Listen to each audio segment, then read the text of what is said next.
This is Business Week, a weekly program brought to you by BusinessDay television. And we're live from Lagos, the nation's commercial capital, bringing you the latest insight into the stories that matter for business and the economy. I am Deborah Eze. Onyeka Valentine. I am Destiny Momo. My name is Elizabeth Musa.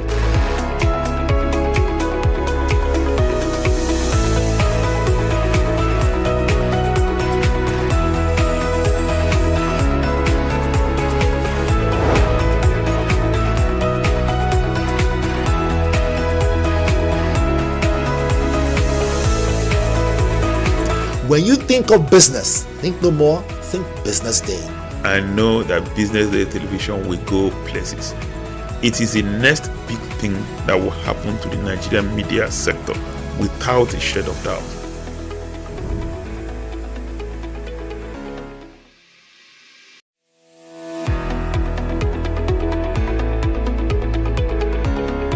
This is Business Week, a weekly program brought to you by BusinessDay television. And we're live from Lagos, the nation's commercial capital, bringing you the latest insight into the stories that matter for business and the economy. I am Deborah Eze. Onyeka Valentine. I am Destiny Momo. My name is Elizabeth Musa.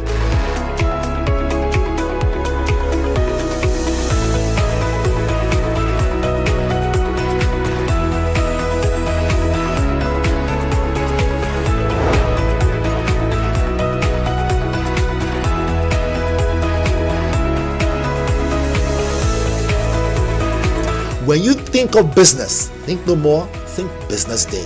I know that Business Day television will go places.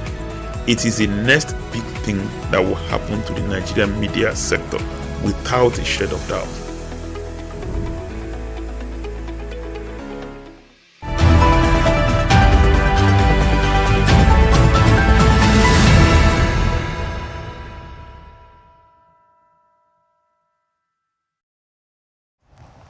You've tuned into the breakfast show right here on Business Day television. It's a lovely rainy Tuesday morning here in Lagos, and we have enough backup to keep you going this morning. Thank you for joining us. My name is Elizabeth Musa. Indeed, she says it's going to be rainy, have your umbrellas ready, or maybe have somewhere to shelter yourself. Onyeka Valentine is my name. What do we have? We have a lot this morning, just like I said, aside from the fact that it's a rainy morning for some of us, Right. from where we're coming from. Also a reminder to the people still on their beds to probably get up now, because when it rains in Lagos, It pours. and not just pours, it traffics, and that's it's the part worse that is on even this worse. corridor. So it's best to just be out now, so you don't end up spending hours on the road. It's funny because yesterday because I was in the office late, so I spent 3 hours getting to my house. You can only and that was imagine. ridiculous. And that was without rain anyways to start with. So now it's pouring. And now it rained this morning. So Right. today's bound to be a traffic day. Well, let's see what we have on the headlines this morning aside from the rains. Dangote Cement pays highest dividend in Nigeria's corporate history. This is good news for all the people who have bought the Dangote stocks. I'm so happy. I'm really for thinking them. about it I'm too. looking for them so I can go and take my share. I need someone to my advise me to get that stock because I really need. I'm advising you. Okay, I will take it. Exactly. You But I'll need probably so you should take I it. should. So I because should. but by now we should have been painting the studio red. There we go. All right. But it doesn't pay easily like that. It takes a while to pay. When Well, you buy at least stocks, you wait know out. that prospect. You know they say this thing about just knowing that something. By now you would have been grinning from year to year. You know. Like you would have known that something is happening. Now you said it. Now I'm convinced that you are a positive marketer for Dangote. Right, still on the headlines this morning. Nigeria's net reserves soared to $34.8 billion by December 2025. This is according to the Central Bank of Nigeria. Again, Nigerian stocks surge despite US-Iran war. Oil equities shine. Again, still on the headlines this morning, it says African airlines record highest international air travel demand in January 2026. This is according to IATA. Those are some of our headlines this morning. I wonder if you want to take a swipe at any of them. Oh, very quickly. I mean, most definitely, I want to throw a dart at the fact that I never saw this coming. I thought for what it was or what it is, because it's still unfolding, that the U.S.-Israel-Iran war, because I mean, like I said before, Israel and Israel and U.S. are the ones who have initiated this war. And of course, we're thinking for what it is, it will affect Africa and some certain other countries in Africa from a negative point. But what we're seeing is the reverse. It's amazing that, look, sometimes not everything those who speculate, doesn't turn out the way they actually say it will. But the fact that we are seeing that our stocks are gaining, that explains why I was thinking about that stock thing. So I think it's a great thing. And for what it is, if we continue this trajectory, maybe our economy and GDP will have something to smile over and not being afraid of it tanking. But it's a good thing. It is a good thing. It's a good thing. We'll take a quick break right now and be back to see what we have on the front page of the papers this morning. Do stay with us.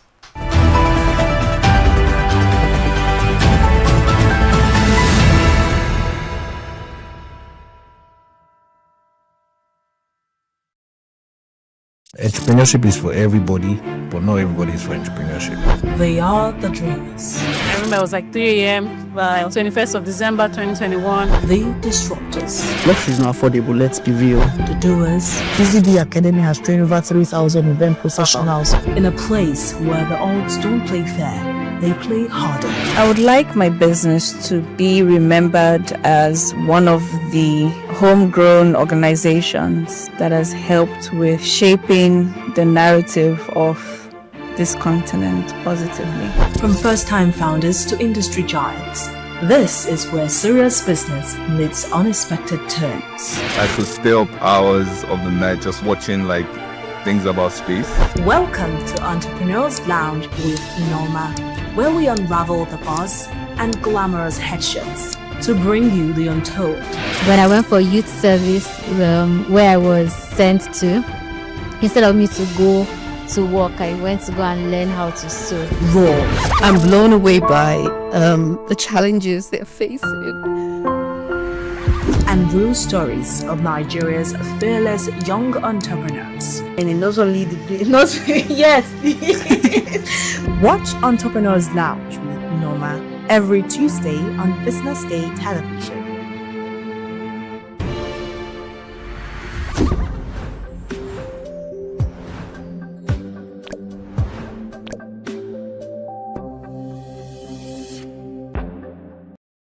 Attention business leaders. Want to make informed decisions?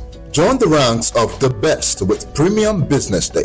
Access in-depth analysis and expert opinions to stay ahead. Subscribe now at premium.businessday.ng and unlock premium content. Plus, you get 50% off your first subscription. Don't miss out. Make smarter choices and seize new opportunities. Sign up now and elevate your business game. Visit premium.businessday.ng today.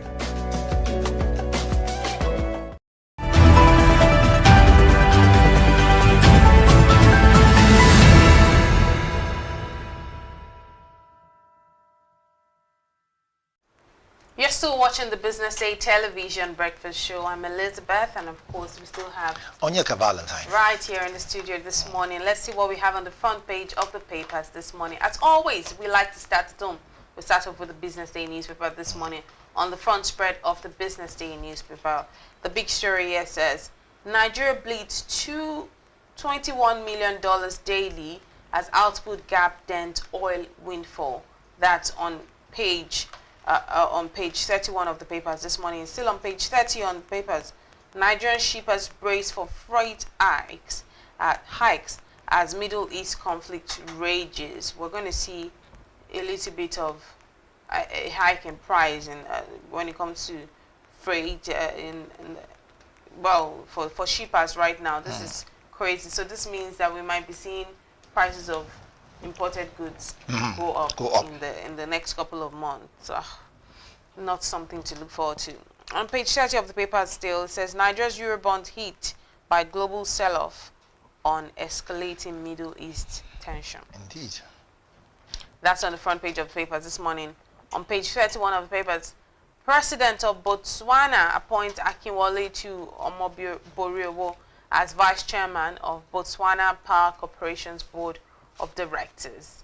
That's on the front page of the papers this morning. On page 30, Edun signals PIA review as Tinubu's Executive Order 9 takes effect. And on page 30 of the papers, Dangote Cement pays highest dividend in Nigeria's corporate history. Those are some of the stories on the front page of the papers this morning. I think we'll start from the energy sector. Speaking of Botswana, Botswana has been quite, if I want to use business terms and just apply it to just everyday life, Botswana has been quite bullish in terms of how they've been going about their engagement these days. With the kind of president they have now, is young, is forward-thinking, is bold, audacious. I mean, recently we saw him declining to, go see the President of the United States, Donald Trump, who had invited him over their own resources. And then he said, why am I coming over to you when you're the one that wants my resources? Then you should be the one coming over. And this is something we hardly see when it comes to African presidents. So it's good to see one of such a young man as Botswana's president just charting that part. And it's also congratulations to Akinwale, who has been appointed as the Vice Chairman of Botswana Power Corporation's Board of Directors. Indeed, indeed. I mean, so just add to what you said, I think it makes a lot of sense that now we can now begin to say, instead of looking outward, can we look inward?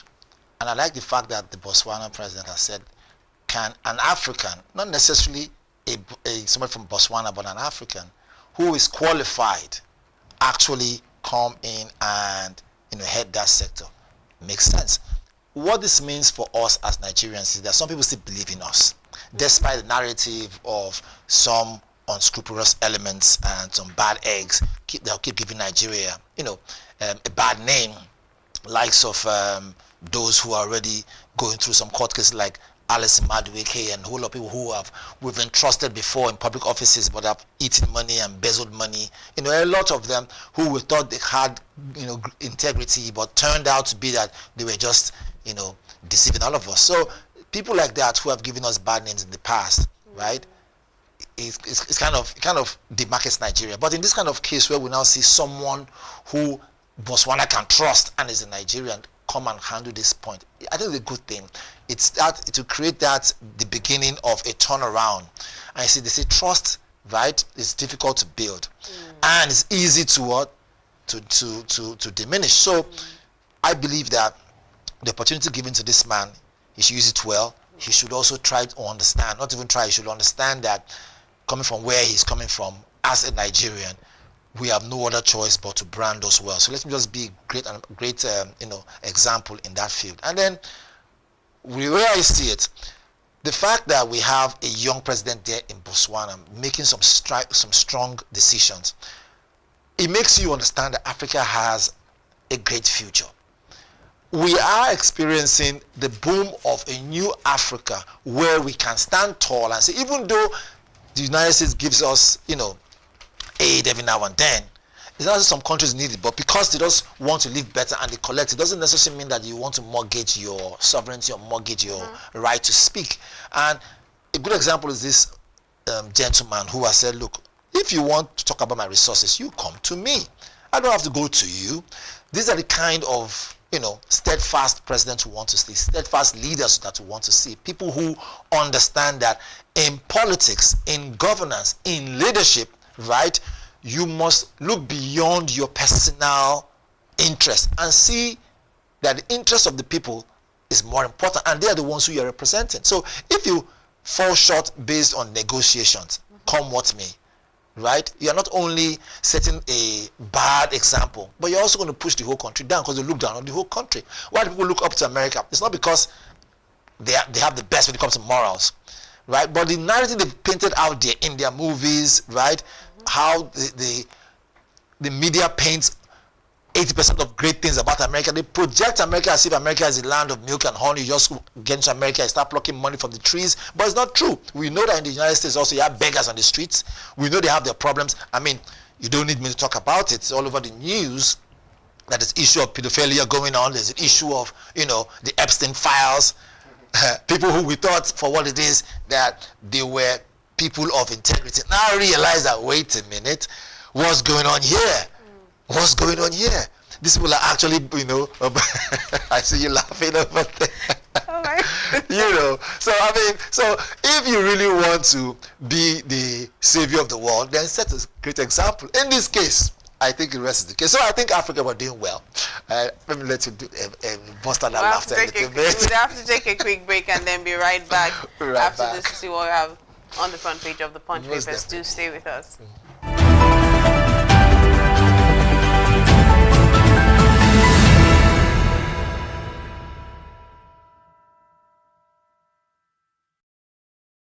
Information is everywhere, but insights, that is rare. Business Day Premium gives you analysis, data, and context that keep you ahead.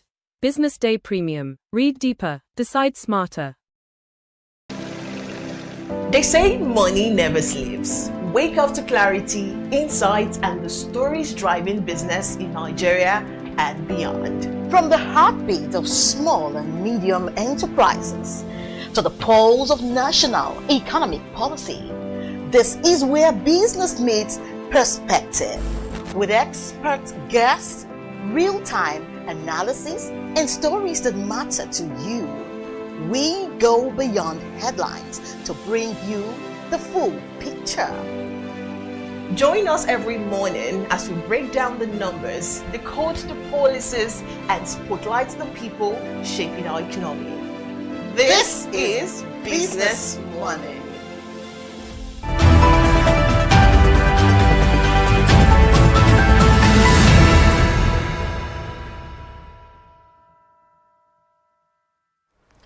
Welcome back. You're still watching the Business Day Television Breakfast Show, and this is the newspaper review segment right here on the show. We're seeing what we had on the Business Day paper just before we went on the break, and now we're about to see what we have on the front page of the Punch paper this morning.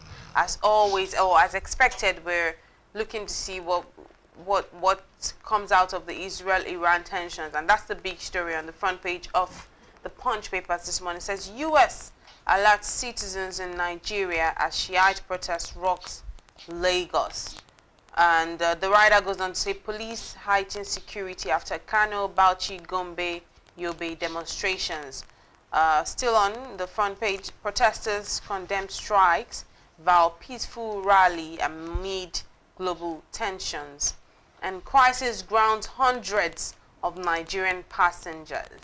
And still on the front page of the papers this morning, ICPC list document devices seized from El Rufai's Abuja home. That's on page 7 of the papers this morning. And on page 2, revised executive order. Federal government adjusts oil revenue remittance framework. NNPC to continue crude lifting sales on behalf of government. And on page 26 of the papers this morning is Tinubu to swear in Disu as Inspector General Wednesday. I know that's something that excites you, definitely, Valentine. Most definitely. I mean, at this point, right now, having experienced what's going on with our security network, based on, of course, I'm a Nigerian, we're all Nigerians here in the studio, and we've seen all the good and bad, but more importantly, we want a case where things can change very quickly, so that if you are on the streets, you have that thought in your mind that, look, the police is your friend, and truly, let's be like police is your friend. Not to mean that you go and commit a crime and hope that they will give you a pass. No, if you commit a crime, you will go in for it. The police out there to make sure that those perpetrators and those who have bad intentions for the citizens of Nigeria are brought in to book, and of course, and they're charged, accordingly. However, having said so, we want a case where this this suit that's going to be sworn in, let's be able to, like I did say earlier on, let's be able to experience proper policing, right? Policing that comes with integrity, that comes with understanding human behavioral patterns. Policing that you can say, this person actually psychologically was able to evaluate this person, whether this person is a criminal or not. Not just say, oh, I saw some wrapped up bag in someone's car, so I'm sure this person is carrying, marijuana or something. I mean, there's a whole lot. Or maybe, like what we know, what we've seen. I've experienced before in traffic where a young man was being harassed. And when we came to find out, police officer, what's happening? He said, we saw drugs on the guy. The guy said, no. He said, no, that he had no drugs in his car, that he doesn't understand where this thing came out from. So you can see that at the end of the day, although we were not able to follow up the story, but you could tell that all fingers could have been, pointing towards them planting something just to incriminate the guy. We want a case where those kind of bad eggs are removed from the police force. So this new IG that's going to be sworn in, we want him to do those kind of carry out those kind of sweeping, clean the police force, sanitize it so that proper officers, the ones who have integrity, the ones who have actually gone to the four walls of proper policing, can come out and actually police the society, police the city, and of course carry out proper security network to ward off anyone who has any bad intention. So we can be proud to now say the police force indeed is your friend. Yeah, and I'm still speaking on the Shiite protests rocking Lagos. We often see protests like this, but I think not on my bingo card did I really expect the Shiites to start protesting, especially after the passing on or the death of Ayatollah, and we're seeing these Shiites protesting in Lagos. So for me, I'm thinking about the safety of every one of us. So just as you've mentioned, police need to really get in action, because we need to really be safe. The rider that says crisis grounds hundreds of Nigerian passengers, that's something to think about, because if we're now being held back in our houses, or now being passengers can't move freely because of a protest, then there's a problem. And then we also see police heightening security after Kano, Bauchi, Gombe, Yobe demonstrations. We know that Lagos is the commercial capital. Right. So more than anything, we need to make sure, they need to make sure, right? The police need to make sure that things are kept in check, because it could spiral out of proportion. It could blow out of proportion if things are not kept in check, and that's not going to be good for any one of us, because Lagos is continuously moving. This is where most of the business happens. Yeah, so commercial hub, really. Yeah, it's a commercial capital, so we need to be as careful as possible. And still on the front page this morning, Atiku's son resigns from Fintiri's cabinet. That's also something as we talk about the 2027 elections and the defections going on there. And page 5 says US-based Nigerian jailed 19 years over $4 million romance scam fraud. By now, you would expect that perhaps people are more careful when it comes to this romance scam. But I think every day they are launching newer schemes or newer styles or something. To be honest with you, truth be told, you see, this so-called romance scam is not peculiar to whether a Nigerian is involved or not. Around the world is like that. In fact, I did a research and I found out that you have more romance scams in the US done by US citizens, done by those who are from the United States. Or you have, US is a very big place, right? And you see, because the money involved is quite substantial. If I send you money, if I'm dating you and I send you money, I tell you, listen, you know what, let's have lunch. I say, I need money for Uber, and I send you money for Uber, and you don't show up, right? Meanwhile, you say you're going to show up. That is a romance scam. People don't know this thing. It is. Even at that little level, it is a romance scam. Once you deceive someone into falling in love with you, or someone, put this way, having a relationship with you, make the person believe that is based on mutual emotions. Meanwhile, you have other ulterior motives. It simply boils down to one thing.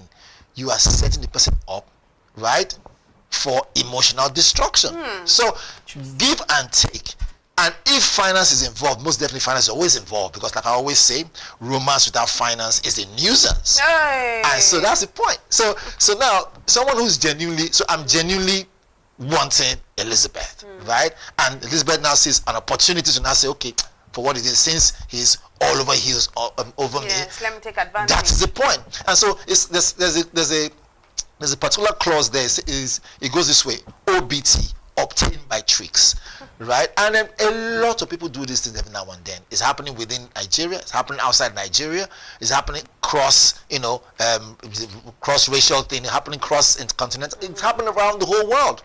Even in the case of marriage, where a man and woman are married for years, you turn out that to find out that maybe the man married her based on the fact that maybe she has money, or the other way around, she married him because he has money. So true love doesn't exist. Once love is outside the table, out of the table, it becomes a relationship based on convenience. And easily, just like this, scam can actually be birthed out of it. So, I mean, we see we don't really know the full details, but for what it is, the fact that her face has made the newspaper, it's not a good thing at all.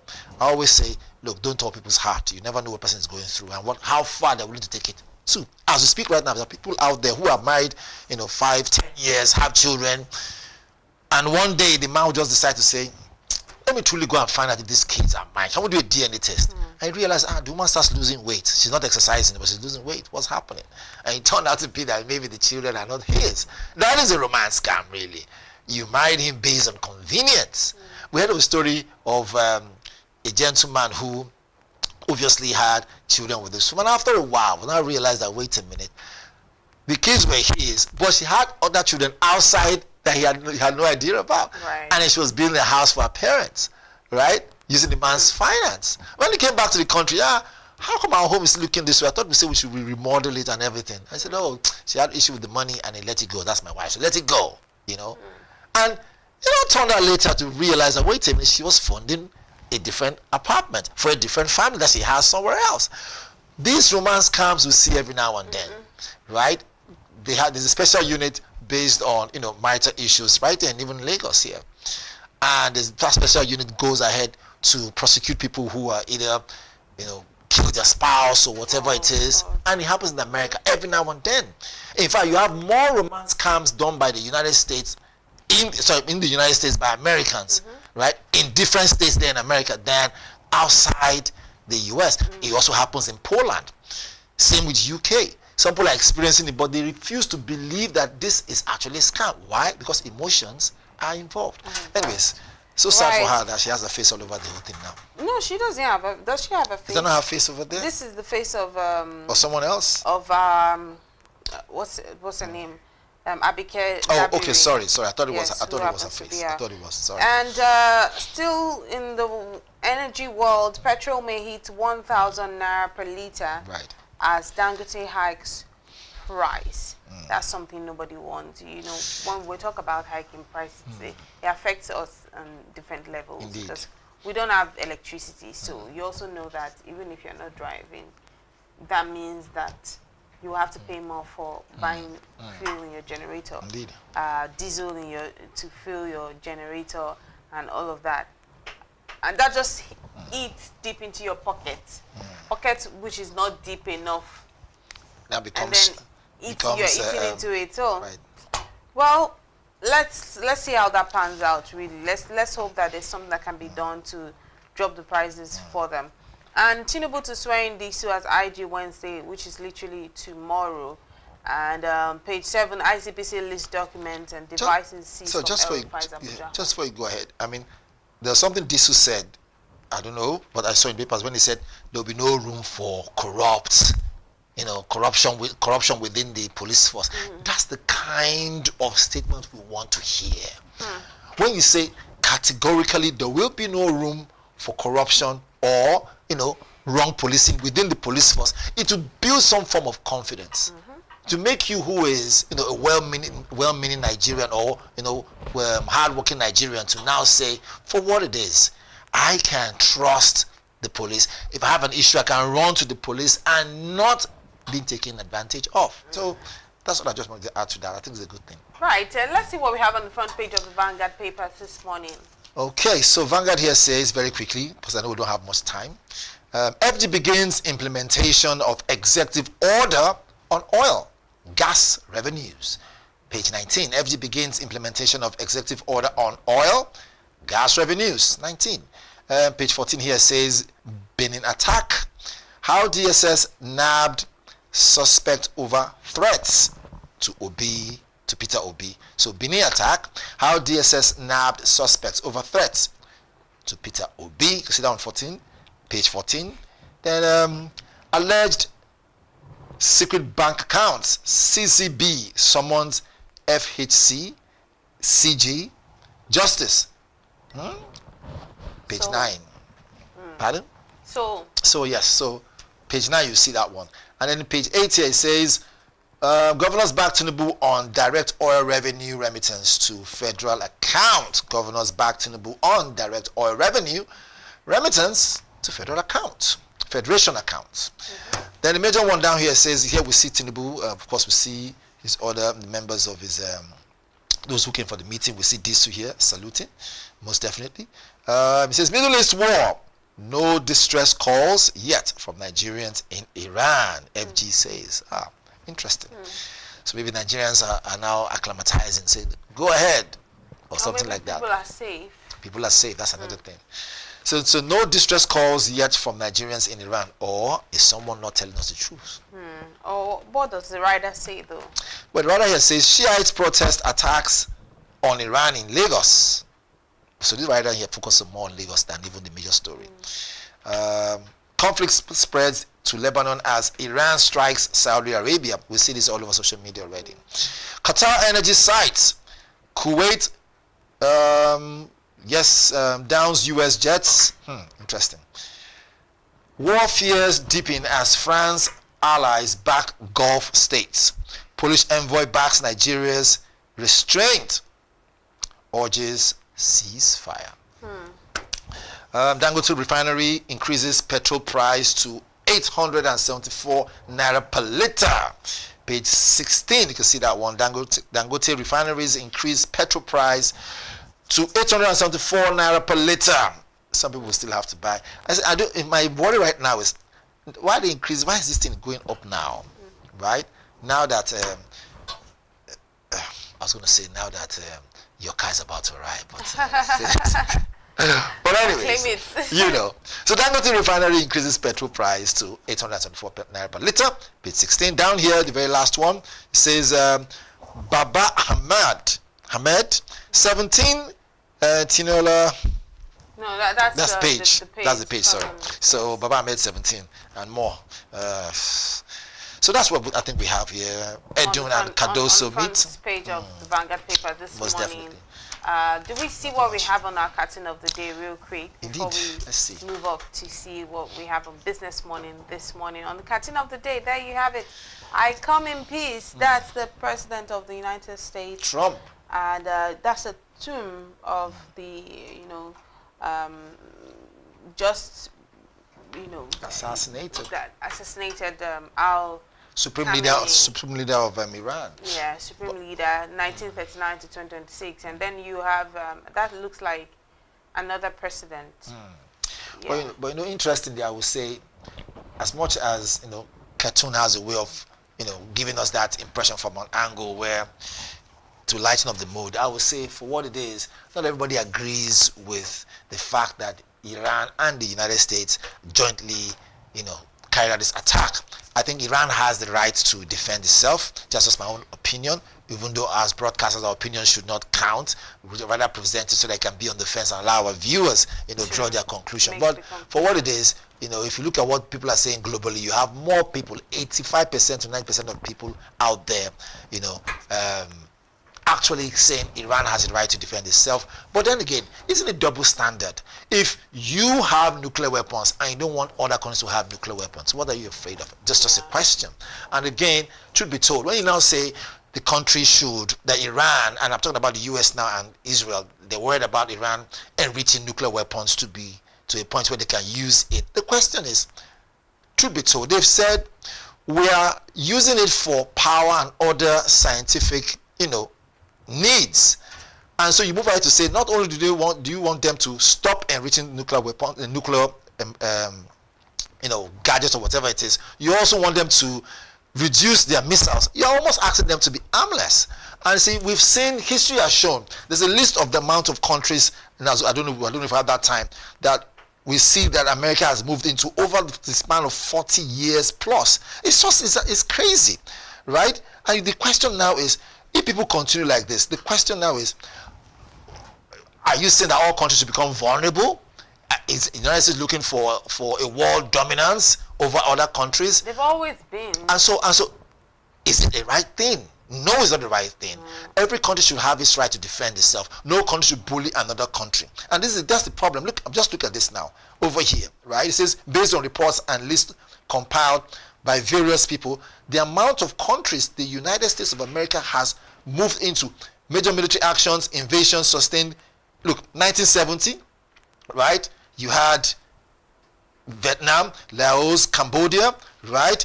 Grenada 1983, invasion to oust the government, right? Panama 1989, invasion to apprehend Manuel Noriega.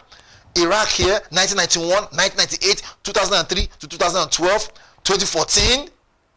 You probably have to go on and on. There's a lot of them. Oh my goodness, it's a lot. Just like the cartoon says, the US president says, I come in peace, then you see not. So I don't really come in peace. Most definitely. But that's how we leave it today on the cartoon of the day, right here on the Business Day Television Breakfast Show. Up next, we have Business Morning with Destiny Momo. You stay with us.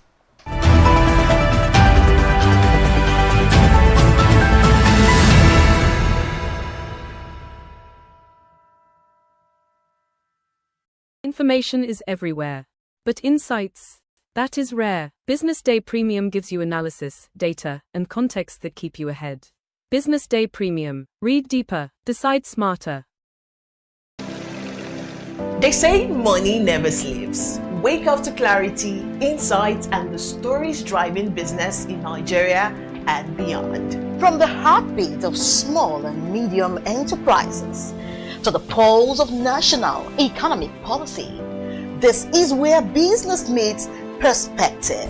With expert guests, real-time analysis, and stories that matter to you, we go beyond headlines to bring you the full picture.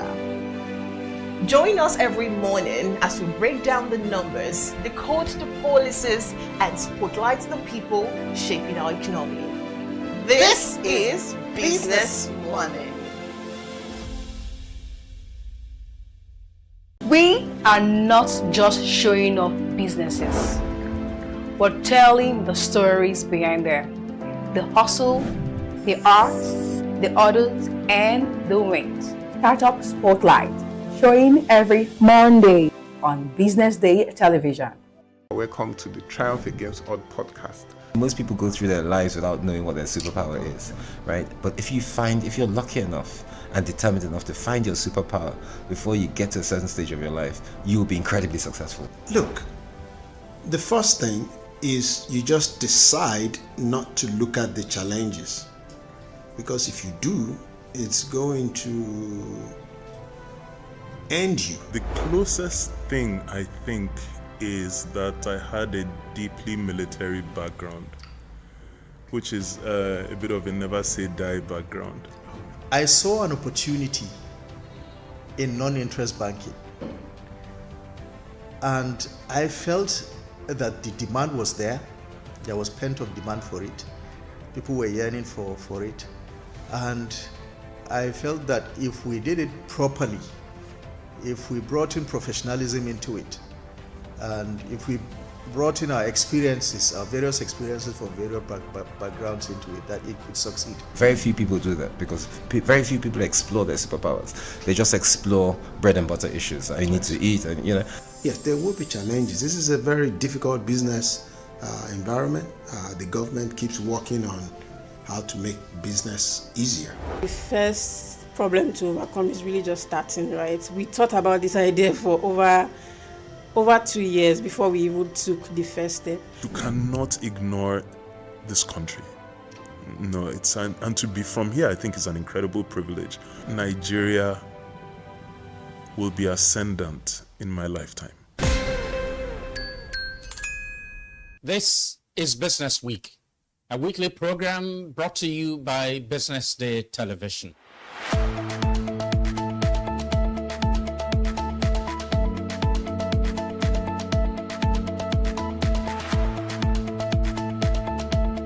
for many years we've talked about the need to, essentially diversify our revenue stream away from, the huge dependence on oil revenues. It looks like that is happening now. So that means that we're better protected when, you have these wide fluctuations in oil prices and all of that. So it's but as you say, and I agree, that we should commend the government. At least revenues are not falling. There have been times in the past when we recorded drops in revenue. That's not the case today. We're seeing revenues actually going up. Increasingly, we can see the developed countries focusing on renewable energy and so on and so forth, which means that in the long run, we must look for alternative sources to funding. So the government says that crude oil theft has essentially come to an end. We need to do more to ensure that we totally eliminate crude oil theft and start to think of how to boost production. But it's a good first step. I mean, by eliminating crude oil theft, it also creates an incentive for international oil companies to probably return and, start to take up more projects in the upstream industries. Stay ahead with Business Day Mobile, your gateway to Nigeria's most trusted business news, market insights, and expert analysis. With a Business Day Mobile app, you enjoy more than just news. You gain a seamless, intuitive platform designed to keep you informed and empowered. From exclusive articles to in-depth market trends, the app delivers the stories that matter most. Why Business Day Mobile?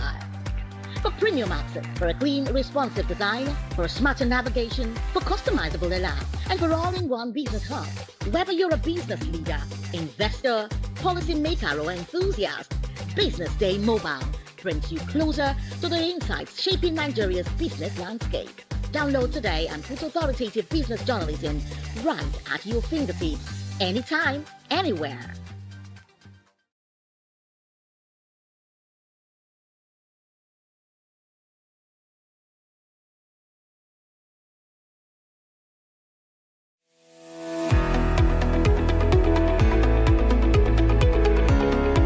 This is Business Week, a weekly program brought to you by BusinessDay Television.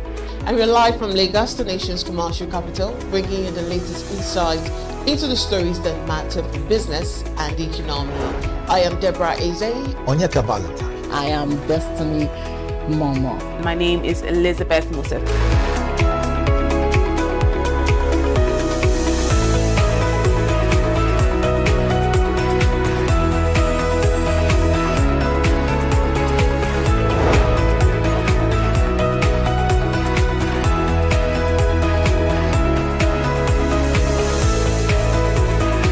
When you think of business, think no more, think Business Day. I know that Business Day television will go places. It is the next big thing that will happen to the Nigerian media sector without a shade of doubt.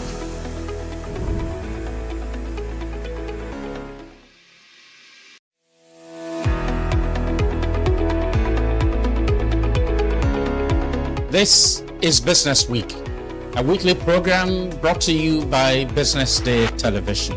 And we're live from Lagos, the nation's commercial capital, bringing you the latest insight into the stories that matter for business and the economy. I am Deborah Eze. Onyeka Valentine. I am Destiny Momo. My name is Elizabeth Moses.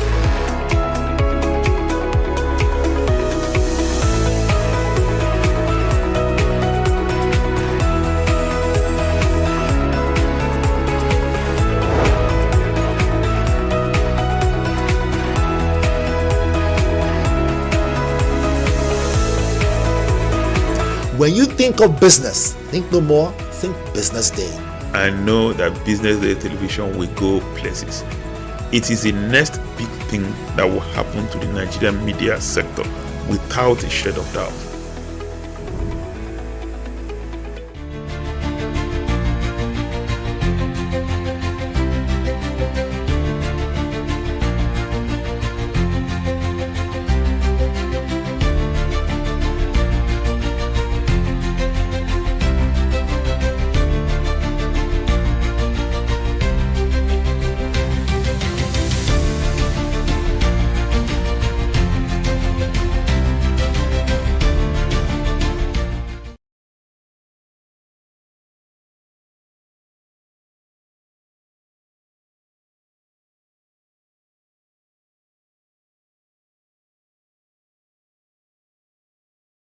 Attention business leaders. Want to make informed decisions? Join the ranks of the best with Premium Business Day.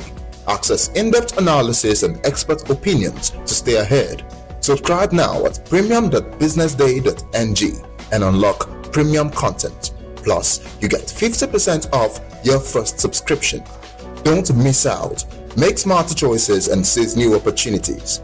Sign up now and elevate your business game. Visit premium.businessday.ng today.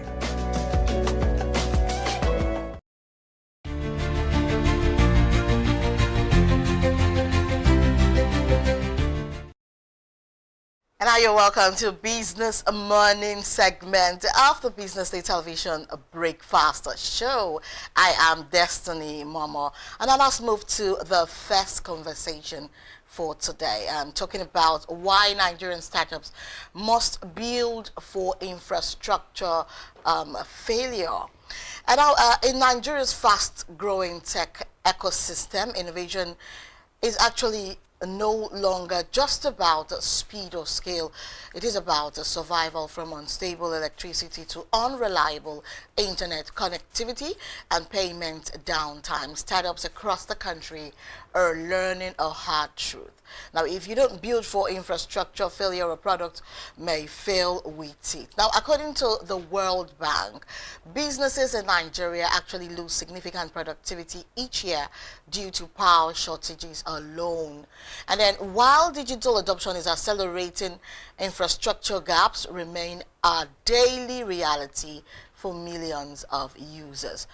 And now for many founders in hubs like Lagos, Abuja, and Ibadan, the new strategy is actually very, very clear. Design products that work offline, consume less data, and even function on low-end devices. And our industry observers are saying that offline-first architecture is becoming a competitive advantage. Apps that store data locally, sync automatically when internet returns, and minimize heavy updates are seeing stronger customer retention, especially in rural and semi-urban communities. And our fintech startups are also building redundancy into payment systems, ensuring transactions can resume quickly after network disruptions. You agree with me that e-commerce platforms are actually optimizing for low bandwidth, and edtech companies are enabling downloadable lessons for students without constant internet access.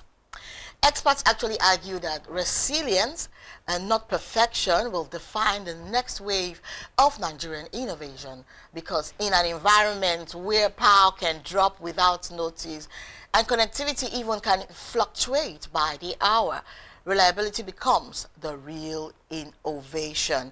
And now as Nigeria pushes toward digital transformation, the message to startups is simple. Build for the Nigeria that exists, not the one we wish we had. And that may be the difference between temporary growth and lasting impact. And now joining us this morning is Goziechukwu Chima Duru. He is a senior software engineer and DevOps. Thank you so much for joining us, Dozie. Thank you so much. Thank you very much. Nice to be here.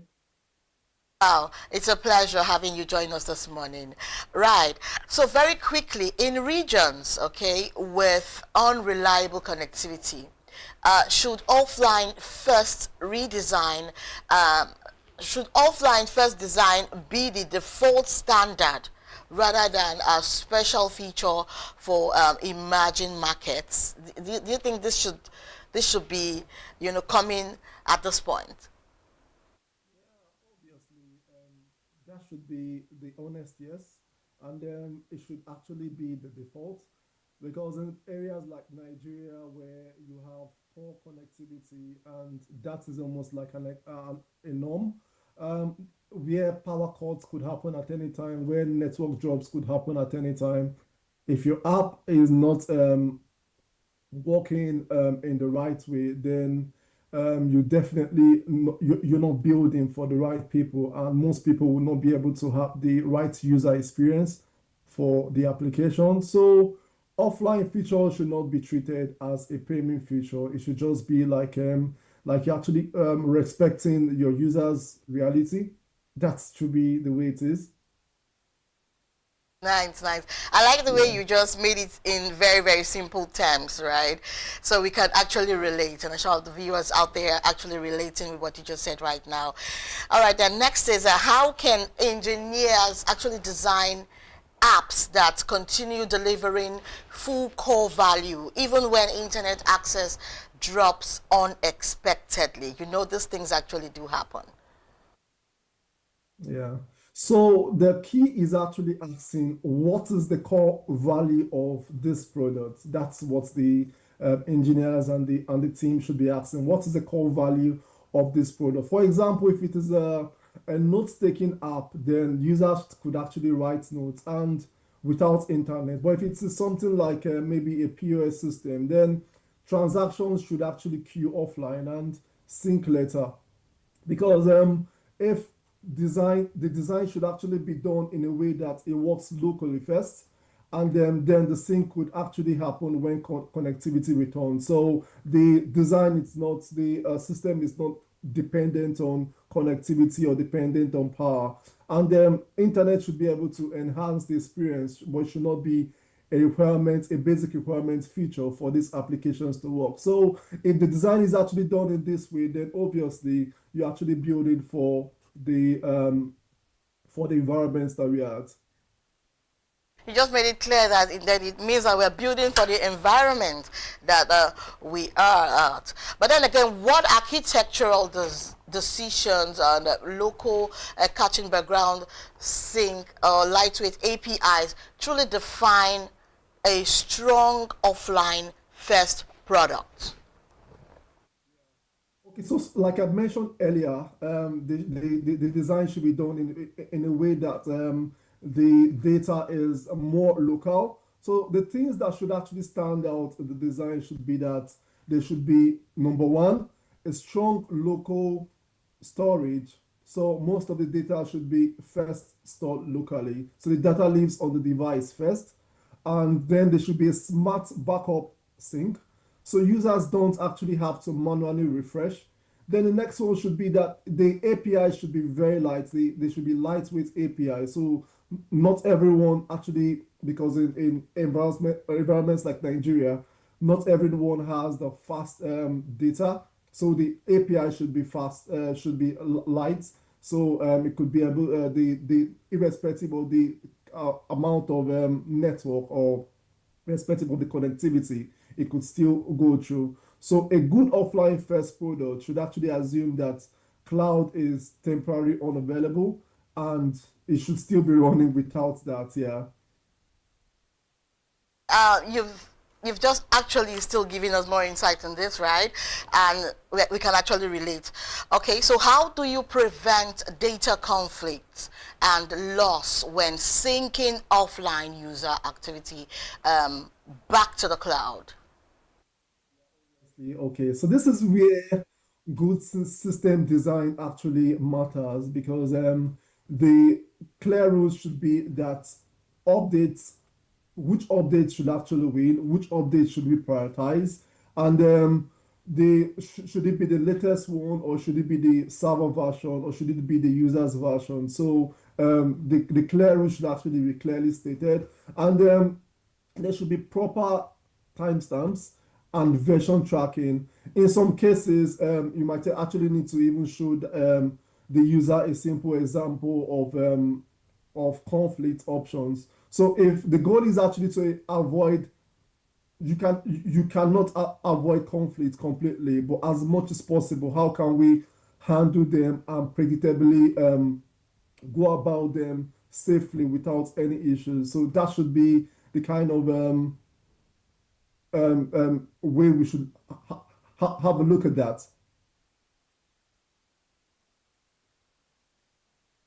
Having said that, Ozzy, right?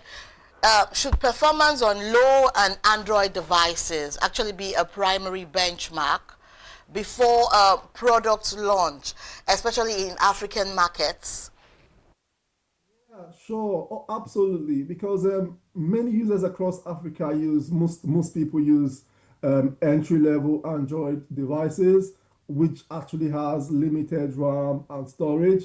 And if you're building for these people, you should not be looking at flagship. You should not be building for people that actually have flagship phones, like maybe the high end iPhones, and if not, you'll be excluding a huge percentage of the market. This determines who you're building for. If you're building for those people, you actually need to put the devices that they use into consideration. So before launch, teams should actually test on this kind of devices. So you're actually building for the actual users, and test all the devices that these actual users own, and not just the latest iPhones on in the office. Most of the design teams are. So go to the markets, try to get the devices that these users are using, and try to test on these devices. Then you actually know the right performance here. Then how can developers design apps that consume very minimal battery power in environments with unstable electricity like ours? Yeah, so as much as possible, the developers should ensure that they design applications that don't have so much background processes, and the apps should also not have constant location tracking, and as much as possible they should try to limit unnecessary push notifications and maybe optimization of network calls. So if an app actually drains someone's battery in a country where electricity isn't stable, obviously they'll look at uninstalling it, or saying that maybe they'll be using it intermittently when they actually need it. So it's not going to be like the first thing that they will look at using. So that should be put in place by most of the developers. Yeah. Wow. That's so much. That's so much. Trust me. Okay. What trade-offs, right, actually exist between rich user experience and lightweight performance for low memory devices? There's always a trade-off. Just like stuff like heavy animations, large images, and complex transitions, they look very impressive when you show them to the team. It looks very impressive, but those features, they consume a lot of memory and data. So most times simplicity wins, and then a fast, clean interface that loads instantly, it actually builds more trust, and than the flashy designs that continue crashing all the time. So performance should be key, and it should be part of the user experience. That should be put into consideration when we are trying to check the key performance indicators of the application, and the user experience of that application. The performance of the application should be top notch. Yeah. Right. Then how can software teams test realistically for poor network conditions instead of actually building only for high-speed Wi-Fi environments?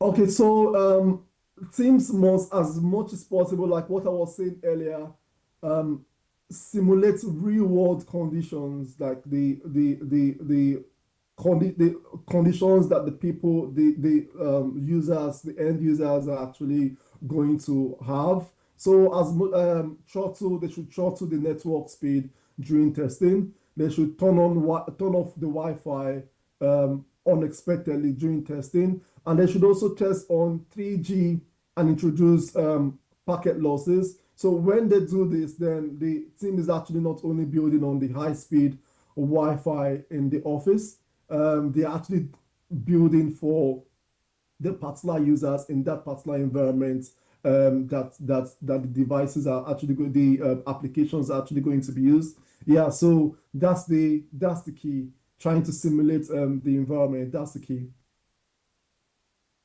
All right. In trying to simulate the environment, do you think global tech companies unintentionally excluding millions of users by designing primarily for high bandwidth markets? Most times it's unintentional, but absolutely yes. So when products actually consume constant broadband and unlimited data and high-end devices, most times naturally, yeah, you obviously be excluding users in those low bandwidth regions. So inclusion should just be the language, or should just be the language. So it should be included in the design. And if you're not just assuming what the kind of devices that the users should be using, then the assumption should not be there. The team should actually go to the market and look at what are our users using, and then try to build for them. If they're actually building from their offices, then obviously you're not going to get the right insight into who your market is and how you can actually build for your market. Then, okay, so could building for low connectivity and low power environments actually lead to more innovative, globally competitive products? Yeah, so absolutely. Constraints actually force creativity, like in places like Nigeria, where there are so many constraints. We see so many developers, we see so many engineers trying to think out of the box. So when you design for low bandwidth and low power, you build linear systems, and linear systems most times scale globally. That's why you see most of the Nigerian startups that actually start up and they do well in Nigeria. It's usually easier to scale globally. So in fact, if products are actually built under constraints, they often become more resilient and competitive worldwide. So we see various use cases like most of the startups that started from Nigeria. So if a product works in Nigeria, it can obviously work anywhere in the world. Yeah. Very, very impressive, Dozie. Very, very impressive. So before we let you go, right, what's that word that you think we all should know? What's that advantage you think we should take? What is that goodness you think we should take advantage of right about this time that you think we're not really taking advantage of? So I must say that most of the teams should actually try to understand the markets, understand the markets that they are in, and try to build for the markets. In trying to build for the market, you must try to understand what kind of devices is my market using, what kind of issues is my market actually facing, and how can we solve these issues. And most times understand that infrastructure failure could actually break user trust. And if we want people to actually trust technology, then we must ensure that everything works within the environment and it doesn't actually break within the environment that they're in. Yeah, that's my keyword. Yeah. All right. So we've been talking to Gozie Chukwu Duro, the senior and software engineer, and now he has been giving us so much insight on softwares and how startups can actually take advantage of these development. Thank you so much, Dozie, for your time. We truly appreciate you. Enjoy the rest of the day. And so Business Morning will be right back after this break. Don't forget, you're still watching the Business Day Television Breakfast Show. We'll be right back.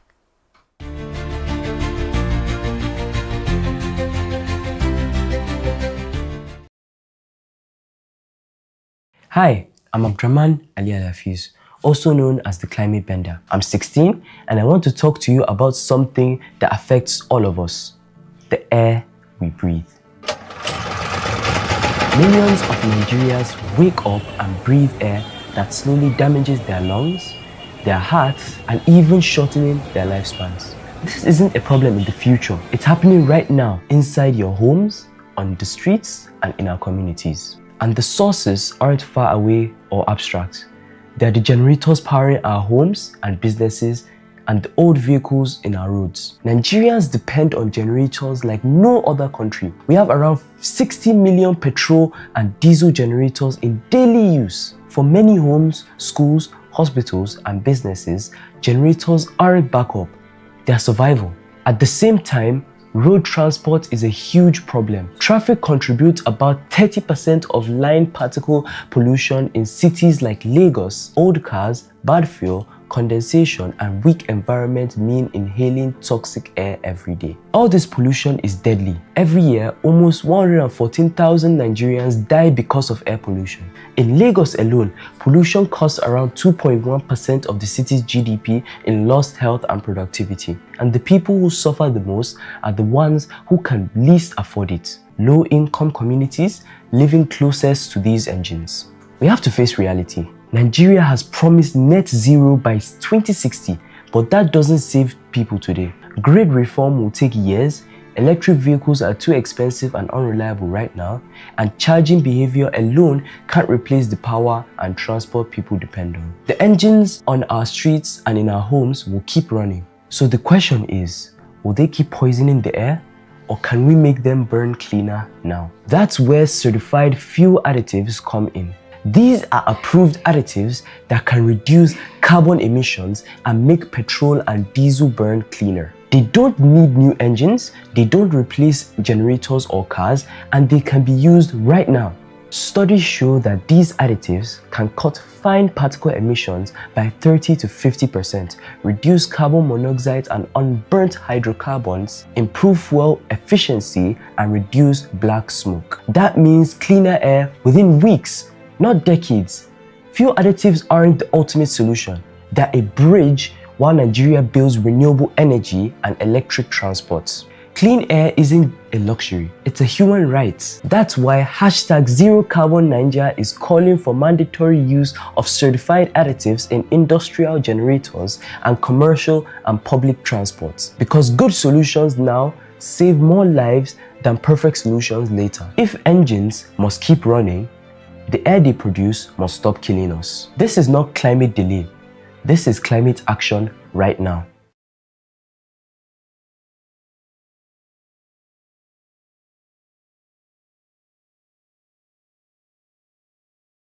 Attention business leaders. Want to make informed decisions? Join the ranks of the best with Premium Business Day. Access in-depth analysis and expert opinions to stay ahead.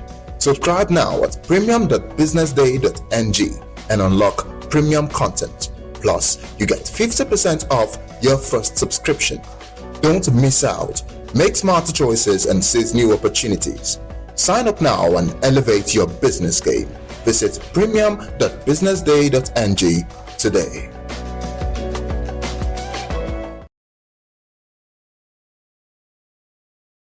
Information is everywhere, but insights, that is rare. Business Day Premium gives you analysis, data, and context that keep you ahead.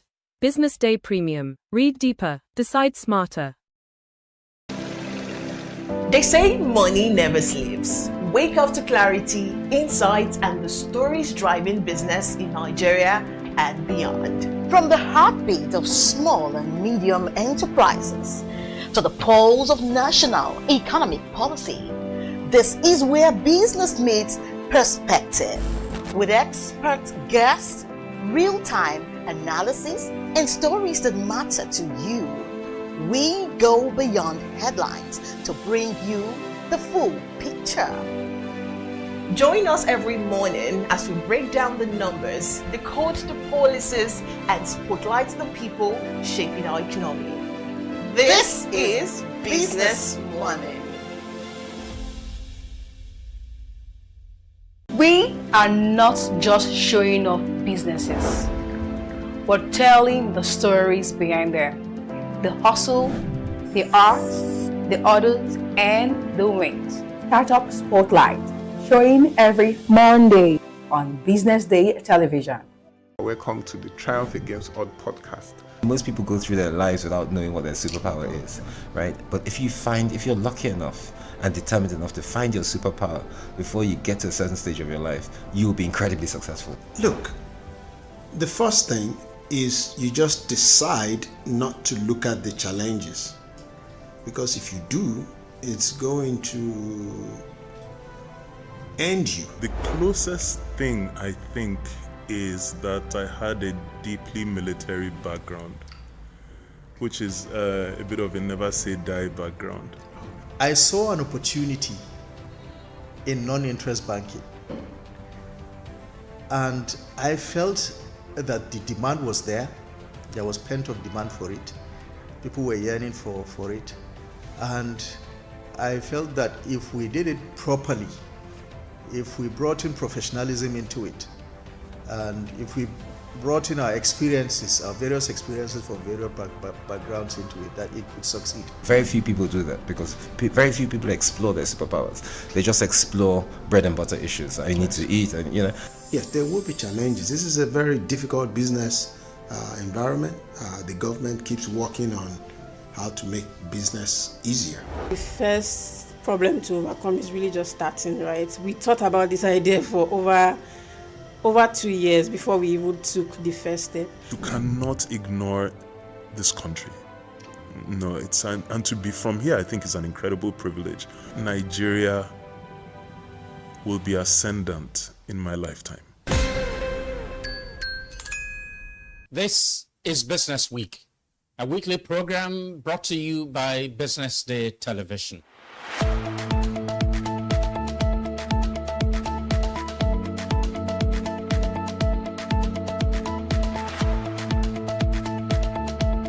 For many years, we've talked about the need to, essentially diversify our revenue stream away from, the huge dependence on oil revenues. It looks like that is happening now. So that means that we're better protected when, you have these wide fluctuations in oil prices and all of that. So it's as you say, and I agree, that we should commend the government. At least revenues are not falling. There have been times in the past when we recorded drops in revenue. That's not the case today. We're seeing revenues actually going up. Increasingly, we can see the developed countries focusing on renewable energy and so on and so forth, which means that in the long run, we must look for alternative sources to funding. So, the government says that crude oil theft has essentially come to an end. We need to do more to ensure that we totally eliminate crude oil theft and start to think of how to boost production. But it's a good first step. By eliminating crude oil theft, it also creates an incentive for international oil companies to probably return and start to take up more projects in the upstream industries. Stay ahead with Business Day Mobile, your gateway to Nigeria's most trusted business news, market insights, and expert analysis. With a Business Day Mobile app, you'll enjoy more than just news. You gain a seamless, intuitive platform designed to keep you informed and empowered. From exclusive articles to in-depth market trends, the app delivers the stories that matter most. Why Business Day Mobile? For premium access, for a clean, responsive design, for smarter navigation, for customizable alerts, and for all-in-one business hub. Whether you're a business leader, investor, policymaker, or enthusiast, Business Day Mobile brings you closer to the insights shaping Nigeria's business landscape. Download today and put authoritative business journalism right at your fingertips, anytime, anywhere.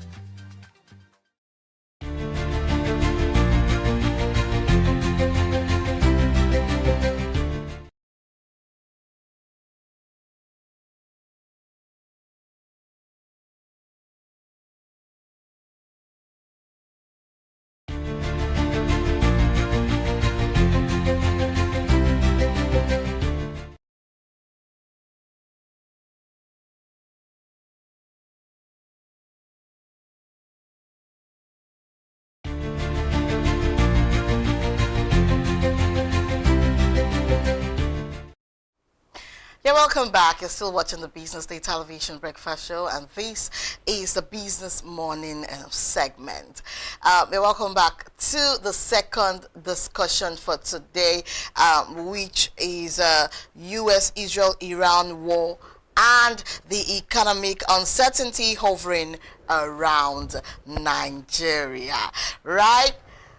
And joining me this morning is Mohammed Akanji. He is our in-house analyst, and we're here to deliberate this matter together. Good morning, Destiny. And I'm sure this matter is very hot right now. Oh my God, it's the number one issue around the world. It's a buzz. I'm telling you. Everyone is really talking about it, and you can't rule out, just like you said, and I think I love that, the fact that you're able to cascade it down to Nigeria. I'm telling you. The global sphere has actually been awash with what is going on in the Middle East. Sure. And it's always a flashpoint at any point in time. Yeah. And the event of Saturday and days leading to Saturday, where there have been a lot of issues leading to Saturday, has actually been able to let us understand things around the world being on the precipice of a third world war. Even though I don't think I'm going to get there, we get to the question. I don't think we'll get to another war. But this happened last year. There was a 12. Are just going overboard and actually affecting the global economy. Yeah, it's going to affect the global economy. That's why, and I think I want to just ask you what you think the primary causes of the recent escalation in conflict involving the United States, Israel, and Iran. Okay. Actually, it's because just yesterday I wanted to get fuel. You needed to see how. In fact, I think the price has Dangote has announced this morning. Of course. To 100 naira addition has been added. Okay. But I think I'm going to come down to the maybe behavioral sentiment. But let's talk about the recent cause of this escalation that is happening right now. There are three important factors. It's a tripod of forces that's responsible. Okay. The first is geopolitical uncertainty. US, Israel, and Iran for decades, I'm talking about more than 5-6 decades, have been at loggerheads. There have been a whole lot of, love lost between these three nations, especially Israel being in the Middle East. Okay. Israel and Iran are not Arabs. I think I tried to clarify that to people. Okay. But they're in the Middle East as well. With the Saudi Arabias of this world, with the Qatar, with the Dubai, that we know, with Kuwait, the Qataris and the likes. So it has actually been, and that point has actually been a flashpoint of the world up until now. Yeah. Can't rule it out. So the geopolitical uncertainty around world powers is playing a factor. 2, economic factors, oil itself. Iran is the second largest oil producer in the world. Okay. Second largest. In fact, before Dangote refinery came on stream, their own refinery was the third largest in the world. Now I think it's number 4th in the world, their refinery. Okay. Now that's second one. Third is there is a shipping line called the Strait of Hormuz.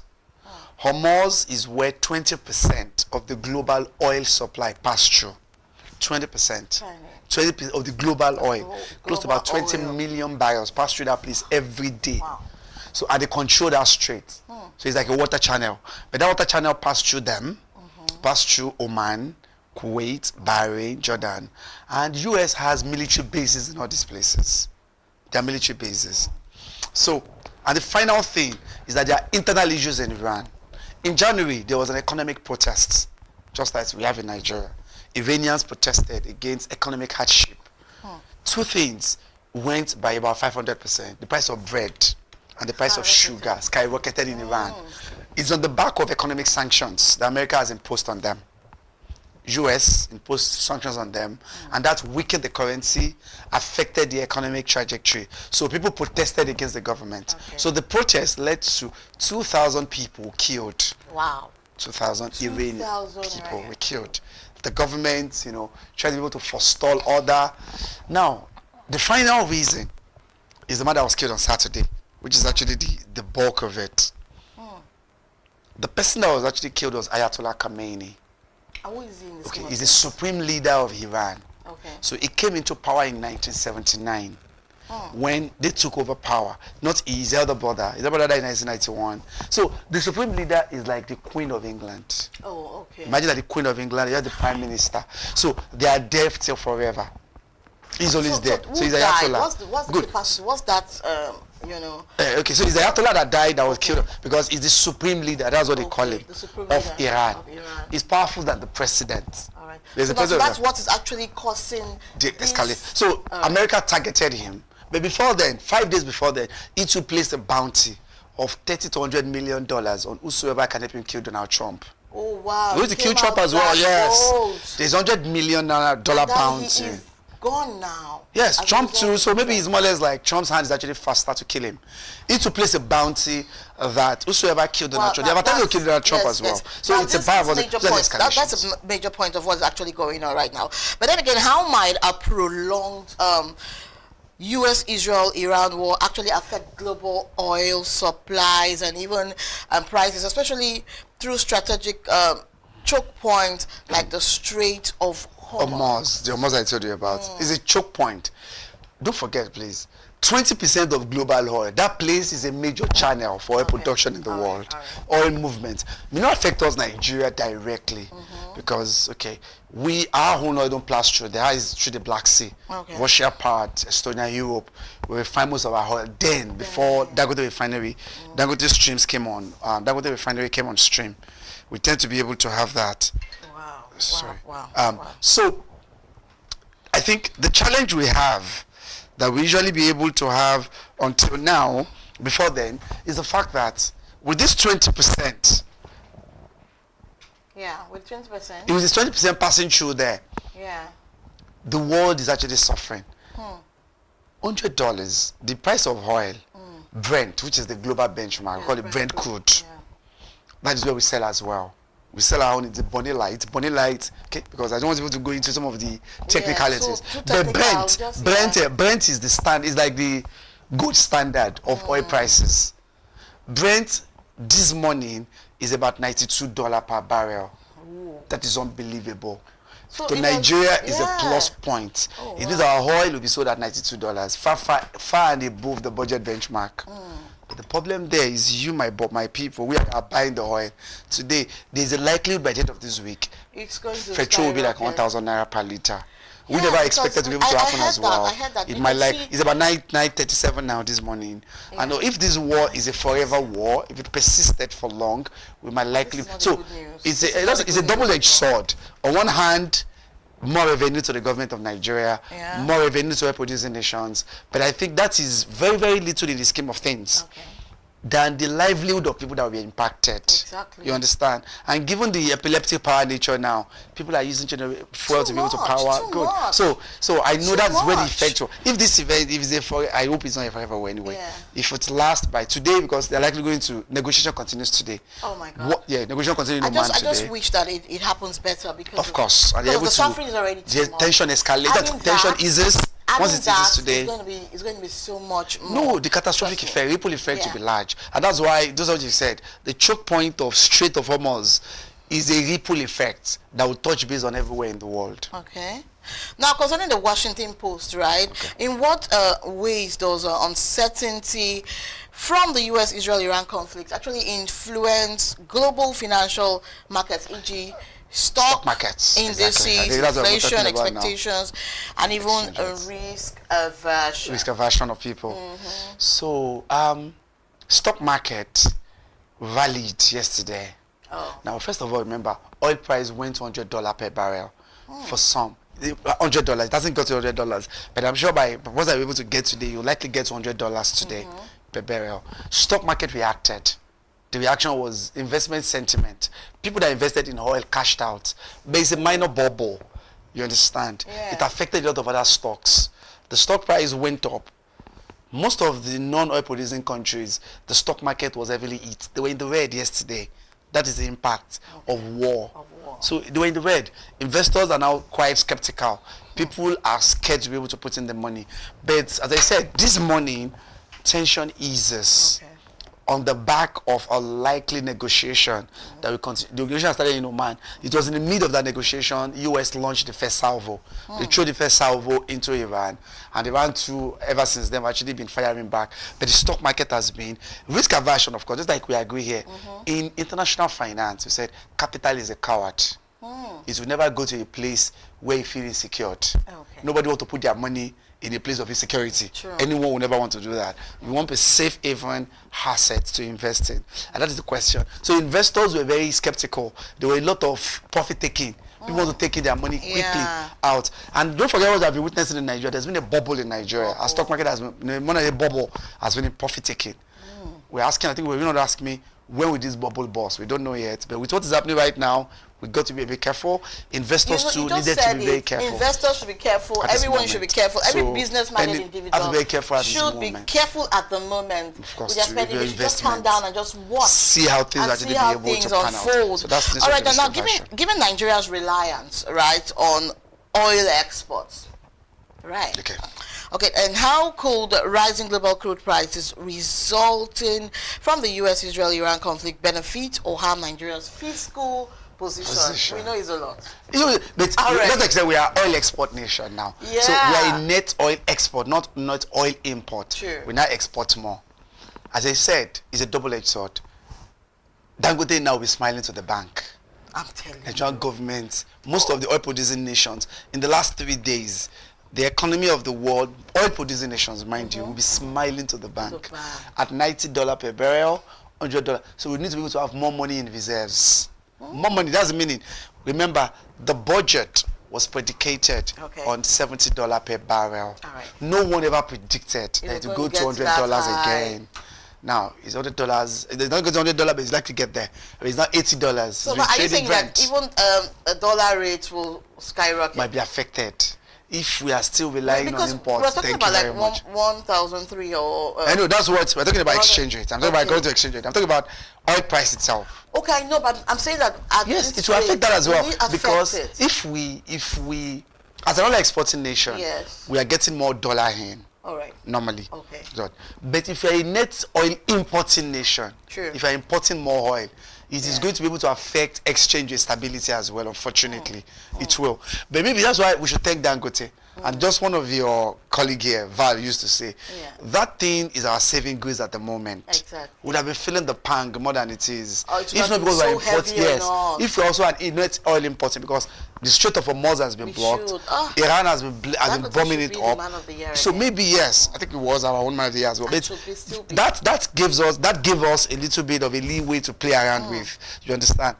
But Nigerian government selling oil, we make more money at this moment. In days ahead, we'll see. It will be able to come in that way. But as I said, me and you will feel it in terms of our purses, in terms of what we buy. Then exchange rate as well, because we are a net oil exporting nation. We expect exchange rates to be less impacted as it would have been if you're a net oil importing country. You understand? So I think then our fiscal position should, because it's like we're going to have more reserves. It's like saying our budget, don't forget, is $75. We're doing $85 now, $92 per barrel across different oil dynamics. The government should be able to have enough in reserve to be able to take care of rainy days when the price can go below $70 as well. You know, there are days when we can go there. That's where you have strategic reserves to buffer up those shortfalls. Now there's a windfall now. We have more windfall, more money coming in now. In the days of shortfall as well. So that we need to have that reserve to take care of it. Right? Now, that's what's going to happen. Now, okay. All right, then. I think my last question for you would just talk about the potential macroeconomic risk actually does. What potential macroeconomic risk does the war pose, right, to major economies such as the United States and the European Union in terms of inflation and growth? Okay.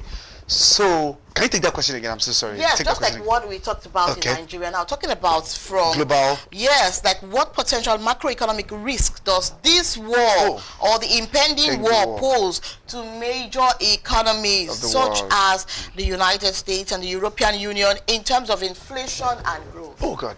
So, the ripple effect, as I said, is a domino effect. True. And it's actually spiraling from one nation to the other. We may not be able to get inflation exchange rate is a time lag thing. We're not able to measure it immediately in the short term. But what we can likely see is what happened to the oil prices. That's quite immediate. What has been happening to the stock market. Prices, inflation will definitely be able to spiral. The world is trying to be able to move beyond inflationary pressure. But what is going on in this tripartite war, US, Iran, Israel war is going to be able to put a whole lot of implications on inflation rate. You see that. On exchange rate, you'll likely be able to see that. That will actually be in the next 2 weeks. We're going to be able to see the effect of this. But what I'm saying there is, I don't think this will be a forever war. I feel like this will actually last for this week. Just the weekend. Normalcy will return, as you said. Normalcy will likely return because last year the war happened like that. It was a 12-day event. Wow. Yes, Israel, US. Now Israel is still launching their missiles to attack Iran proxies. Iran proxies are Houthi rebels in Yemen. They are Hamas in Palestine, in Gaza. We have the Hezbollah in Lebanon. We have the Taliban. These are some of their proxies that they have actually been using to front their wars. They've been using them. And they have them in Pakistan as well. They have those in Afghanistan. They even have those in Nigeria. There are proxies as well, Iran proxies that some people believe also in Nigeria.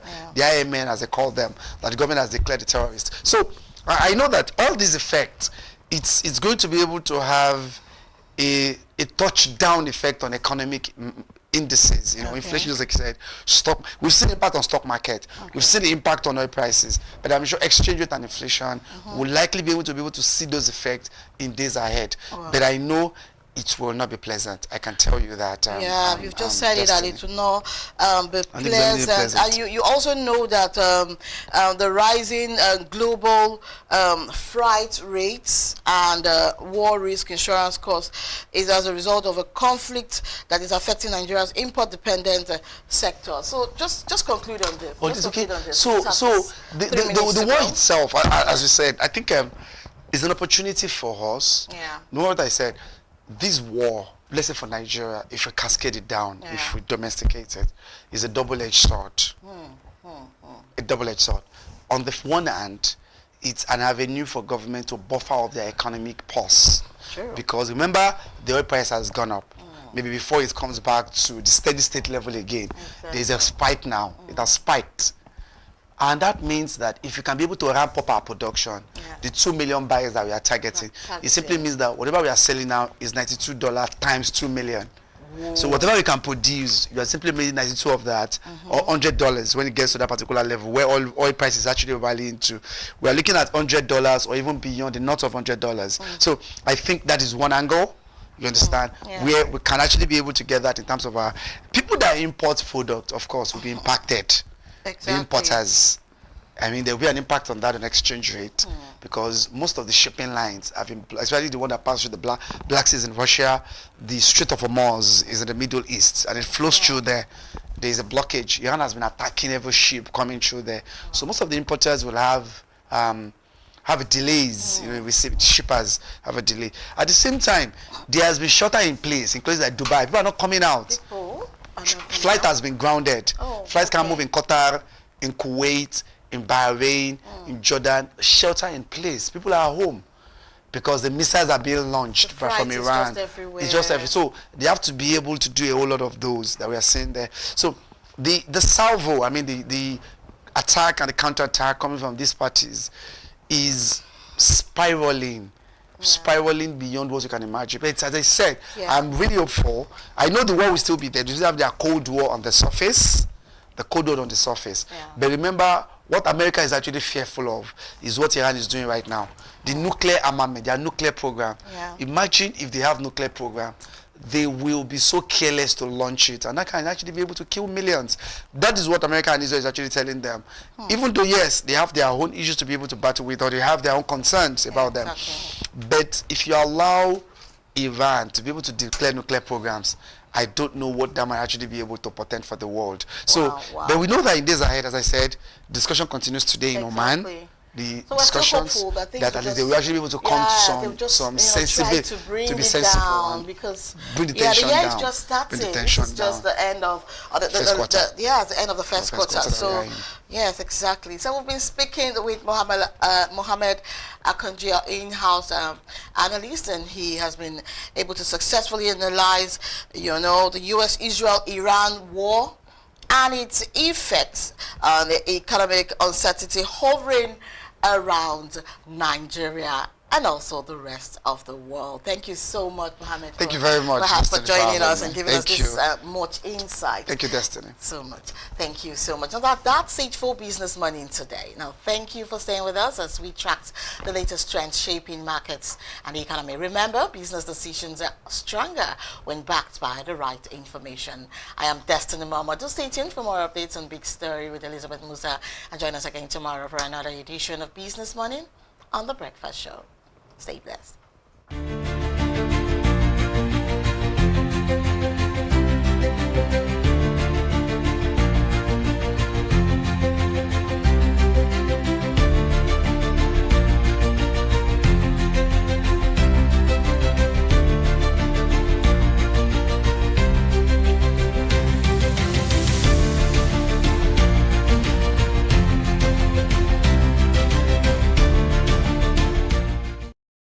For many years, the NNPC Limited and First ENP joint venture operating on the petroleum mining leases 53 and 54 has stood out not only as an engine for energy production, but also as a committed partner to the communities that hosts its operations off the coast of Bayelsa State. Across our 11 host communities, our belief in shared prosperity is brought to life in tangible ways. Through initiatives in health, education, infrastructure, and enterprise development, as well as the Host Communities Development Trust, we are delivering programs that create real, lasting impact. One of the most transformative of these is our flagship Berkey Scholarship Program, a cornerstone of our education development pillar. Through this initiative, 51 talented and determined children from our host communities are gaining access to one of the top secondary schools in Lagos, Nigeria. For many, it is a life-changing opportunity to see a world far beyond what they once imagined. The Becky Scholarship Scheme started out after we undertook our baseline assessment in our host communities, and we identified a huge gap in education. And one of the ways we decided to focus on education was to provide scholarship to students in the communities. When I heard that I was one that took first in this scholarship examination, I was happy because I know that I'm going to make my parents proud. I like that my interval scholarship, I was so happy, I don't know what to say. If looking at it, nobody in this place for now can sponsor a daughter or a son to that place. So it's a good impact that students from Fisan community are enjoying College Lagos. But providing world-class education is only the beginning. We created a mentorship program that pairs each student with a First ENP staff member, offering guidance, encouragement, and a steady hand throughout their academic journey. The mentorship program has not only added to the boys and girls under the mentorship scheme, I think it has added to me as a person as well. It gives fulfillment and joy that you are able to impact someone else that is not necessarily your blood, and you can see them grow. Because for us, these students are not statistics. They are stories. Stories of children whose dreams are now within reach, empowered to become change agents for their communities. Stories of families whose hopes for a brighter tomorrow finally feel possible. Stories of communities witnessing the power of education to transform their future.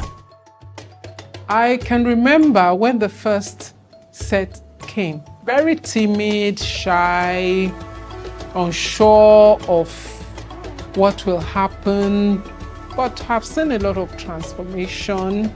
Many of them have taken leadership positions. Many of them are good in sports. My teachers, actually, they have changed my life in many ways, especially in my reading and writing. Being here has helped me in different areas in my life. In my academics, I am more stronger now than before.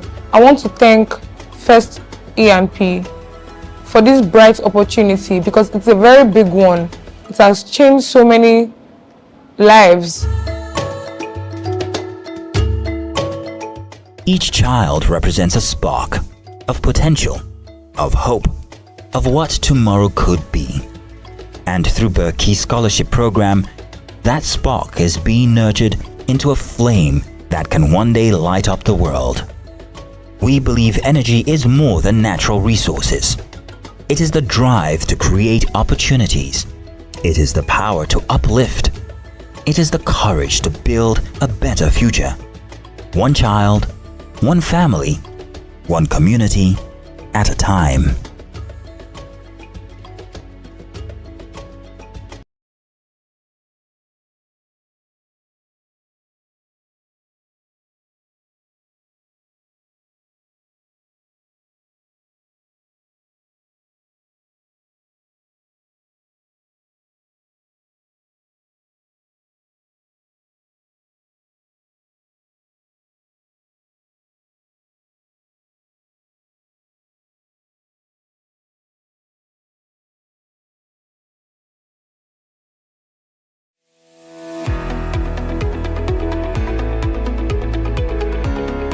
This is Business Week, a weekly program brought to you by BusinessDay Television. And we're live from Lagos, the nation's commercial capital, bringing you the latest insight into the stories that matter for business and the economy. I am Deborah Eze. Onyeka Valentine. I am Destiny Momo. My name is Elizabeth Musa.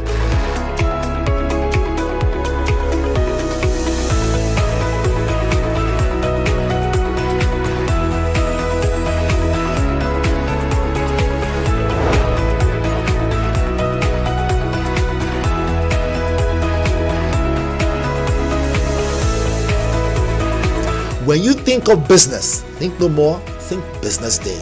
I know that Business Day Television will go places. It is the next big thing that will happen to the Nigerian media sector without a shade of doubt.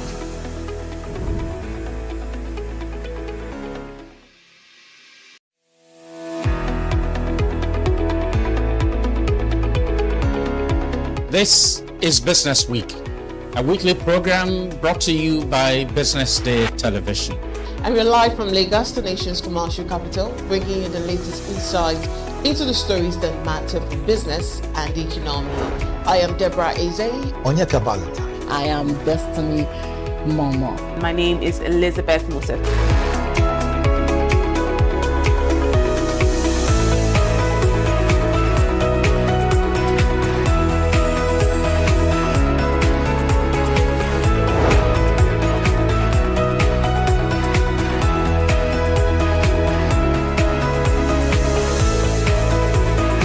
When you think of business, think no more, think Business Day. I know that Business Day Television will go places. It is the next big thing that will happen to the Nigerian media sector without a shade of doubt.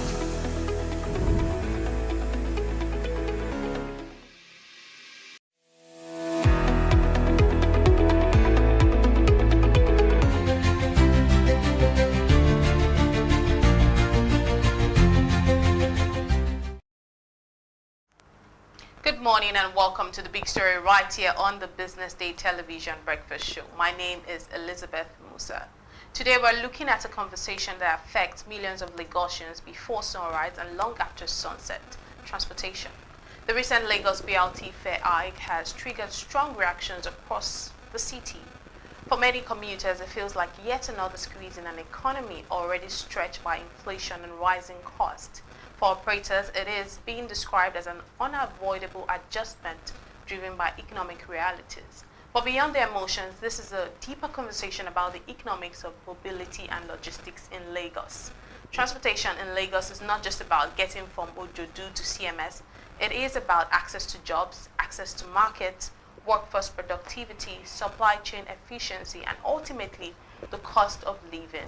When transport costs rise, households adjust spending, businesses require goods, workers demand higher wages, inflationary pressures ripple across the system, and the questions Nigeria want an answer to is whether this is a necessary adjustment or an added burden. Well, joining us to answer these questions this morning is, of course, we know this morning we have the MD CEO of Primero Transport, Mr. Fola Tinubu.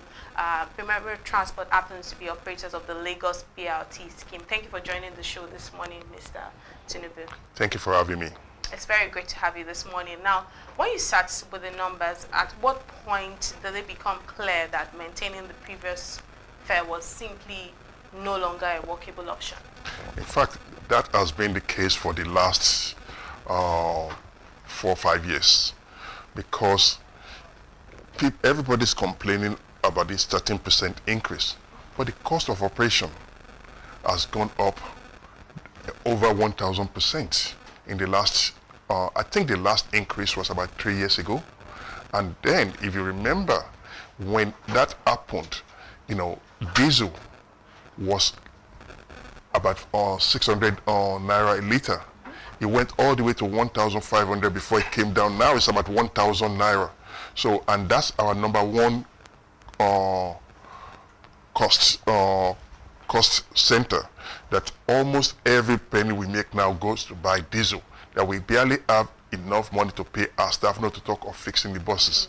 So, I keep saying it, and I'll keep saying it until we all sit around the table, the government, both federal and states, the commuters and the operators, to come up with a viable solution that everybody knows.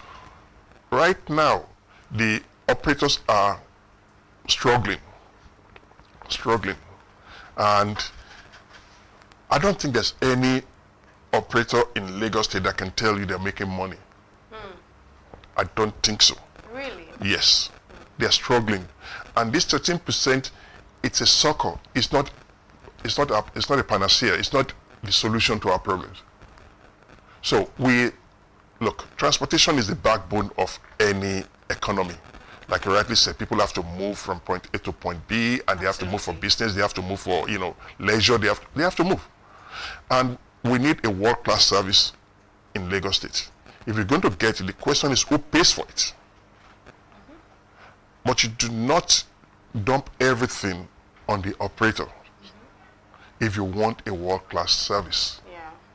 And I've been advocating this now for almost about 8 years, or so, that let us have a round table and work this thing out.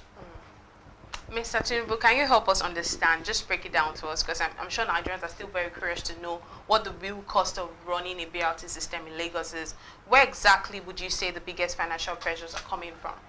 The biggest financial pressure is coming from diesel and on Naira, because everything we use on the buses we import. And anytime Naira loses value, our products goes up in price. Thank God Naira has come down a little bit now, but it was at 1,600, 1,700 before.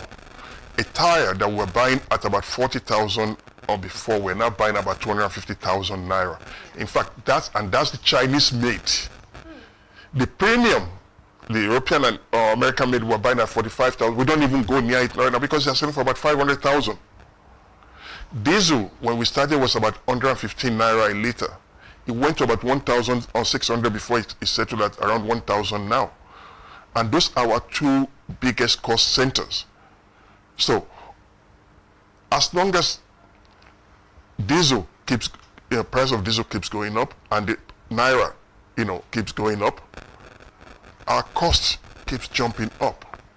And look, everybody calls me, Fola, we need this, we need this, we need this, we need this. And I keep telling them, nobody asks me, how are you surviving? How are you managing to survive? Running public transport system in Lagos, it's a very, very, very difficult business. And I'll give you some examples. And now I'm dating myself. And some of this probably will be before your time. In the 70s, Lagos State government started a bus service called LMTS. Okay. LMTS folded up. When Jakonde came in the 79, started another bus service system called LSTC. Okay. That folded up. When Asiwaju Bola Ahmed became the governor of Lagos State, started the first BRT. That folded up. This is the second BRT that's struggling right now. The question is, why did all of them fold up? That's a question we need to ask ourselves. It's not the same people that are around the LMTS, that are around LSTCs, that are around the first BRT. And they cannot all be stupid. Right. So the question is why? And the answer is very simple. We artificially keep the price low because of politics. Yeah. We allow the market to dictate the cost of operation, so the cost keeps galloping, and nobody bridges it.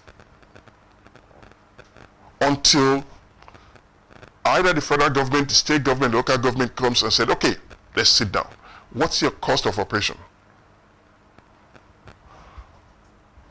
What's your revenue? And how do we make this work? Look, I keep telling everybody, public transport in Lagos State needs a lot of private investments. If investors are going to come in, they need to have some modicum of profit. And if there's no profit in there, they will not, come in. And we continue with this Okada mode of transport. So we need to ask ourselves some serious questions in Lagos. Do we want to continue with Okada mode of transport, or do we want a world-class service? And if we agree that we want a world-class service, then it has to be paid for. The question is, who pays for it? And that's where the roundtable comes in. And how exposed are you to foreign exchange fluctuations? I mean, particularly when it comes to spare parts that you talk about and your maintenance of your fleet. We are exposed to it. We're exposed to it because every time Naira changes, everything we buy doubles, triples. And unfortunately, we don't manufacture any of it in this country. Even tires, we don't. We used to manufacture tires in this country. We don't do that anymore. So we don't manufacture anything in this country. So unfortunately for us, everything we use on the buses are imported. And when Naira loses value, everything skyrockets. And when they go up, they don't go up. People are complaining about 13% right now. When these things go up, they go up 200%, 300%, some of them 500% or even 1,000%. But we still have to buy them. Because if we don't buy them, the buses will not run. Like, people come to me and tell me, the buses are not well maintained. And I tell them, look, I'm not as stupid as I look. We have analysis. We know when the buses are due for service. There's nothing on the buses we cannot fix. But it's a Naira and Kobo issue. If we don't have the money to fix it, what can you do? You have to have some sort of profit to make this thing viable. But some people will be of the opinion that, these buses themselves, you did allude to the fact that some people come and say then the buses are not as maintained as they should be. But we do have a problem when it comes to maintenance culture in Nigeria. I used to think that until I started running Primero. It's actually not a maintenance culture. It's a Naira Kobo issue. Because, look, when the service is due. You've already computerized everything. When you come to your office, the computer is flashing that this bus needs service. But you don't have money to do the service. And you don't want to ground the bus. So you keep on flogging it, hoping that, I used to think it's a maintenance, some parts, yes. But with the buses, everything is fully computerized. We know, when the services are due. We know how to fix the buses. There's nothing on the buses we cannot fix. But when you don't have the money to buy the spare parts, or you are owing your supplier money, they will not supply. And if you don't have if you don't have the parts to fix the buses, what can you do? I mean, at the end of the day, it's for me. I think from a point of being a consumer or a user, it's just really hard to reconcile, because we're not just talking about, even beyond BLT. Yes, you did say that you used to think that it was a maintenance problem, but you know now that it's a Naira Kobo issue. But when we look at certain things within the structure, infrastructure in Nigeria, Lagos, it's hard to believe that it's merely a Naira Kobo issue. You'll be surprised. You will really be surprised. Look, if you have the money, no businessman will invest their money and see their assets sitting down there and not fix it. Because as they're sitting down there, they're costing you money. No, number one, you're not making revenue. Number two, you probably owe on the assets anyway that you're paying the bank or whomever you borrow from. So no serious businessman will sit and let his or her assets rot. If it's a government-owned entity, you may say, okay, it's a government or something like that. But a private business, your board will, will just take you out and put you to a foreign squad and shoot you if you're, letting the assets rot and you have the money, you have the capability to fix it, and you're not doing it. Why would you do that? No serious businessman will do that. And that's why I keep telling people, it's not a maintenance culture per se. It's a naira and kobo issue, especially in private sector, because we know what to do. We know when they're due. But when you don't have the parts and you don't have money to pay for the parts, what do you do? And if we were to decide to keep the fares low despite rising costs, what would start to suffer immediately? Is it fleet expansion? Is it maintenance standards? Is it staff welfare? Or all of the above. All of the all above. Of the above. Look, there's a reason why public transport is subsidized all over the world. If I want to charge the full price, it will not be affordable. And the moment you take the affordability out of it, it's no longer public transport. It becomes an elitist mode of transportation. Yes. That's why public transport all over the world is subsidized, both by the federal and the state and local government. And look, at this junction, I'll tell you, Lagos State government is trying, but they need the federal government's help on this issue. Because Lagos State is the backbone of Nigeria economy. What affects Lagos State affects the whole of Nigeria economy. We need to put, I know subsidy connotes a bad image or name in Nigeria because of our past experiences with subsidy. But I am not even advocating to charge the full price for public transport, because if I want to charge the full price, it would not be affordable. But you don't pass the social responsibility of a state to a private company. The commuters, all they care about is we want the buses to be there, we want to move from point A to point B, we don't care about the economics of it or the economics of it, just give us buses. It's like we keep telling me, it's the dividend of democracy. The government also wants the buses, to be there, but at whose expense? At whose expense? And that's why I've been saying that we honestly have to sit down and have an honest discussion on this topic. Right now, we're all burying our heads in the sand like ostriches. We need to have a honest, and frank, discussion on this issue. Speaking of Lagos, one of the realities we get to see every now and then in Lagos, is road congestion, traffic. These are realities everyone gets to face, whether young or old, rich or poor. How do these inefficiencies, how do they translate into operating costs and ultimately into what the commuters get to pay? Let me say something. I don't care what the government does.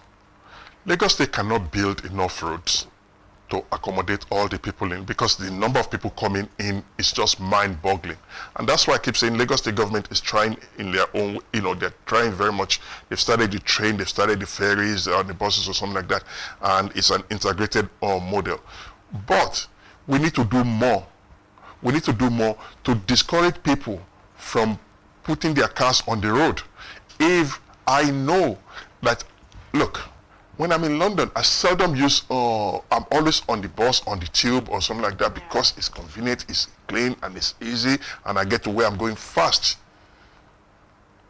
That's where we need to head to, so that we discourage people from getting, in fact, I don't see why we cannot have a congestion charge in coming to Lagos Island, Ikoyi VI or something like that, to discourage people from bringing their cars in. But if you're going to do that, you have to make sure that the public transport system is A-class, and that when people know when I get to the bus stop at so time, the bus will be there, or the train will be there, or the ferry will be there, and I can get to where I'm going on time. But Lagos State is going in the right direction. I keep saying it because they are really trying, but they need the federal government's help. But are we looking at expanding our energy mix? I think one of the biggest challenge we might have also is depending on fuel for everything. So are there any possibilities of us seeing ourselves perhaps moving to electric vehicles sometime soon?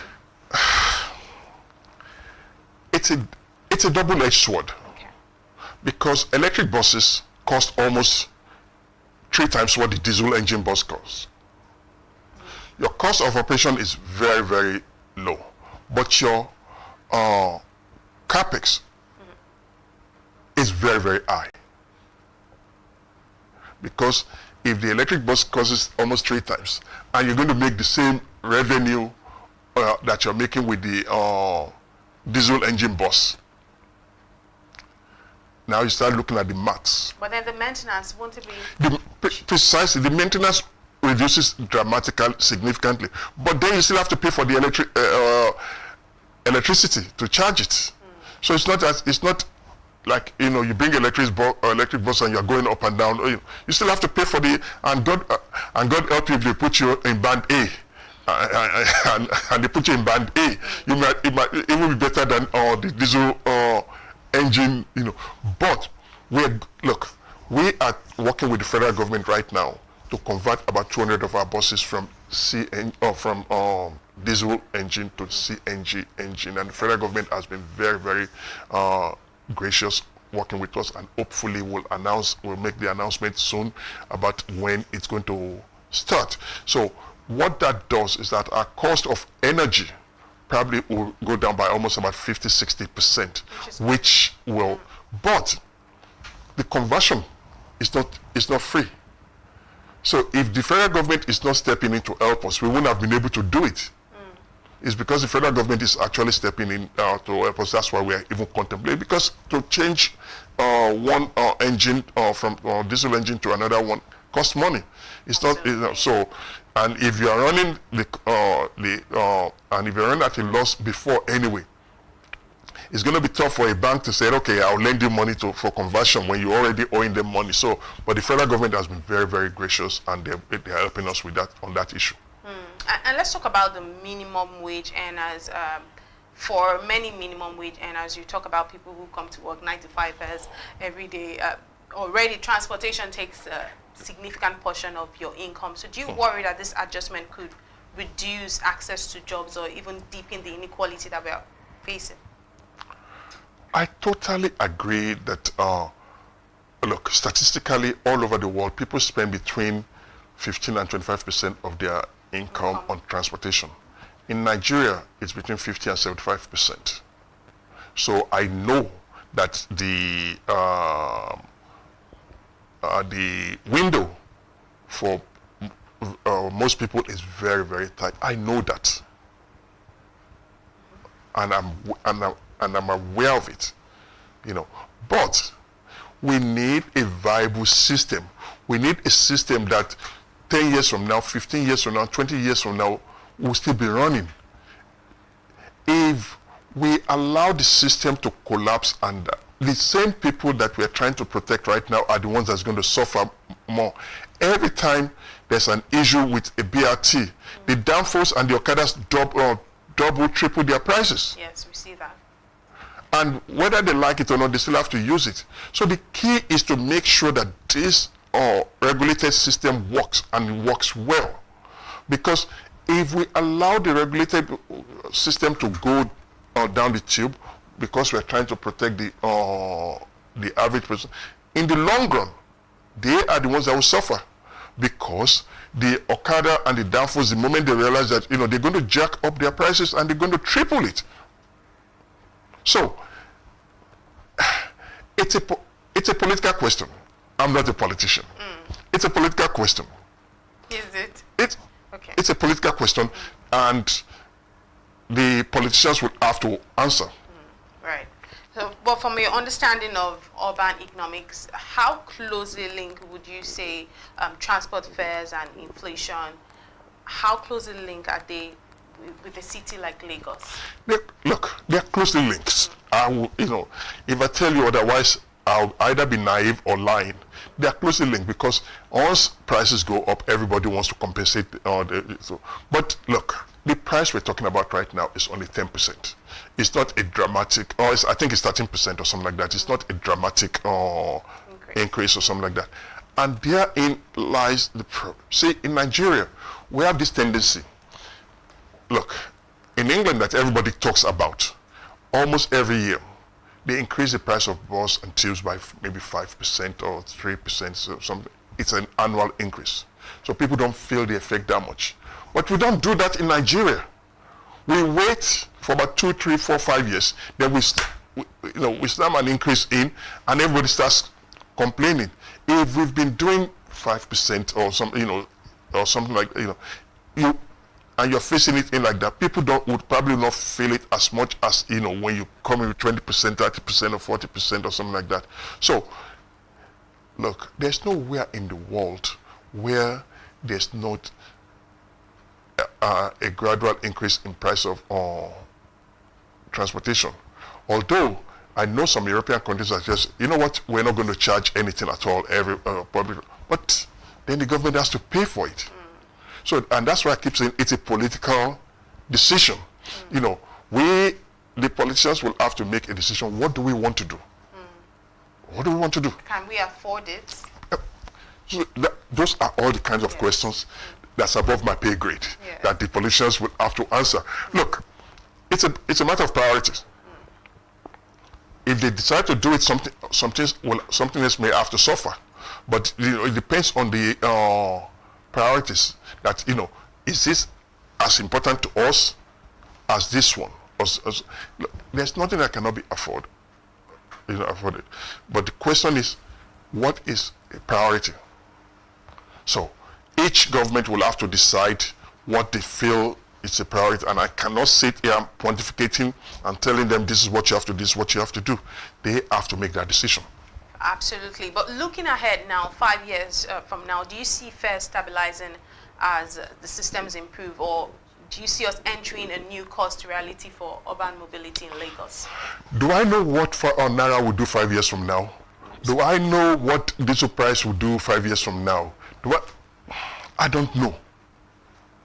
I wish I can, if I know, I wouldn't even be in transportation. I'll just be on the stock market or the commodities market and, buying and selling. But I cannot sit here and tell you this is what will happen 5 years from now, because there's so many. Look at the war that's going on in Iran and Iraq right now. The price of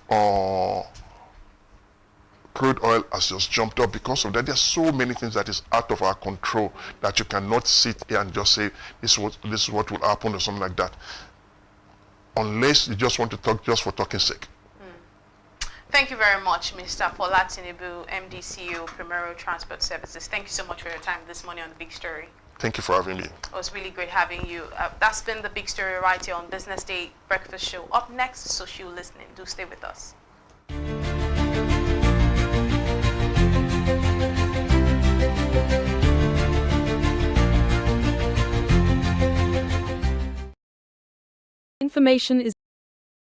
Information is everywhere. But insights, that is rare. Business Day Premium gives you analysis, data, and context that keep you ahead. Business Day Premium. Read deeper, decide smarter. They say money never sleeps. Wake up to clarity, insights, and the stories driving business in Nigeria and beyond. From the heartbeat of small and medium enterprises to the pulse of national economic policy, this is where business meets perspective. With expert guests, real-time analysis, and stories that matter to you. We go beyond headlines to bring you the full picture. Join us every morning as we break down the numbers, decode the policies, and spotlight the people shaping our economy. This is Business money. We are not just showing off businesses, but telling the stories behind them. The hustle, the art, the orders, and the wins. Startup Spotlight, showing every Monday on Business Day television. Welcome to the Triumph Against Odd podcast. Most people go through their lives without knowing what their superpower is, right? But if you're lucky enough and determined enough to find your superpower before you get to a certain stage of your life, you will be incredibly successful. Look, the first thing is you just decide not to look at the challenges, because if you do, it's going to end you. The closest thing I think is that I had a deeply military background, which is a bit of a never say die background. I saw an opportunity in non-interest banking, and I felt that the demand was there. There was pent-up demand for it. People were yearning for it, and I felt that if we did it properly, if we brought in professionalism into it, and if we brought in our experiences, our various experiences from various backgrounds into it, that it could succeed. Very few people do that because very few people explore their superpowers. They just explore bread and butter issues. I need to eat, and Yes, there will be challenges. This is a very difficult business environment. The government keeps working on how to make business easier. The first problem to overcome is really just starting, right? We thought about this idea for over 2 years before we even took the first step. You cannot ignore this country. No, and to be from here, I think is an incredible privilege. Nigeria will be ascendant in my lifetime. This is Business Week, a weekly program brought to you by Business Day Television.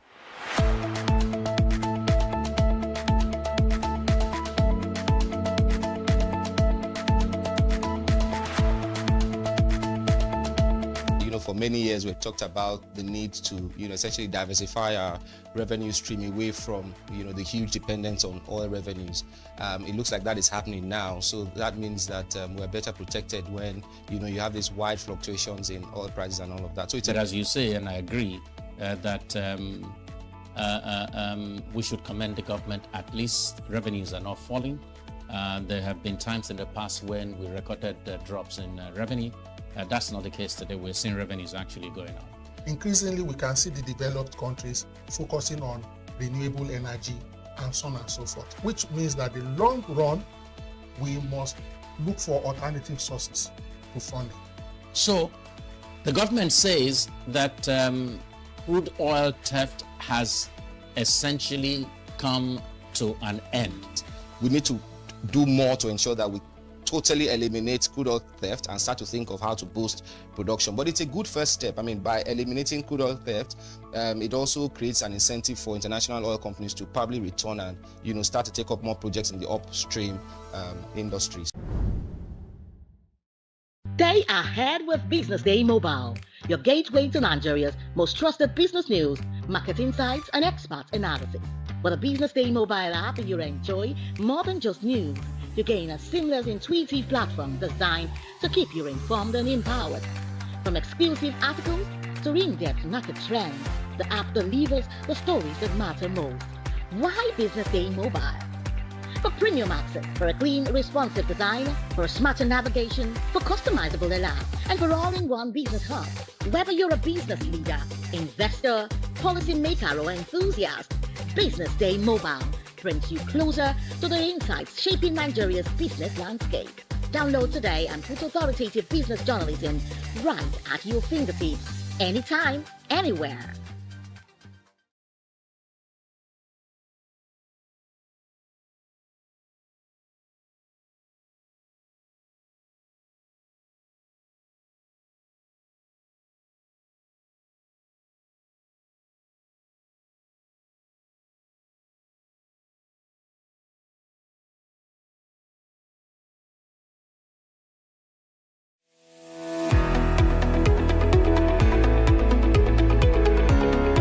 This is Business Week, a weekly program brought to you by BusinessDay Television. And we're live from Lagos, the nation's commercial capital, bringing you the latest insight into the stories that matter for business and the economy. I am Deborah Eze. Onyeka Valentine. I am Destiny Momo. My name is Elizabeth Musa.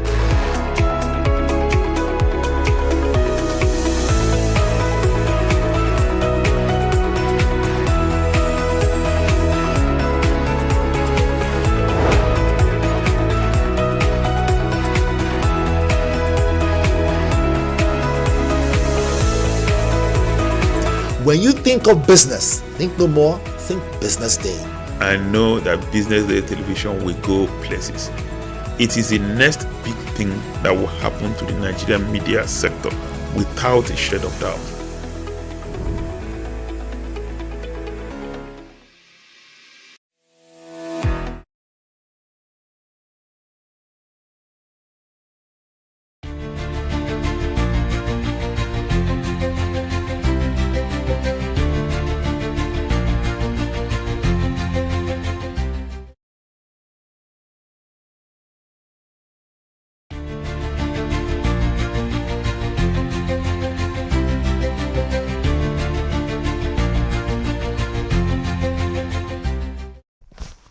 Hello and welcome back to Business Day Television. This is Social Listening, where we bring to you some of the stories making the rounds on social media. My name is Elizabeth Musa, and of course, Indeed, Onyeka Valentine. Social listening, they say, has a lot of sprinkle of gossip inside. yeah, and I don't know how that feels. We'll just have to find the meat out of it and not make it so gossipy. But the first conversation getting our attention this morning is a report that the Nigerian Air Force strikes a terrorist hideout in Sambisa Forest. Now, the strike reportedly killed several senior ISWAP commanders, including Saddam and Saleh Garenkago, in a precision airstrike on terrorist hideouts in the Sambisa Forest area of Borno State.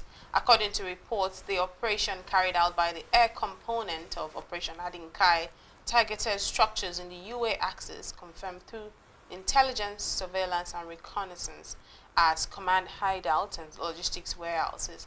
Now, that's one of the stories making the round this morning on social listening. And we'll take a look at some of the tweets and see how Nigerians are reacting to this this strike from the Nigerian Air Force to terrorist hideout. According to Valentine, the Nigerian Air Force is doing the Lord's work. But most definitely, I must say so. And you know, it's far away from gossip, but more of reality, and enough to give them kudos for. We want to see more of these strikes. We want to see more of this, you know, putting, like they say, putting our money where our mouth is.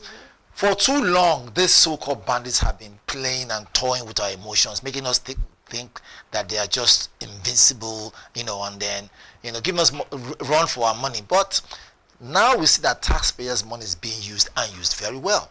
And if in the future, moving forward, we can continue in this trajectory, I tell you, maybe in less than a year from now, the issue of Boko Haram and all this insurgency most definitely will be brought to barest minimum. Maybe not eradicate 100%, because there's no nation that doesn't have its challenges, right? But at some point, we can now say you can walk through those areas at any point in time of the day and not look over your shoulders thinking someone's going to kidnap you or someone come to you know, take your life or something like that. So kudos to Nigerian Air Force, you know, complimenting our ground forces, making sure that all lives are precious, but those who refuse to make us have peace, they will not have peace themselves. Absolutely. Let's see some of the reactions on social media to this story.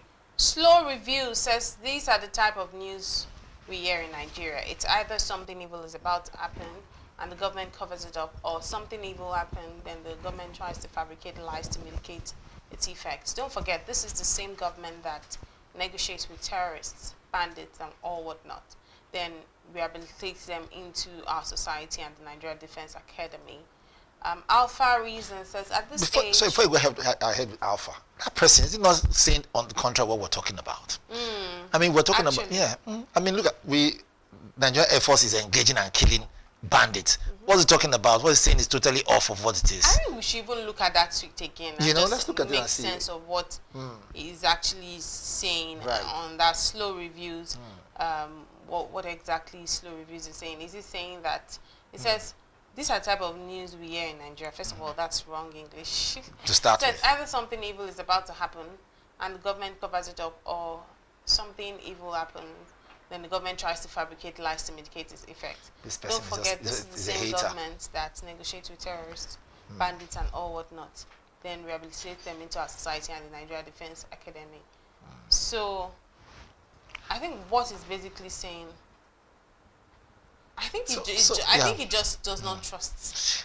So coming you know the sad thing.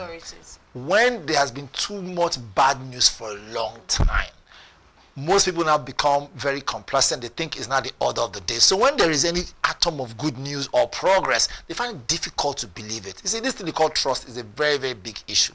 It's like when two people are in a relationship and then one person consistently cannot hang on without, cheating, and it goes back to back. Then unfortunately, one of them maybe is used to forgiving. At some point, whether or not the person cheats, this person is guilty. So I think that's exactly what's happening here, no? But give and take, I think we need to begin to celebrate every win, every milestone that we cover regarding insecurity, dealing with insecurity, and then, gaining back public trust. I think it's worth commending. And I think, like I did say, I'm going to counter what that person said in his comment there on social media, saying, go check your facts. I think Nigerian Air Force and Nigerian Army are now out to make sure the issue of insurgency maybe is that's of what the past. Alpha Reason wanted to say. Let's see some of the more reactions on that story. Alpha Reason says, at this age, no documentation, no video, no anything, just a tweet and photos. Congratulations for the victory. We should do better. Missionary documentary helps plan future exercises. Do you know if it was a different country where they said they have just scored a point against terrorism, and they will believe them? But why is that we're so easy in this country? So we're so quick to dispel and to remove and to yes, pictures will come. They say pictures tell 1,000 stories. I agree, but let us give them benefit of the doubt. Then there's one from Oyenira Michael. It says, great job by the NAF.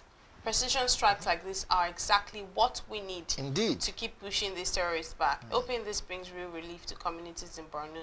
Stay safe out there, troops. I think that's where Michael well said. Michael well said. They need to just stay safe. Let's move to our next conversation this morning. Popular Nigerian singer David Adeleke, popularly known as Davido, is facing a 1 billion naira lawsuit over alleged harassment, cyberbullying, defamation, and threats directed at Mrs. Ebelechukwu Egonu Eneda, a lawyer representing Sophie Momodu.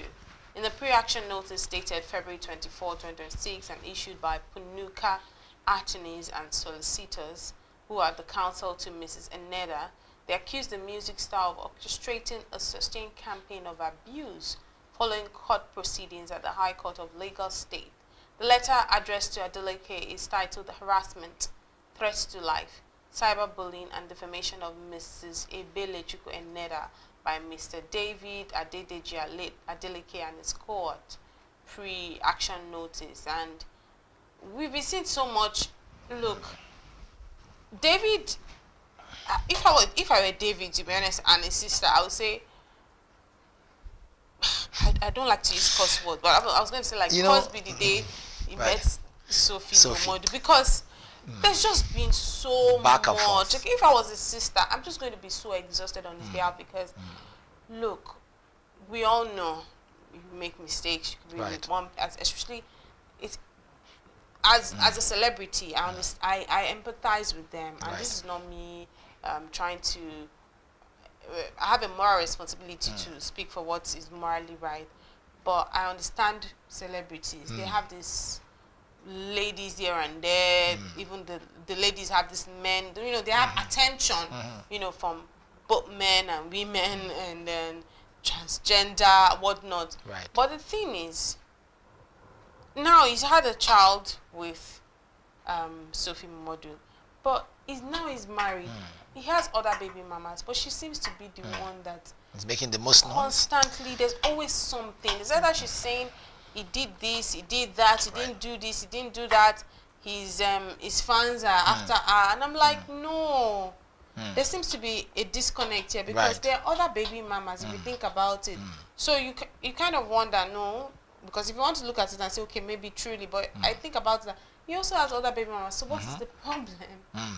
So again, you know, when I said social media or social listening comes with a twist of a sprinkle of gossip, it's just so that we can be able to, you know, see on the lighter note. But in this case, there is no lighter note here. 1 billion naira is no small money. I mean, did I not hear properly? So the question now is that, as much as we know that if you're a superstar, it's not just an artist or a superstar. He's an A-class artist. The bigger you are, the quicker for anyone to throw darts at you, for you to be, you know, kind of distorted. Where am I heading to with this is that no one is immune to mistakes. Everyone makes mistakes every now and then, right? Is this the biggest mistake he has ever made? I don't know. I'm not in his shoes. But from the public view and public opinion, I will say this. For what it is, people are going to come to want to get a slice of that cake that he has based on, oh, he has money, he's from a rich family and all whatnot. Let's just say, for instance, let's assume Davido is not Davido that we all know. Let's assume he was just an ordinary guy. Do you even think Sophia, in her own status, right, will, for any reason, want to come close to him? See, the more popular he gets, the more people come with different antics and tricks to come and buy into that popularity. Believe it or not, ever since she started this whole thing, her Instagram page, her social media page, most definitely has skyrocketed. I don't know what number it is now. So what do we gain from this So what I'm heading to, what I'm heading to is this, is that, again, for those young people coming up, this is a big lesson to learn, right? When you're struggling, right, understand that it doesn't end there. When you now become successful, remember your struggling days. But in doing that, know that you make mistakes along the way. Don't make mistakes. Don't make permanent decisions over temporal situations. I'm not saying he made a mistake or he didn't make a mistake. I'm just saying that those things can cost you far more than you think. Now that someone is coming ahead to now say we're suing him for defamation of character and all that stuff, I'm tempted to say, that is a lawyer or something, whoever she is, or it's Sophie's counsel. Counsel, okay, so counsel. Obviously, the reason why this will be happening is because of the fact that obviously there have been lots. This is the person that is standing in for Sophie. Exactly. So I don't have the facts if truly David has been harassing her or bullying her or defaming her or whatnot, or and then she thought of all that amount of money and chose 1 billion. If I was a judge, I would throw that case so far away that it did not even come close to Nigerian border. Why? Because I will see it as this person just sees David as a cash cow. This person is just an opportunist. Why? I will explain why. Look, so the man is going through some emotional, and if it's a well-seasoned lawyer, judge will see from this angle. He responded from an emotional angle. Right? He didn't come to your house and knock on your door and tell you, I'm going to kill you and all that stuff. But again, there's cyberbullying, which is also a crime one way or the other. If I was David and I have such money, right? It might sound funny. I'll tell you, look, okay, so what is the deal term? Even if I have that money, I'm not going to give it to you. Because it's clear that you are coming to him and doing all this because he responded in ways that, this is just my opinion, which might not count. But again, however, once you're in the public space, people will take shots at you. She has said she needs that this amount of money that she wants to sue him for. I don't think any reasonable judge will actually give her that money, if at all that case hits a prime where there's now a judgment. But let's see how it unfolds. Just my opinion. And then moving forward, artists, musicians, whether you are about to blow or you're blown already, you're famous or you're upcoming, the internet is always there what's the word again? Undefeated, right? So you put anything out there, be careful what you put out there. Before you speak or before you tweet or before you type, don't do it Donald Trump where you just think and you just type. No. I think I also say that artists need to celebrities, public figures also need to be disciplined. I think discipline will take you a mile where indiscipline will never take you. So just being disciplined is important. You avoid some sort of engagement. Very true. But personally, you know, I have an opportunity to have met Davido. He's just a wonderful guy. You know, I wouldn't say he's not perfect, but it can be wonderful and not be disciplined. Well, again, truth be told, let's look at it. It's not easy when you are So when you are in music industry and you are at that level, you have to deal with a lot of dynamic human beings. Human beings are quite dynamic in nature, characters from different ways. So even when you choose to be good, some people take advantage of you. When you decide to go the other way, they take advantage of you. So you just have to. You can't be perfect. It's not possible. And otherwise, you can't please anyone, exactly. Otherwise, yes. Unless you lose your mind. Who knew? Let's put it this way now. So at the time, it's happening now. All the while has been going through a lot. Does anyone have an idea what he's dealing with? Who knew what he was dealing with at the time when he now decided to tweet or send? You never know. We're made of emotions. We're made of, you know, hormones and a whole lot. So he might be thinking, gosh, to get out of this right now, I need to send this message, you know, and later think about it and say, oh, I made a mistake. Anything could have been going on behind. But I don't think he physically came with talks, come and say he wants my harassment. No. But for what it is, the internet is always there and it's let's see how Nigerians are reacting to this conversation on social media real quick. Are they in support or not? Mobolaji says, this is bad. I know Davido was emotional. There we go. It would have been better for the lawyer to demand an apology first. Exactly. Then if Davido doesn't comply, you sue for the 1 billion. This one wants an apology and money. Aha. Doesn't that tell you that she's a gold digger? Olala the Great says, the situation between Davido and Sophie Momodu is unfortunate, especially with legal action now involved. When disputes escalate to claims of defamation, cyberbullying and threats, it shows how serious social media conflicts can become. Public platforms amplify everything, emotions, accusations, and consequences. At this point, it's best for the matter to be handled legally and responsibly. Courtrooms are better than timelines for resolving issues like this. Hopefully, whatever the truth is, it's addressed properly and peacefully. So I will tell you very quickly. I adopted this move a long time ago, which is my social media rule. And I don't know if anyone out there will agree or not. If you're on social media, so long as it is called social media, for me, it's not real. And so, yes, some real information, you know, kind of depends on social media for it to be cut across, which is current affairs, I understand. When I say it's not real, in other words, the person who is responding at that time, I want to believe, well, if you go ahead on social media and insult me or say whatever it is, I see it as a spur of the moment. I don't reply. Neither will I even add or subtract. I just tell myself 48 hours, 1 week, this will never exist. But if you now choose to respond out of anger, like I said before, the person at the other end is hoping you respond so they can take a snapshot of it, keep it and wait for you tomorrow as an evidence, or rather as evidence to use against you in the court of law, right? So I think moving forward, you know, it's important for everyone to know, if you're a responsible person, it doesn't end there. You also have to be social, you know, media responsible, because it is you that is out there, it's your brand. A lot of people have lost a lot of endorsement because of one thing they said or the other. And once you're an influencer, major brands are looking up to you to make the right choice. I just want us to take the last comment. Speaking of socially responsible, Idris Odesanya says, yes, we are just getting started. People will learn to manage their emotions in public and stop the act of bullying people online. David brought this over himself, and I don't expect less from the lawyer. And I think that's just indeed. I think this person is throwing the axe so far in without even wanting to know if there are innocent people around. You know, I mean, truth be told, anyone could have been emotional. But to now say the lawyer, you know, this is what the lawyer should have done. Seriously.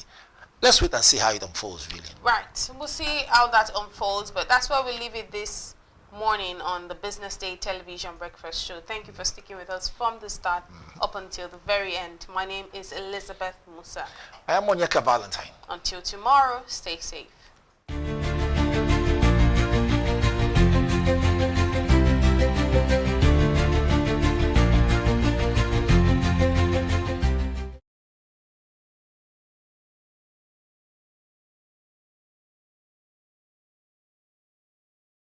Information is everywhere, but insights, That is rare. Business Day Premium gives you analysis, data, and context that keep you ahead. Business Day Premium. Read deeper, decide smarter. They say money never sleeps. Wake up to clarity, insights, and the stories driving business in Nigeria and beyond. From the heartbeat of small and medium enterprises to the pulse of national economic policy, this is where business meets perspective. With expert guests, real-time analysis, and stories that matter to you, we go beyond headlines to bring you the full picture. Join us every morning as we break down the numbers, decode the policies, and spotlight the people shaping our economy. This is Business Money. We are not just showing off businesses, but telling the stories behind them. The hustle, the art, the orders, and the wins. Startup Spotlight, showing every Monday on Business Day television. Welcome to the Triumph Against Odd podcast. Most people go through their lives without knowing what their superpower is, right? But if you're lucky enough and determined enough to find your superpower before you get to a certain stage of your life, you will be incredibly successful. Look, the first thing is you just decide not to look at the challenges, because if you do, it's going to end you. The closest thing I think is that I had a deeply military background, which is a bit of a never say die background. I saw an opportunity in non-interest banking,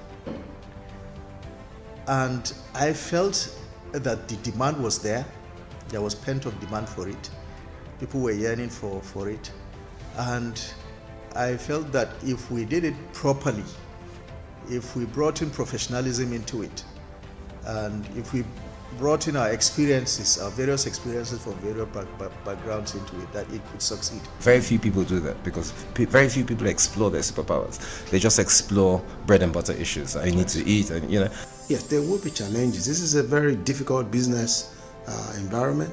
The government keeps working on how to make business easier. The first problem to overcome is really just starting, right? We thought about this idea for over 2 years before we even took the first step. You cannot ignore this country.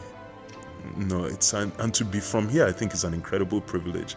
Nigeria will be ascendant in my lifetime. This is Business Week, a weekly program brought to you by Business Day Television.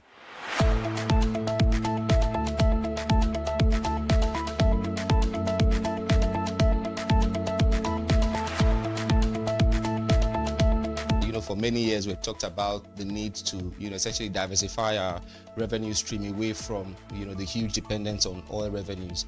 It looks like that is happening now. So that means that we're better protected when, you have these wide fluctuations in oil prices and all of that. So But as you say, and I agree, that we should commend the government. At least revenues are not falling. There have been times in the past when we recorded drops in revenue. That's not the case today. We're seeing revenues actually going up. Increasingly, we can see the developed countries focusing on renewable energy and so on and so forth, which means that in the long run, we must look for alternative sources to funding. So the government says that crude oil theft has essentially come to an end. We need to do more to ensure that we totally eliminate crude oil theft and start to think of how to boost production. But it's a good first step. By eliminating crude oil theft, it also creates an incentive for international oil companies to probably return and start to take up more projects in the upstream industries. Stay ahead with Business Day Mobile, your gateway to Nigeria's most trusted business news, market insights, and expert analysis. With a Business Day Mobile app, you enjoy more than just news. You gain a seamless, intuitive platform designed to keep you informed and empowered. From exclusive articles to in-depth market trends, the app delivers the stories that matter most. Why Business Day Mobile?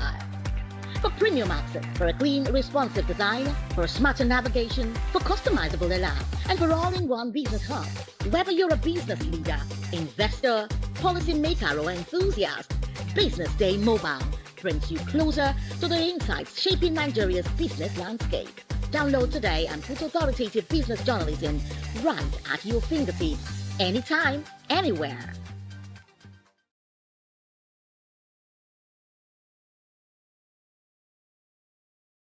Entrepreneurship is for everybody, but not everybody is for entrepreneurship. They are the dreamers. I remember it was like 3 a.m. by 21st of December 2021. The disruptors. Life is not affordable, let's be real. The doers. BusinessDay Academy has trained over 3,000 event professionals. In a place where the odds don't play fair, they play harder. I would like my business to be remembered as one of the homegrown organizations that has helped with shaping the narrative of this continent positively. From first-time founders to industry giants, this is where serious business meets unexpected terms. I could stay up hours of the night just watching things about space. Welcome to Entrepreneurs Lounge with Norma, where we unravel the buzz and glamorous headshots to bring you the untold. When I went for youth service, where I was sent to, instead of me to go to work, I went to go and learn how to sew. Raw. I'm blown away by the challenges they're facing. And real stories of Nigeria's fearless young entrepreneurs. And not only yes. Watch Entrepreneurs Lounge with Norma every Tuesday on BusinessDay television.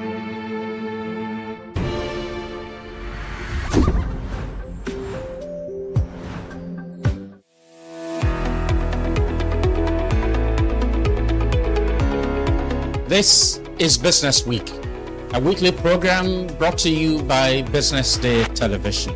And we're live from Lagos, the nation's commercial capital, bringing you the latest insight into the stories that matter for business and the economy. I am Deborah Eze. Onyeka Valentine. I am Destiny Momo. My name is Elizabeth Musa.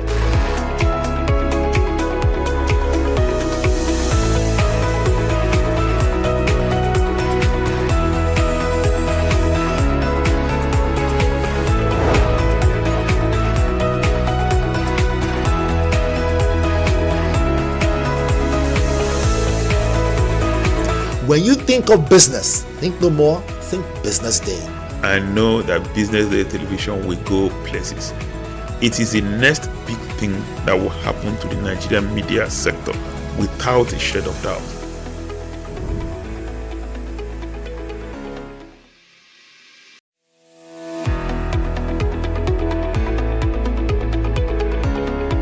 This is Business Week, a weekly program brought to you by BusinessDay Television. And we're live from Lagos, the nation's commercial capital, bringing you the latest insight into the stories that matter for business and the economy. I am Deborah Eze. Onyeka Valentine. I am Destiny Momo. My name is Elizabeth Musa.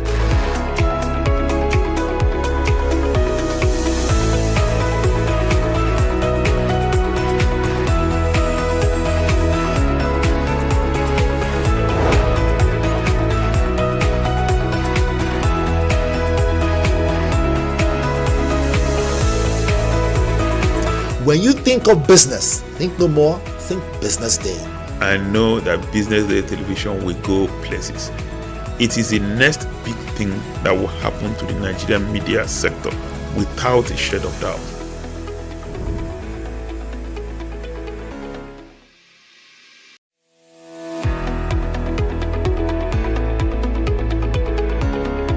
This is Business Week, a weekly program brought to you by BusinessDay Television. And we're live from Lagos, the nation's commercial capital, bringing you the latest insight into the stories that matter for business and the economy. I am Deborah Eze. Onyeka Valentine. I am Destiny Momo. My name is Elizabeth Musa.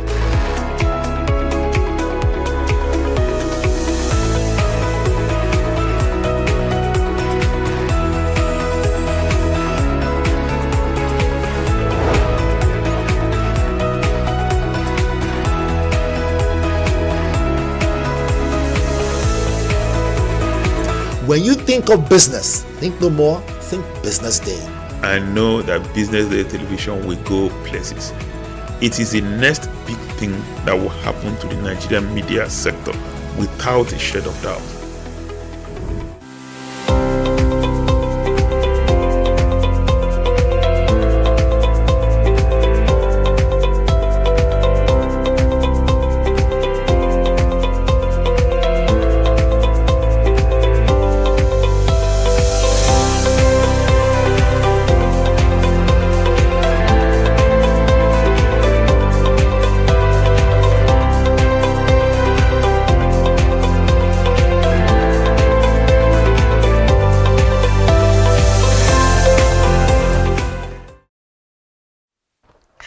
Good morning and welcome to the Business News Hour, coming to you live from BusinessDay Television. I am Destiny Momo. Now, let's look at the major business headlines. And Dangote Refinery raises petrol ex-depot price to 874 naira on crude rally. And Nigeria's net reserves surged nearly ninefold to $34.8 billion in just 2 years. While CBN bets on easing inflation, FX stability for rate cut. And NGX gains 1.7 trillion naira on banking, oil and gas rally. And also NCC proposes 14-day notice before SIM deactivation. And I will begin today's Business News Hour with development from Nigeria, where Dangote Petroleum Refinery has raised its premium motor spirit PMS gantry price by 100 naira, pushing the ex-depot rate to 874 naira per litre from 774 naira. The adjustment signals a renewed upward pressure on petrol prices nationwide. A senior refinery official confirmed the revision on Monday, citing heightened volatility in global crude oil markets and rise in replacement costs as key drivers behind the decision. Another new pricing template has taken immediate effect, resetting downstream benchmarks and likely triggering higher pump prices across retail outlets in the coming days. And now the increase follows the refinery's suspension of petrol loading operations effective midnight, March the 2nd, 2026. Now, after international crude prices climbed above $80 per barrel. An industry operator say the development highlights the sensitivity of Nigeria's deregulated petrol market to global crude swings as traders increasingly factor risk premiums into pricing amid tightening supply conditions. And the refinery's pricing decision underscores the sensitivity of the Nigeria's deregulated petrol market to global crude swings, with traders increasingly pricing in risk premiums amid tightening supply dynamics. Meanwhile, Nigeria's net external reserves soared by 772.18% in 2 years to $34.80 billion at the end of 2025 from $3.99 billion in 2023, according to Olayemi Cardozo, Governor of the Central Bank of Nigeria. Cardozo disclosed in a statement on Monday that the sharp rise in the net reserves reflects what he described as a fundamental improvement in the quality of the country's external buffers. He noted that the 2025 net reserve position alone surpassed the total gross reserves recorded at the end of 2023, which stood at $33.22 billion. Now, he attributed the gains to increased transparency and credibility in foreign exchange management, which he said has boosted investor confidence and attracted stronger FX inflows and enhanced reserve management practices focused on capital preservation, liquidity, and long-term sustainability. And providing further breakdown, he said net reserves increased from $23.11 billion at the end of 2024 to $34.80 billion at the close of 2025. Now, over the same period, gross external reserves rose to $45.71 billion from $40.19 billion, an increase of $5.52 billion. And according to him, the expansion highlights Nigeria's improved capacity to meet external obligations, support exchange rate stability, and strengthen overall macroeconomic resilience. And now moving on, Central Bank of Nigeria has reduced the monetary policy rate by 50 basis points to 26.5% following the 304th meeting of its Monetary Policy Committee in Abuja. The committee retained the asymmetry corridor at 50 plus and minus 450 basis points and left the cash reserve requirement for deposit money banks unchanged at 45%. And Governor Olayemi Kadaso said the decision reflects sustained disinflation supported by earlier monetary tightening, exchange rate stability, and improved food supply, while cautioning that inflation risk persists. And according to the National Bureau of Statistics, headline inflation eased to 15.10% in January 2026 from 15.15% in December, and marking 11th consecutive month of decline and the lowest rate since November 2020. And meanwhile, external buffers have strengthened with foreign reserves rising to $47.8 billion and the naira appreciating in the official market, providing scope for measured policy flexibility. However, analysts warn that fiscal injections and election-related spending could reverse gains, underscoring the delicate balance facing policymakers. In other news, trading on the Nigerian Exchange Limited closed higher on Monday, driven by gains in banking, oil and gas, and consumer goods counters. The all-share index advanced to 195,515.23 points from 192,826.78, while market capitalization rose to 125.49 trillion naira from 123.76 trillion naira. Activity levels were mixed as trading volume declined 4.12% to 789.9 million units, although value traded edged up 0.94% to 35.08 billion naira. Aradel Holdings PLC led the value chart with 6.1 billion naira in transactions. The NGX Banking Index posted modest gains, reflecting renewed interest in Tier 1 lenders, even as select stocks recorded profit taken. And consumer goods and industrial indices also strengthened, supported by price appreciation in bellwether stocks, while oil and gas equities delivered one of the session's strongest performances. And overall market breadth closed evenly, underscoring balanced investor sentiment as capital rotated into fundamentally strong sectors and lifting equities to fresh highs. And still on, the Nigerian Communications Commission has proposed a mandatory 14-day notice period before telecom operators deactivate SIM cards over inactivity or post-paid churn. And the measure is outlined in a February 2026 consultation paper on the telecom's identity risk management platform. Now, under the proposed amendments, the quality of service business rules, operators will be required to notify affected subscribers via an alternative line or email at least 14 days before final deactivation for both prepaid and post-paid lines. And currently, subscriber lines may be deactivated after 6 months of inactivity tied to revenue-generating events, with permanent loss possible after an additional 6 months. The Commission also directed operators to submit churn data to the telecom's identity risk management system within 7 days of completion. And signed by Executive Vice Chairman Aminu Maida, the proposal is open for stakeholders and comments until March 2026. In a recent development, Nigeria's private sector returned to expansion in February as the headline Purchasing Managers Index released by Stanbic IBTC Bank rose to 53.2 from 49.7 in January, crossing the 50-point threshold that signals improved business conditions. The rebound was driven by stronger customer demand and improved affordability, which lifted new orders and pushed output to its fastest pace in 4 months. All 4 monitored sectors recorded growth, with wholesale and retail rebounding from January's contraction.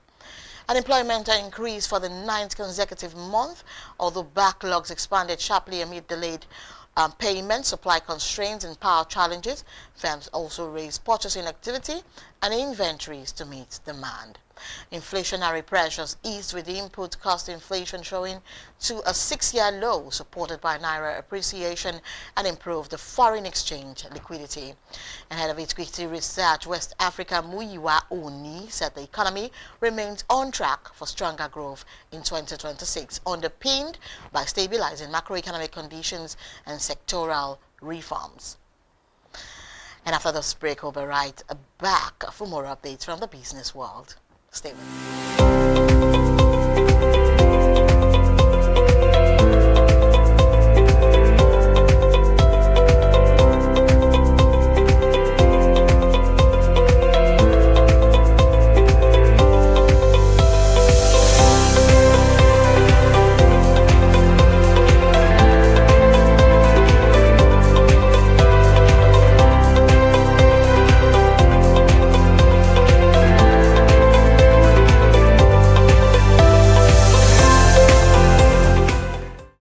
Entrepreneurship is for everybody, but not everybody is for entrepreneurship. They are the dreamers. I remember it was like 3 a.m. by 21st of December 2021. The disruptors. Luxury is not affordable, let's be real. The doers. BusinessDay Academy has trained over 3,000 event professionals. In a place where the odds don't play fair, they play harder. I would like my business to be remembered as one of the homegrown organizations that has helped with shaping the narrative of this continent positively. From first-time founders to industry giants, this is where serious business meets unexpected turns. I could stay up hours of the night just watching like things about space. Welcome to Entrepreneurs Lounge with Norma, where we unravel the buzz and glamorous headshots to bring you the untold. When I went for youth service, where I was sent to, instead of me to go to work, I went to go and learn how to sew. Raw. I'm blown away by the challenges they're facing. And real stories of Nigeria's fearless young entrepreneurs. And not only yes. Watch Entrepreneurs Lounge with Norma every Tuesday on BusinessDay television.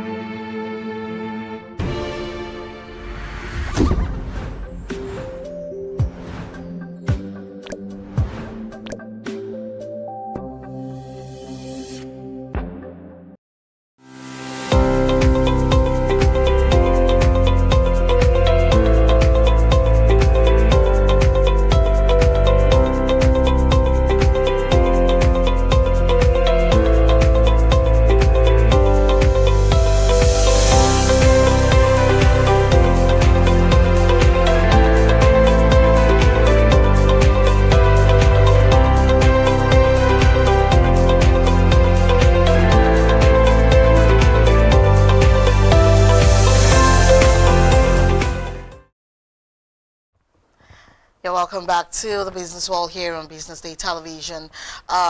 It's still the business news hour. And right now, the National Insurance Commission has partnered with the National Credit Guarantee Company to deepen access to finance for MSMEs, local manufacturers, and consumer credit customers. The collaboration was formalized during a courtesy visit by the NCGC management to the Commission. Managing Director Bonaventure Okaimo said the company licensed by the Central Bank of Nigeria in August 2025 is positioned to catalyze lending through partial credit guarantees and technology-driven processes. He outlined two flagship products, the National Individual Guarantee and the Portfolio Guarantee, designed to de-risk lending and stimulate credit growth across sectors. And Insurance Commissioner Olusegun Omosehin welcomed the initiative, pledging regulatory support to strengthen insurer participation and market confidence. And separately, NICOM is collaborating with the Presidential Enabling Business Environment Council under a 90-day reform accelerator to enhance regulatory efficiency and improve service delivery.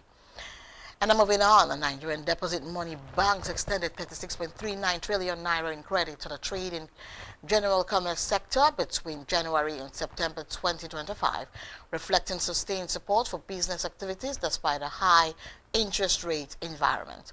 And data from the Central Bank of Nigeria show the figure represents a 0.96% increase from 36.05 trillion naira recorded in the corresponding period of 2024, driven largely by stronger lending in the third quarter. And credit distribution peaked in August at 5.06 trillion naira, in September at 4.85 trillion naira, marking a rebound after slower disbursements in the early months of the year. An average monthly lending rose marginally to 4.04 trillion naira in 2025 compared to 4.01 trillion naira in 2024 as businesses navigated borrowing costs that reached as high as 30%.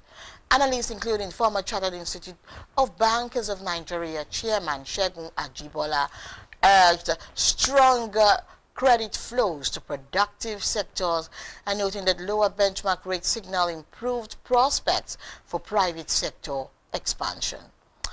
And meanwhile, the Federal Capital Territory Internal Revenue Service has urged all taxable residents to file their personal income tax returns on or before March 31, 2026, covering income earned during the 2025 assessment year.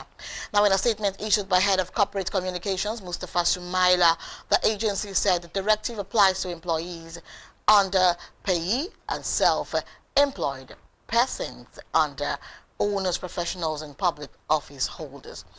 The service noted that the requirement is backed by provisions of the 1999 Constitution and relevant tax laws mandating individuals to submit accurate returns of income from all sources within 90 days of the new assessment year.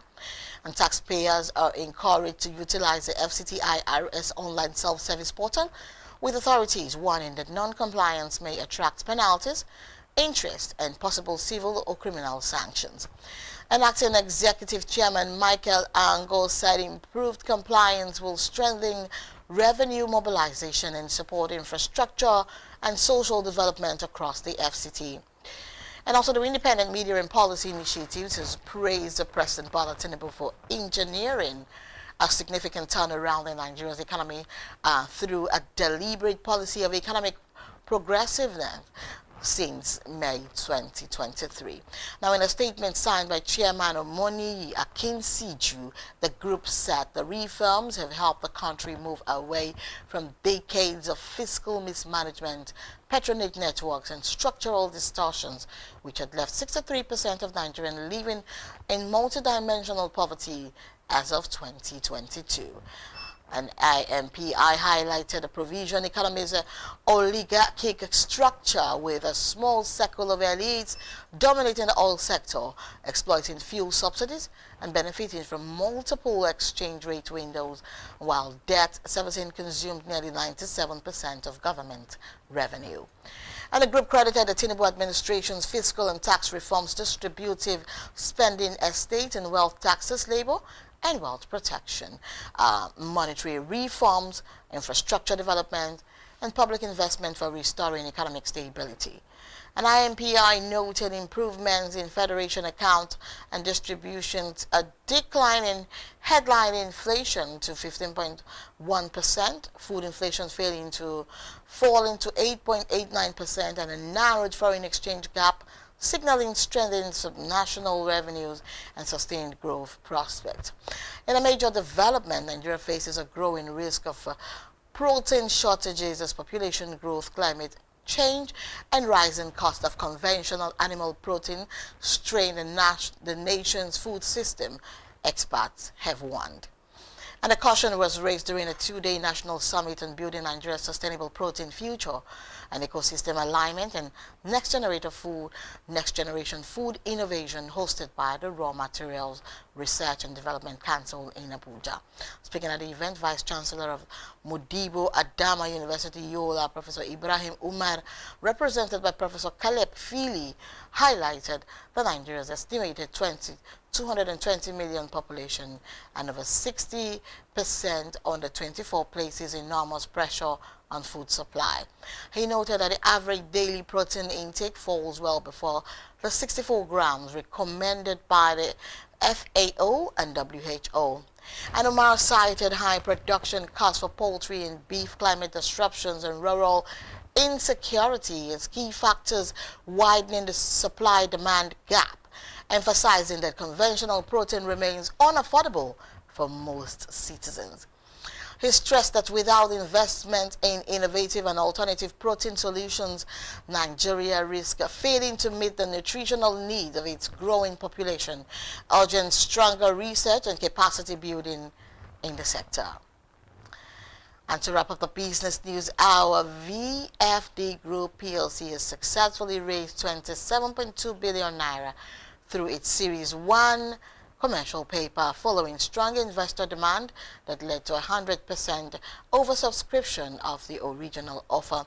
The issuance forms part of VFD Group's 50 billion naira commercial paper program with a Series 1 target initially set at 15 billion naira.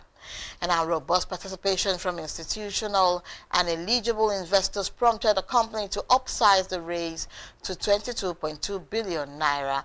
The commercial paper was issued across two tenors, 270 days and 364 days, attracting qualified institutional investors and high net worth participants in Nigeria's domestic debt market. The oversubscription highlights investor confidence in VFD Group's diversified business model, disciplined capital management, and long-term growth prospects. An executive director of finance, Folajimi Adeleye, said the strong demand reflects the resilience of the company's credit profile and market trust and its strategic direction. Proceeds will support short-term working capital and general corporate purposes, and while the CP program continues to optimize the group's cost of capital and funding flexibility in a dynamic macroeconomic environment. Now, with that, we wrap up Business News Hour. I am Destiny Mama. Thank you for joining us today with Business Day Television for the latest updates in debt analysis and insights shaping the business world. Good.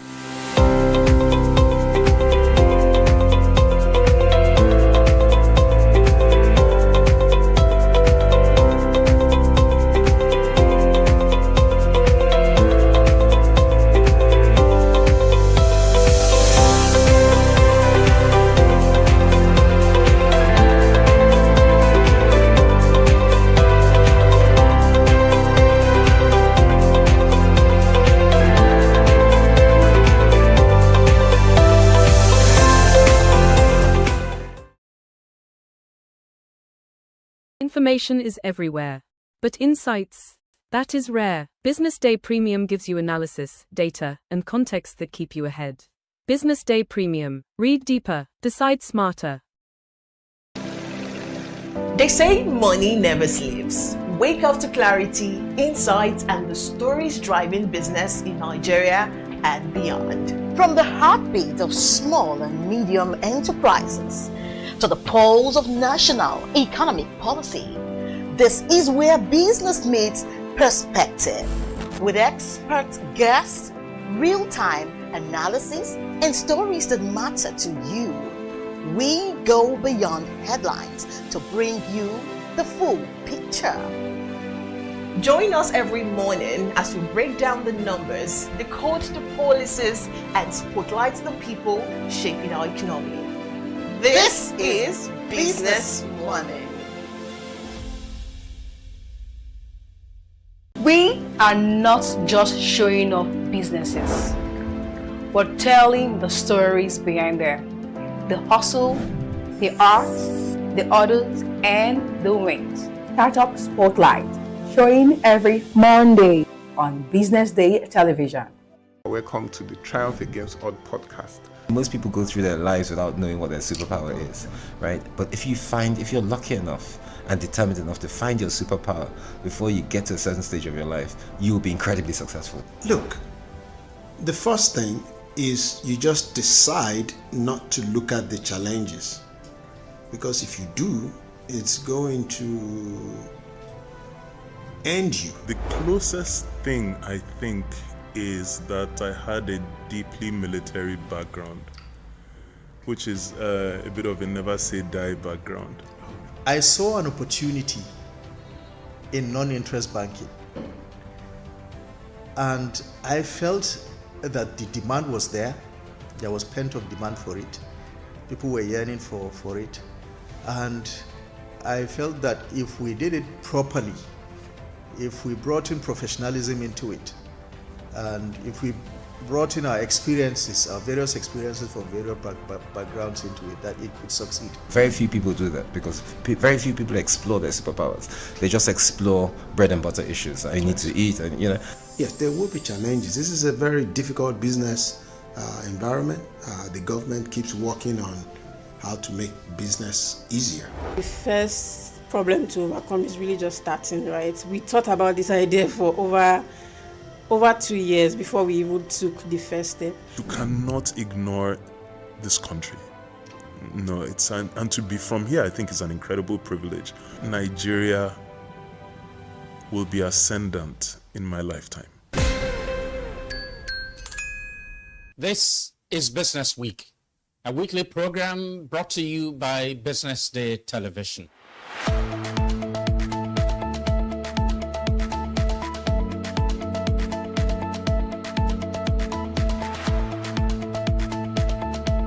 For many years, we've talked about the need to, essentially diversify our revenue stream away from, the huge dependence on oil revenues. It looks like that is happening now. So that means that we're better protected when, you have these wide fluctuations in oil prices and all of that. So it's as you say, and I agree, that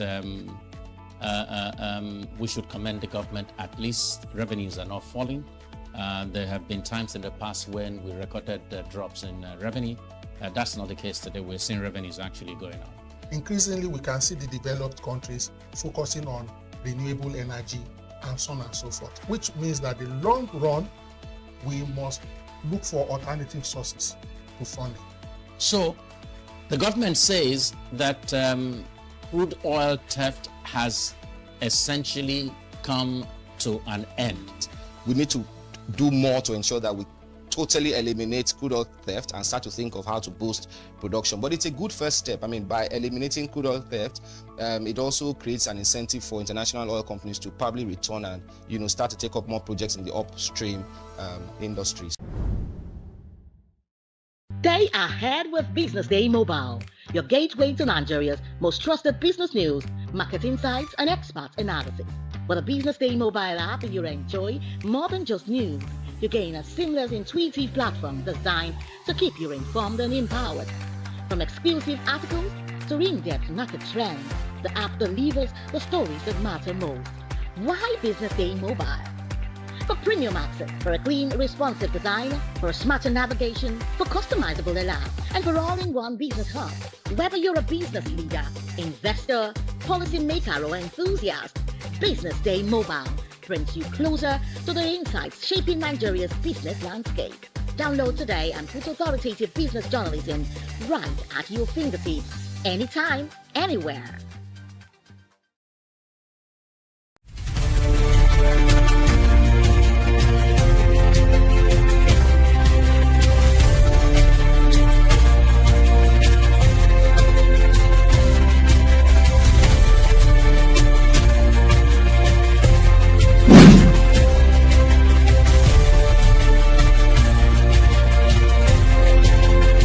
Hello and welcome to Startup Spotlight, where big ideas come alive and bold founders are shaping Africa's future.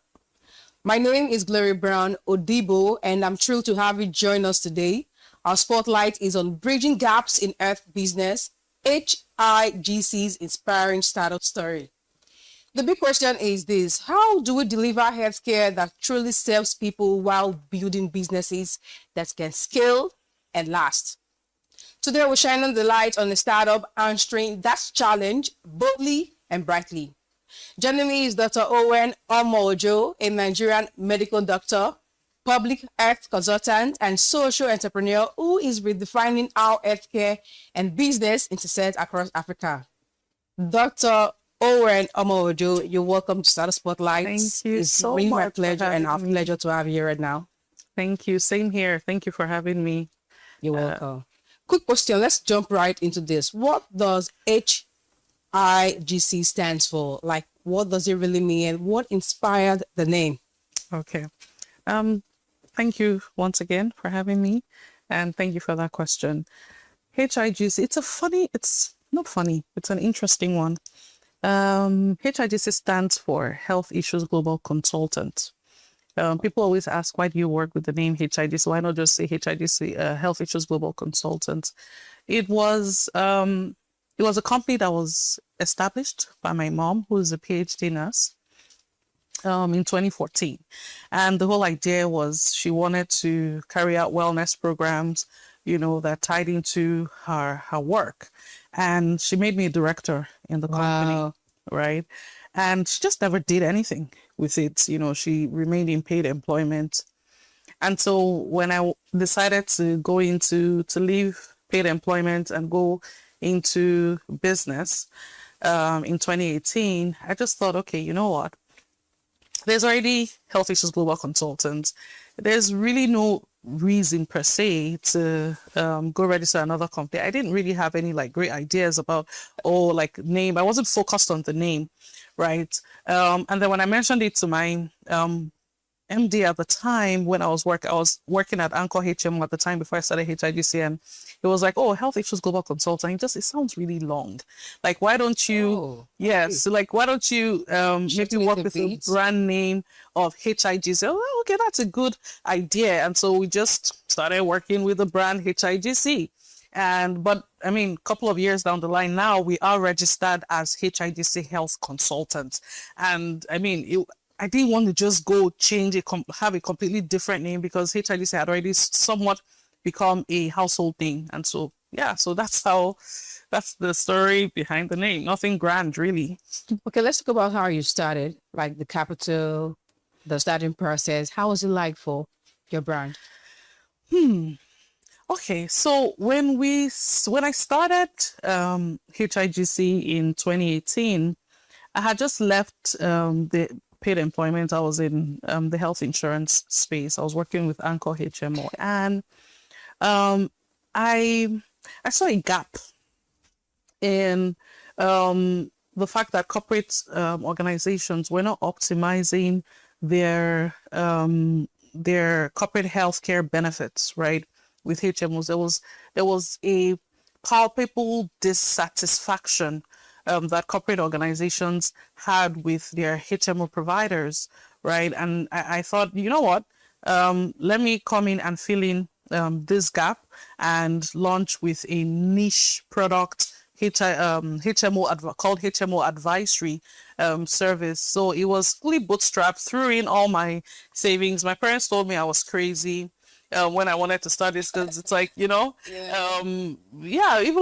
I've always had an entrepreneurial spirit, right?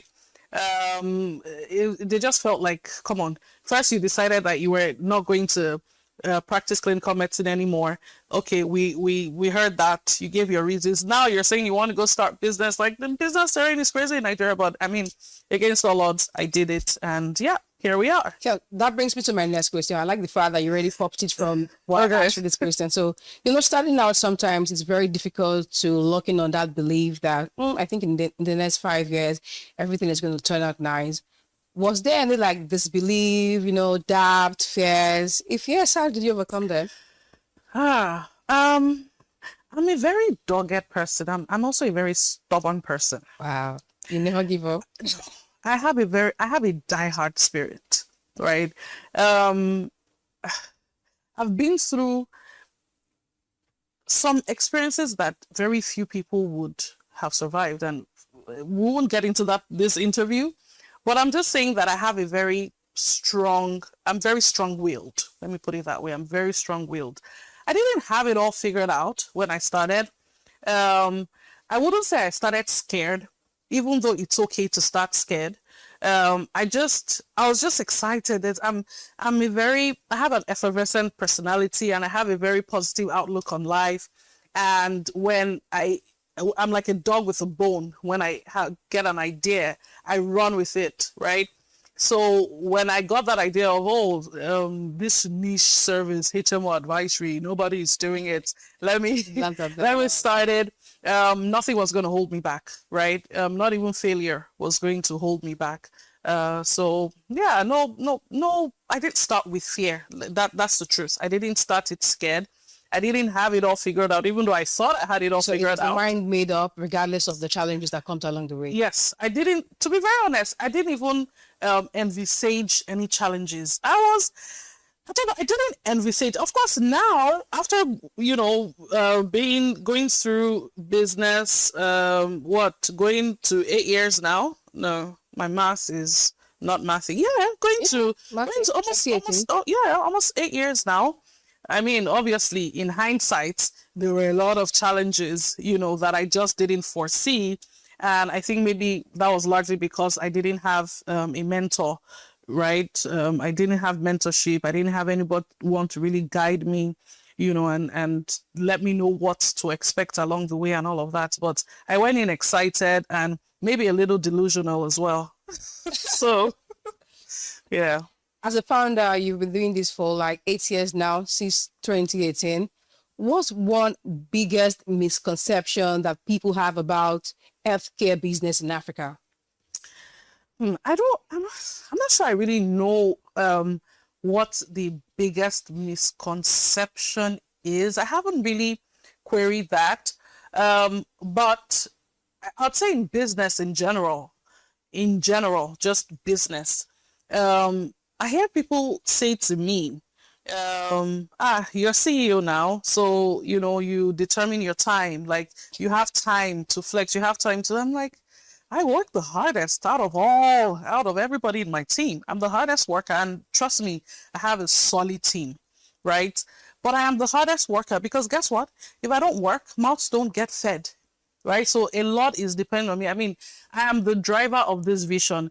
I hope that the vision will outlive me, right? The vision is bigger than me, but right now we're in a position where I'm driving the vision. And so if I don't put it 1,000%, the company, we're not going to achieve that vision and that goal and that mission. We're not going to get there, or maybe we'll get there, but we'll get there a lot slower, right? So I think that generally is a misconception. I also had a misconception that it was, roses and petals before I went into business.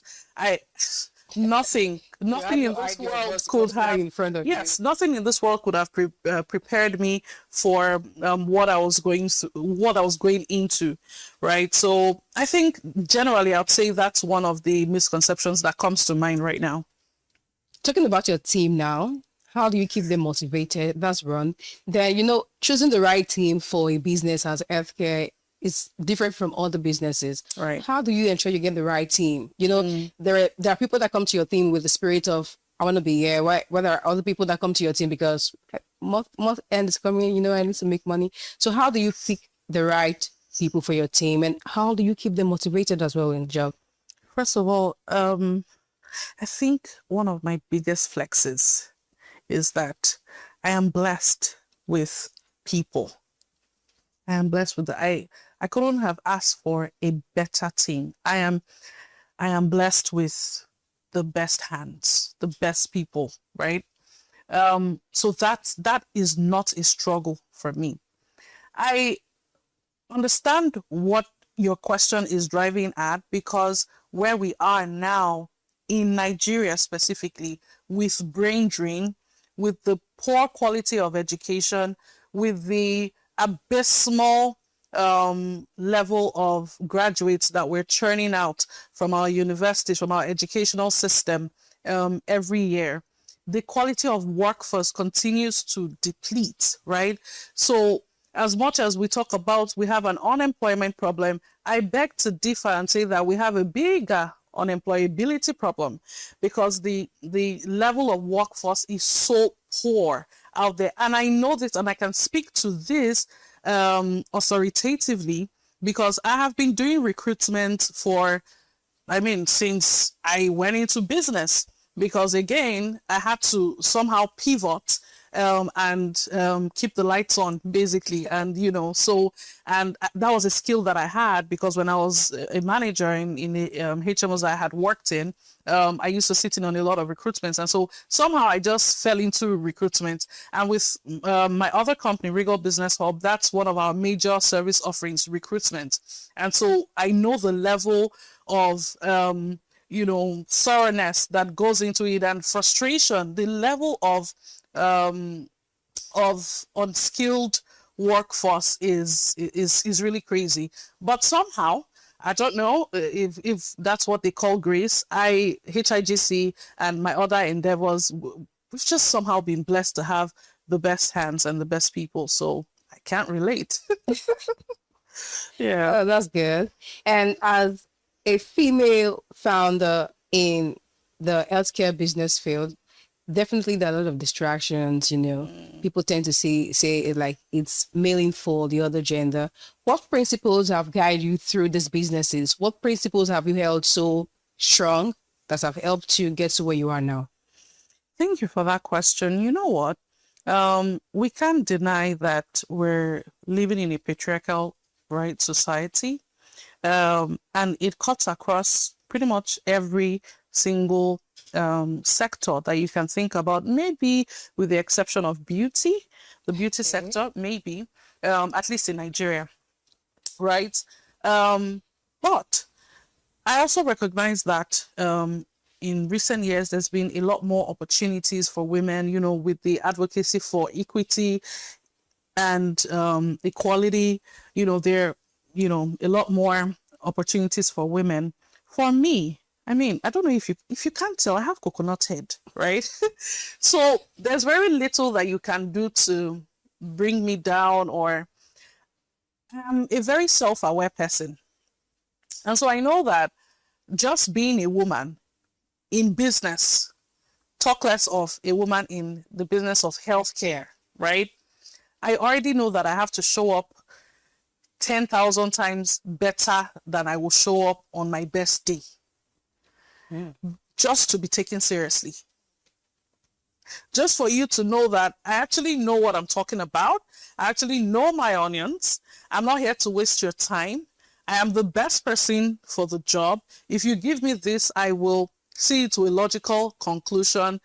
I mean, when you walk into my office, you see it's boldly written, excellence is not a goal, it's our standard. And so in everything that we do, we embody excellence. Excellence is our bread and butter. It's our morning, it's our afternoon, it's our night. It's what we live by, it's what we swear. And every single person that works at HIGC embodies that level of excellence. And so I think just having that culture and mindset of excellence has helped me to stand out in business as a woman and be able to navigate that, quite that tough business terrain. So yeah, I mean, we take it on the chin. Of course, they're misogynistic clients that you meet. There are things that happen, right? But I don't dwell on them. I have a goal, and my goal is to get the job done. And whatever happens along the way, we take it on the chin and we move on. We move. That's my favorite slogan, by the way. Yeah, we move. Yeah. Yeah. Earlier you talked about when you started, mentorship was very important. And we have a lot of startups looking forward to dive right into this niche of healthcare business, but they don't know how to, get mentors from and all that. What advice would you give to startups looking forward to coming into this brand regarding mentorship, how they can get their hands on good mentors that can pull them through? Listen, first of all, I have the saying, it's not an original saying by any means, but it's one that I live by very intentionally, and it is: your network is your net worth. Networking is, oh my God, networking has done me a world of great things. Where HIGC is today is largely a product of networking, intentional networking. And so networking affords you information access. Networking affords you the opportunity to meet the right people that can point you in the right direction. And when I say networking, I don't mean you're going for you go for a conference, you accumulate business cards and you allow them to gather dust and then you never follow up. No, intentional networking. Mentorship for me is something that I'm so passionate about, largely because early on when I went into business, I didn't have mentors from the start. I didn't have mentors from the start. I didn't have mentors to hold my hand. Didn't have mentors to guide me on things that I should do, things that I shouldn't do. I didn't have mentors to guide me on realistic expectations. And so I had so many unrealistic expectations.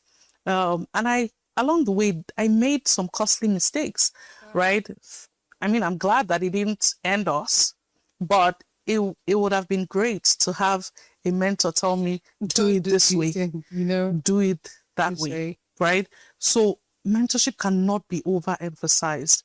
And I think that the best way for you as a young healthcare entrepreneur or budding healthcare entrepreneur is to identify conferences or programs or events where you would meet people of like minds, where you would meet leaders in the industry, right? Research, go on LinkedIn, search, like, are there organizations that are doing things that you want to do?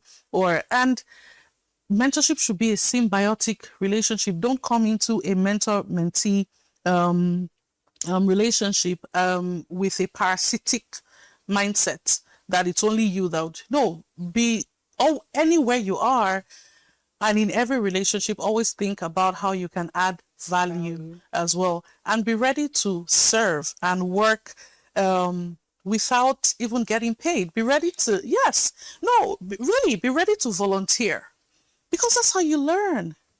That's how you learn. Be ready to volunteer. Think about delayed gratification. Don't think about what you can get now. So those are some of the things that I would, advise. Grow your network. And from that, you get the information and access to the people that you want to mentor you. That's a good one. Thank you. Moving on to my next question for you. You've been so amazing on set with me. Thank you. Yeah. When I was going through the bio and when I was carrying out my research regarding HIGC, I noticed that maternal health is one major focus and priority for you. Why is this personal? I don't know if it's personal, but why is this like a personal priority to you? Okay.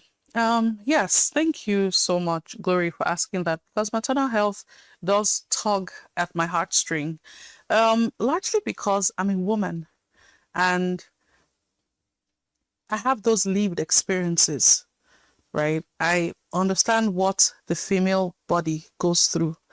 I mean, men do not, I've said this so many times that men are lucky. A woman's body, right? Like, we go through so much.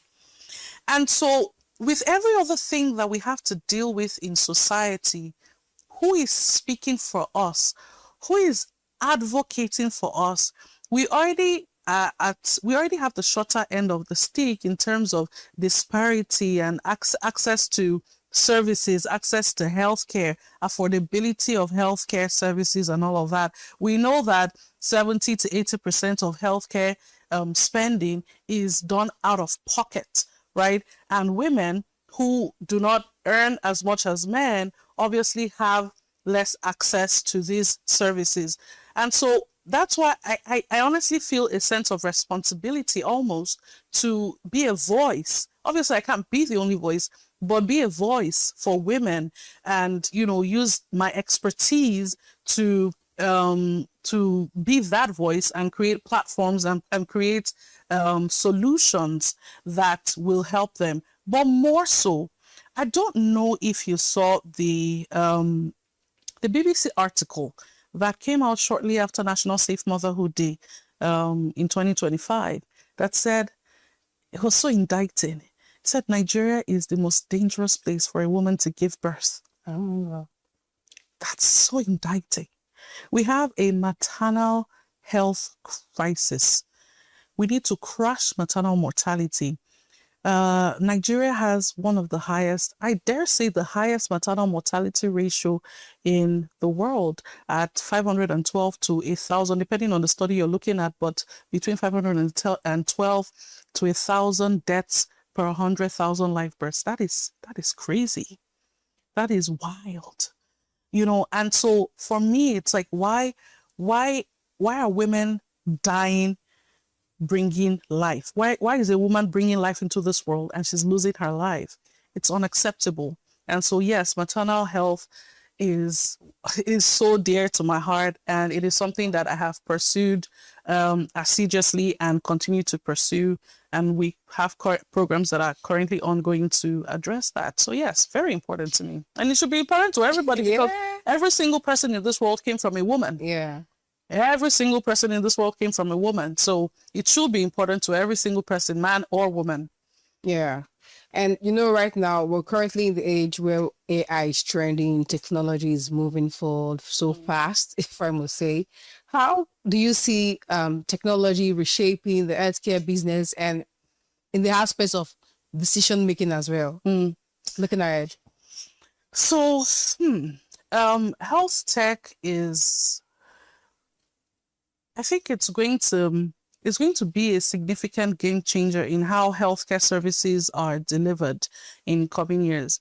It's quite unfortunate that when it comes to the tech ecosystem, health tech is does not get as much attention as the fintechs and other aspects of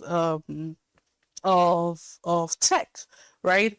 And it's crazy because when you talk about human capital development, you can't talk about it without education and health, right? So that is where the focus really should be on, but it's not. But nonetheless, health tech is going to shape how service. It's already not. It's going to. It is already. It is already shaping how the world is going because and how healthcare services are being delivered. With digital health solutions now like telemedicine, right, robotic surgeries, and things like that, it's here and it's here to stay, and we must embrace it. As a matter of fact, that's why I'm currently building a health tech platform, MedCart, exactly. You remember, I'm currently building a health tech platform, which is supposed to tackle information poverty around healthcare.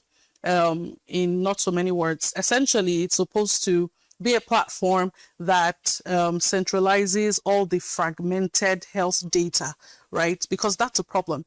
Data informs decisions, data informs policy. And so if we have all of this fragmented data, then we're not able to make informed policy decisions, right? And at the core of my public health journey is influencing policy decisions.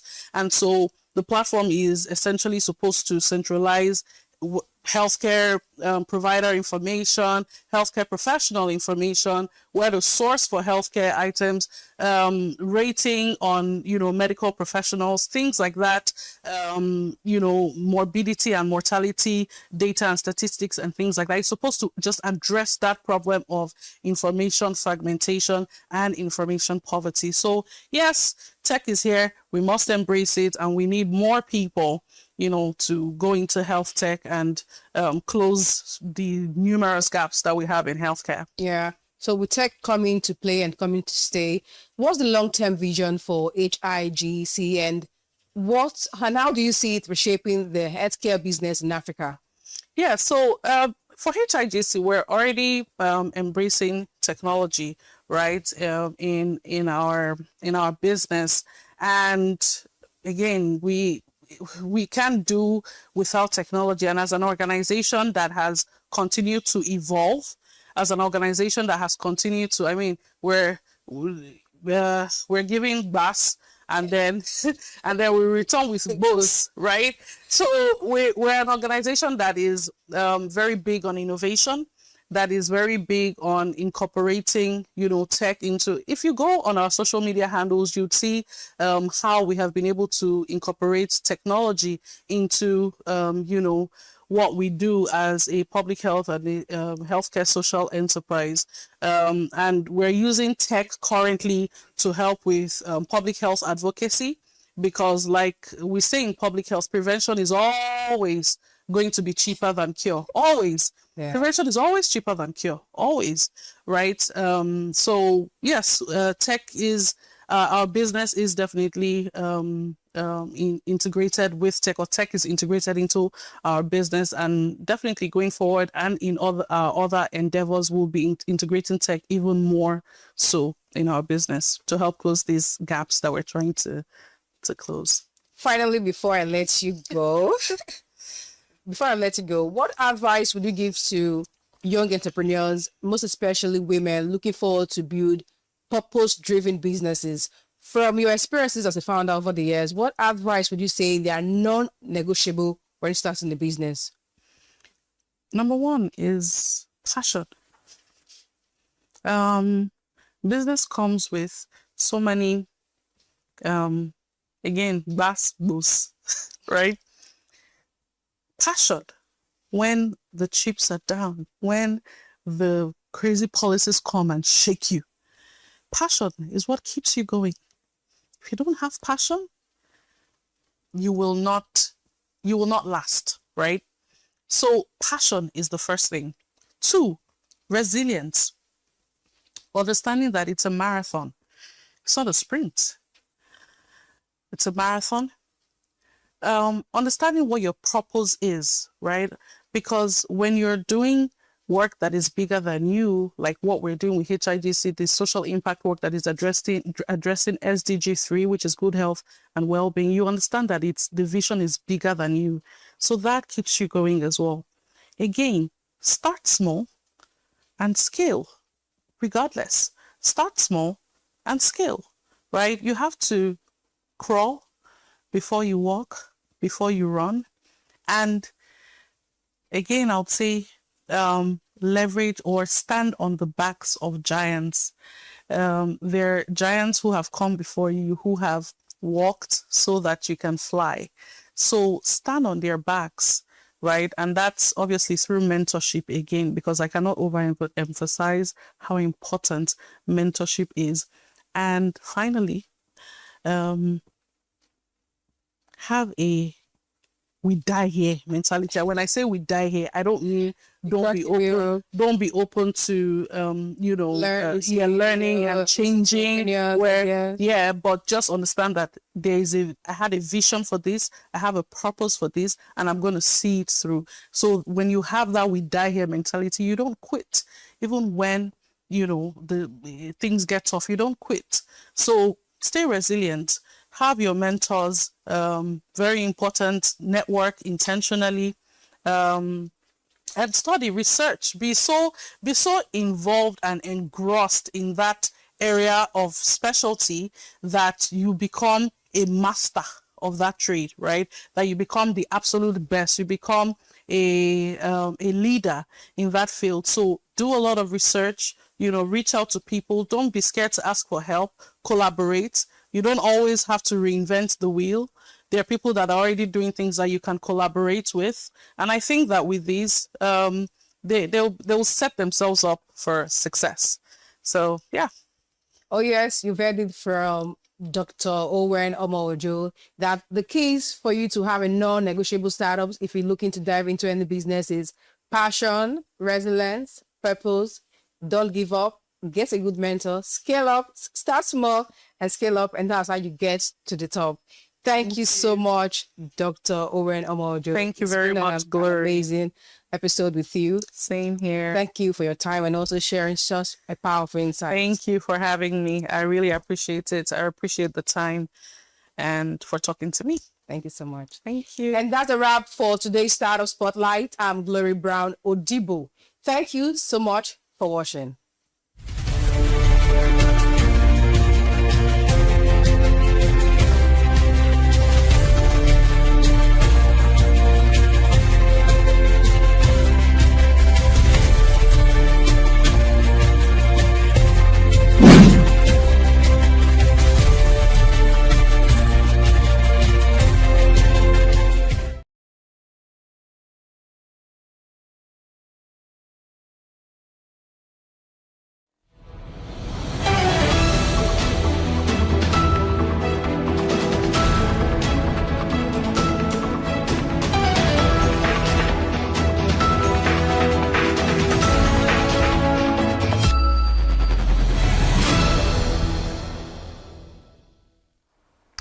Good afternoon. This is the Business Day TV Midday Bulletin coming to you live from our studio here in Lagos, Nigeria.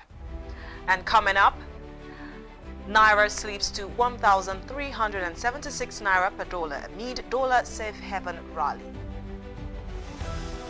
Exchange rate disparity widens and speculation dollar supply constraints.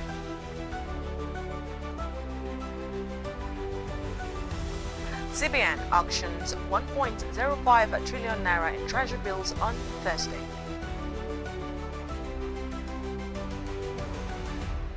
ITU secures $82 billion to connect 2.2 billion people globally. Thank you for joining us this afternoon. I am Norma Obona. The Naira weakened to 1,376 Naira per dollar on Monday as the U.S. currency rallied globally following renewed geopolitical tensions in the Middle East. Data obtained from the Central Bank of Nigeria showed the local currency depreciated from 1,368.5 Naira per dollar recorded on Friday. This decline comes as investors flocked to dollar after U.S. strikes on Iran triggered a fresh safe haven rush, strengthening the greenback across global markets. The dollar index climbed nearly 1% on Monday, marking its strongest single-day gain in 7 months as investors sought safety. The renewed rally has helped restore the dollar's traditional role as a crisis-era hedge after months of skepticism about its safe haven appeal. And now moving on from that story, exchange rate disparity between the official and parallel markets have widened amid rising speculative activity and dollar supply constraints in the economy. Analysts who spoke to newsmen linked the development to increased demand pressures and limited access to foreign exchange at the financial window. The growing gap has renewed concerns about liquidity, policy implementation, and the potential for arbitrage in the foreign exchange market. The exchange rate traded at 1,368.5 Naira per dollar at the official market and 1,390 Naira per dollar at the block market, representing a widening 21.50 Naira disparity. And still on, the Central Bank of Nigeria has announced plans to auction 1.05 trillion naira in treasury bills on March 5, 2026, offering a 91821 and 364-day instruments amid tight liquidity conditions. The details were contained in an official tender notice issued by the Apex Bank on behalf of the Debt Management Office. The issuance marks the first Nigerian Treasury bills auction following the CBN's recent rate cut, setting the tone for yield direction in the fixed income market. According to the notice, the federal government will offer 100 billion naira in 91-day bills, 150 billion naira in 182-day bills, and 800 billion naira in 364-day bills, with the auction scheduled to hold on Thursday, March 5, 2026, using the Dutch auction system. Investors seeking to participate are required to submit bids electronically through the CBN's scriptless securities settlement system. And coming up, ITU secures $82 billion to connect 2.2 billion people globally. We'll bring you these and more after this short break.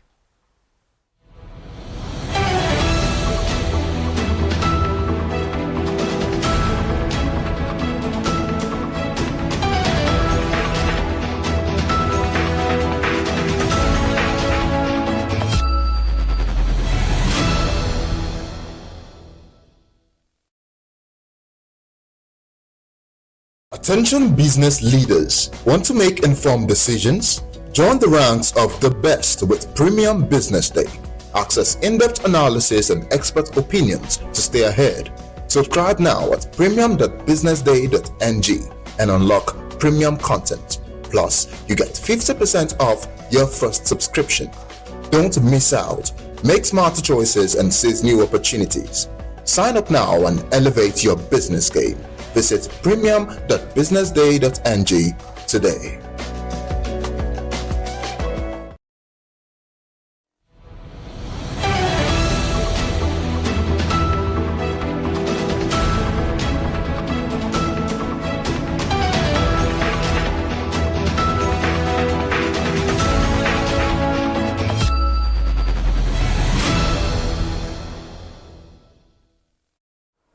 The International Telecommunications Union has secured over $82 billion in commitments under the Partner to Connect Digital Coalition as it intensifies efforts to expand international internet access to 2.2 billion people who remain offline worldwide.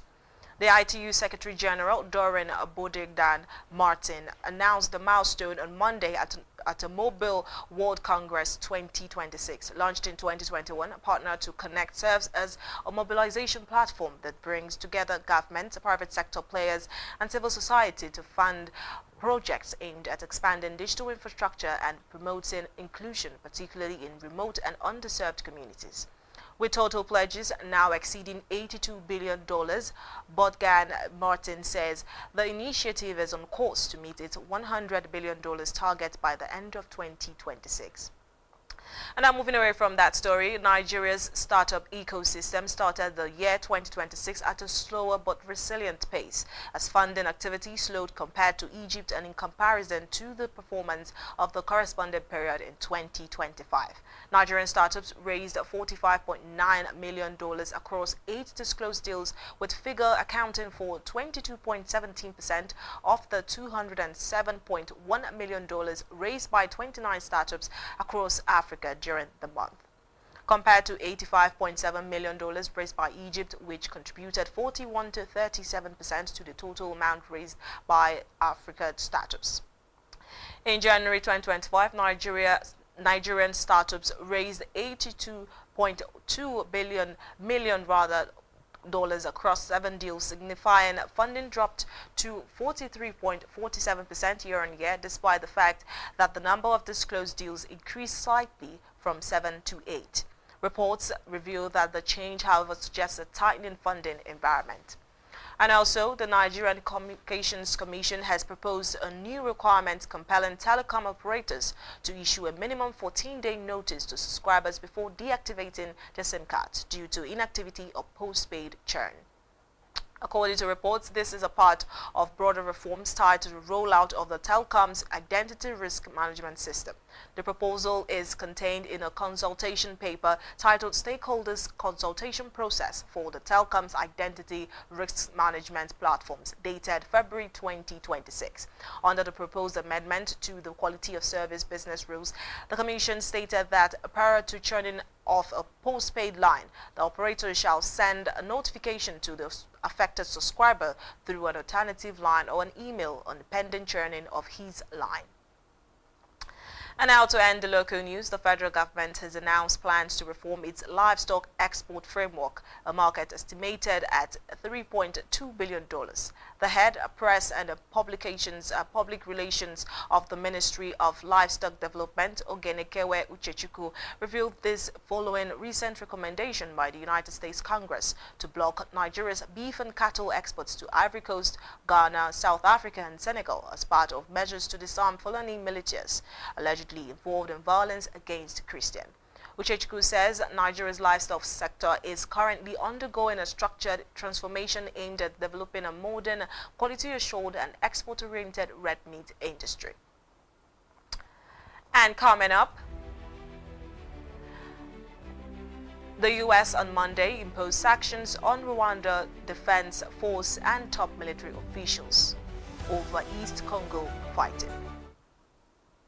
We'll bring you these and more after this short break.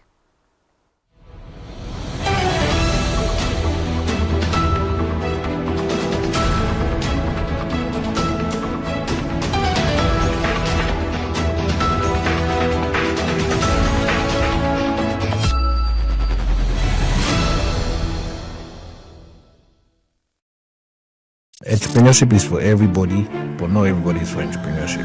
They are the dreamers. I remember it was like 3 a.m. by 21st of December 2021. The disruptors. Luxury is not affordable, let's be real. The doers. BusinessDay Academy has trained over 3,000 event professionals. In a place where the odds don't play fair, they play harder. I would like my business to be remembered as one of the homegrown organizations that has helped with shaping the narrative of this continent positively. From first-time founders to industry giants, this is where serious business meets unexpected turns. I could stay up hours of the night just watching things about space. Welcome to Entrepreneurs Lounge with Norma, where we unravel the buzz and glamorous headshots to bring you the untold. When I went for youth service, where I was sent to, Instead of me to go to work, I went to go and learn how to sew. Raw. I'm blown away by the challenges they're facing. And real stories of Nigeria's fearless young entrepreneurs. And not only not yes. Watch Entrepreneurs Lounge with Norma every Tuesday on Business Day television.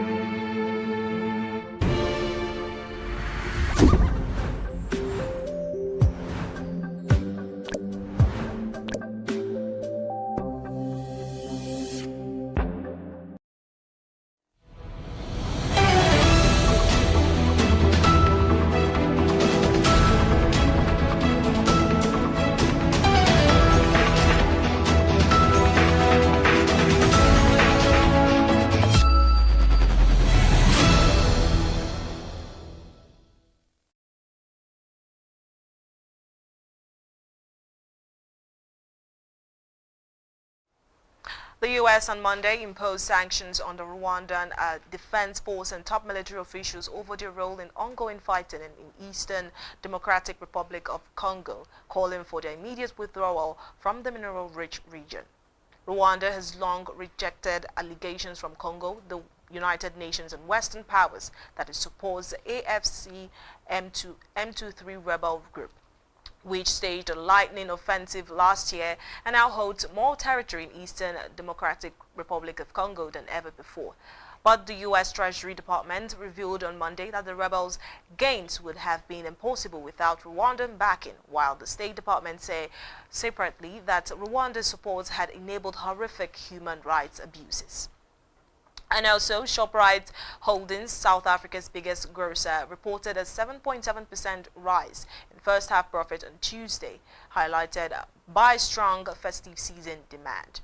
The retailer says headline earnings per share from continuing operations rose to 710.5 cents in the 6 months ended in December 28, 2025, from a restated 659.8 cents a year earlier. Earnings before interest, income tax, depreciation and amortization increased by 6.7% to 12.4 billion rand.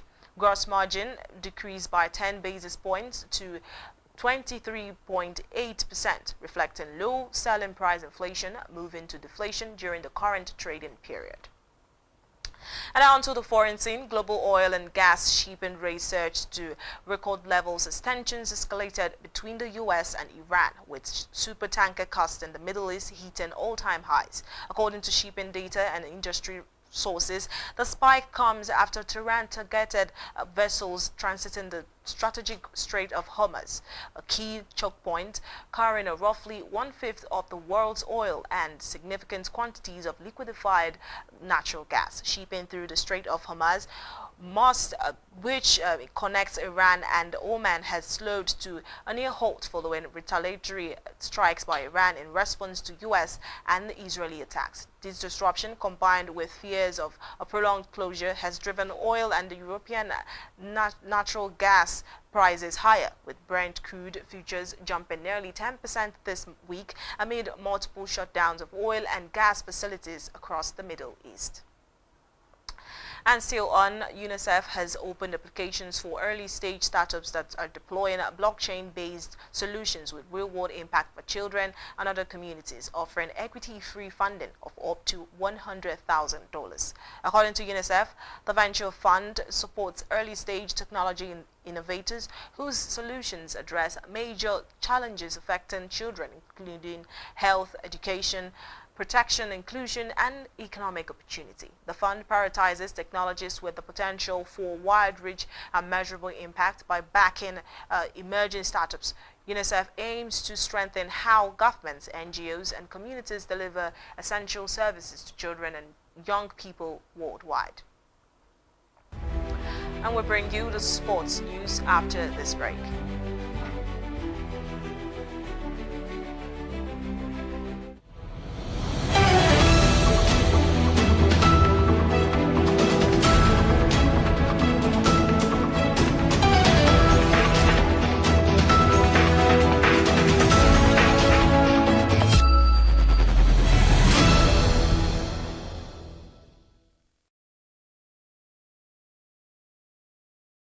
Information is everywhere, but insights, that is rare. Business Day Premium gives you analysis, data, and context that keep you ahead.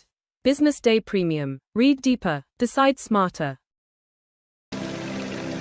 They say money never sleeps. Wake up to clarity, insights, and the stories driving business in Nigeria and beyond. From the heartbeat of small and medium enterprises to the pulse of national economic policy, this is where business meets perspective.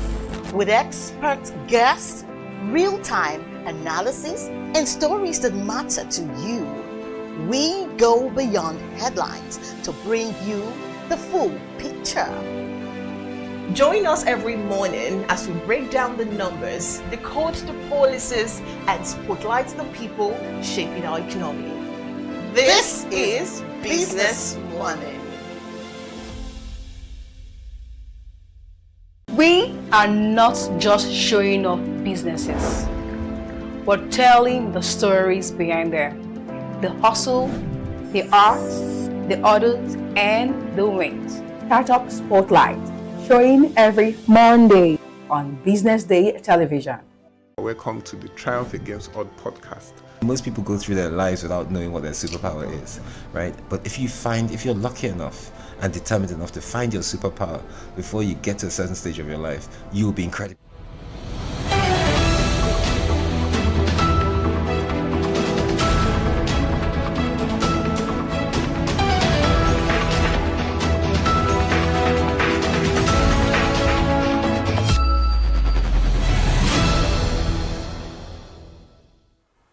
Now to sports. Former Super Eagles captain William Truce Ekong is reportedly stranded in Qatar following rising crisis in the Middle East.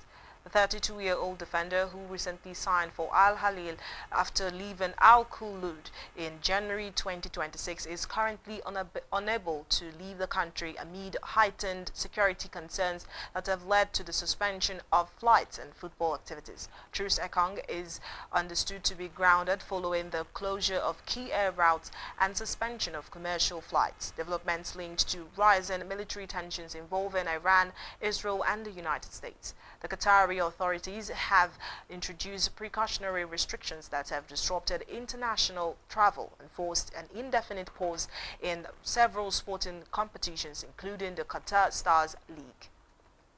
And to end the news, UEFA has handed Tottenham Hotspur a suspended ban on selling away tickets after supporters were found to have made Nazi salutes toward Frankfurt fans during a UEFA competition in Germany. The incident occurred during Spor's 2-0 victory at Deutsche Bank Park on January 28. UEFA says the sanction was issued by the racist and discriminatory behavior for its supporters, adding that the away ticket ban is suspended for a probationary period of 1 year. Tottenham were also fined £26,000 along with an additional £1,966 for objects thrown by supporters during the fixture.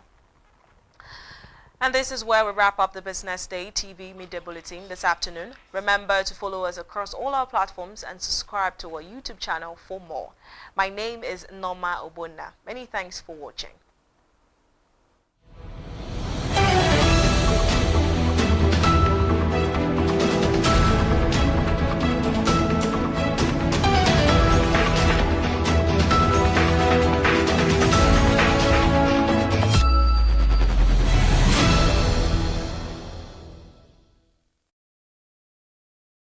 Information is everywhere, but insights, that is rare. Business Day Premium gives you analysis, data, and context that keep you ahead.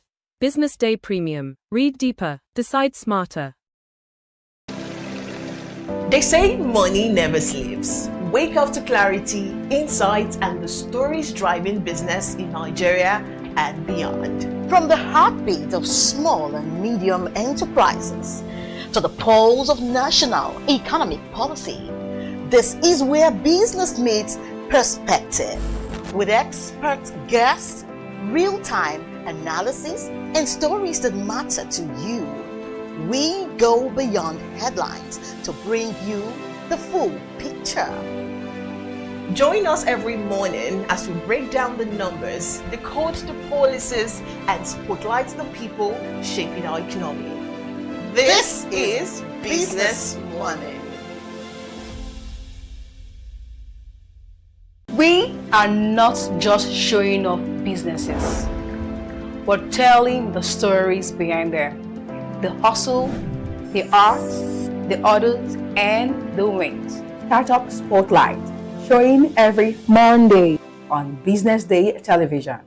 Welcome to the Triumph Against Odd podcast. Most people go through their lives without knowing what their superpower is, right? But if you're lucky enough and determined enough to find your superpower before you get to a certain stage of your life, you will be incredibly successful. Look, the first thing is you just decide not to look at the challenges, because if you do, it's going to end you. The closest thing I think is that I had a deeply military background, which is a bit of a never say die background.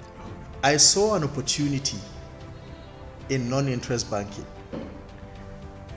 and I felt that the demand was there. There was pent-up demand for it. People were yearning for it, and I felt that if we did it properly, if we brought in professionalism into it, and if we brought in our experiences, our various experiences from various backgrounds into it, that it could succeed. Very few people do that because very few people explore their superpowers. They just explore bread and butter issues. I need to eat, and Yes, there will be challenges. This is a very difficult business environment. The government keeps working on how to make business easier. The first problem to overcome is really just starting, right? We thought about this idea for over 2 years before we even took the first step. You cannot ignore this country. No, and to be from here, I think is an incredible privilege.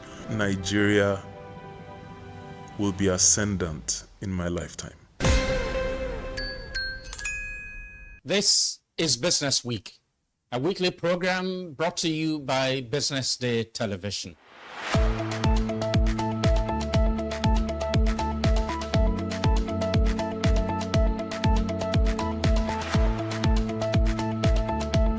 For many years, we've talked about the need to, essentially diversify our revenue stream away from, the huge dependence on oil revenues. It looks like that is happening now. So that means that we're better protected when, you have these wide fluctuations in oil prices and all of that. So it's as you say, and I agree, that we should commend the government. At least revenues are not falling. There have been times in the past when we recorded drops in revenue. That's not the case today. We're seeing revenues actually going up. Increasingly, we can see the developed countries focusing on renewable energy and so on and so forth, which means that in the long run, we must look for alternative sources to funding. So the government says that crude oil theft has essentially come to an end. We need to do more to ensure that we totally eliminate crude oil theft and start to think of how to boost production. But it's a good first step. By eliminating crude oil theft, it also creates an incentive for international oil companies to probably return and start to take up more projects in the upstream industries. Stay ahead with Business Day Mobile, your gateway to Nigeria's most trusted business news, market insights, and expert analysis. With a Business Day Mobile app, you'll enjoy more than just news. You gain a seamless, intuitive platform designed to keep you informed and empowered. From exclusive articles to in-depth market trends, the app delivers the stories that matter most. Why Business Day Mobile? For premium access, for a clean, responsive design, for a smarter navigation, for customizable alerts, and for all-in-one business hub. Whether you're a business leader, investor, policymaker, or enthusiast, Business Day Mobile brings you closer to the insights shaping Nigeria's business landscape. Download today and put authoritative business journalism right at your fingertips, anytime, anywhere.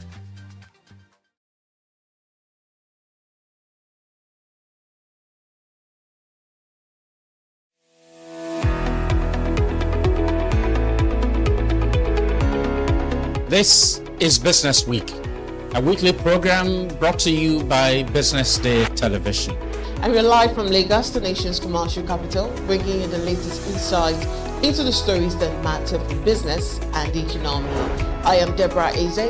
Onyeka Valentine. I am Destiny Momo. My name is Elizabeth Musef.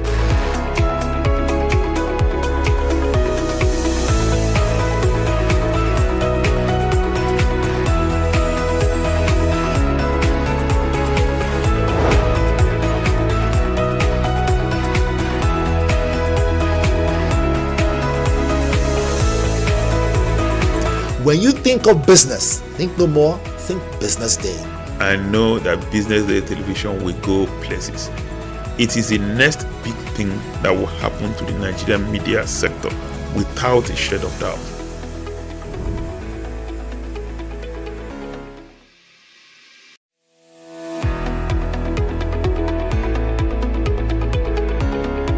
This is Business Week, a weekly program brought to you by BusinessDay Television.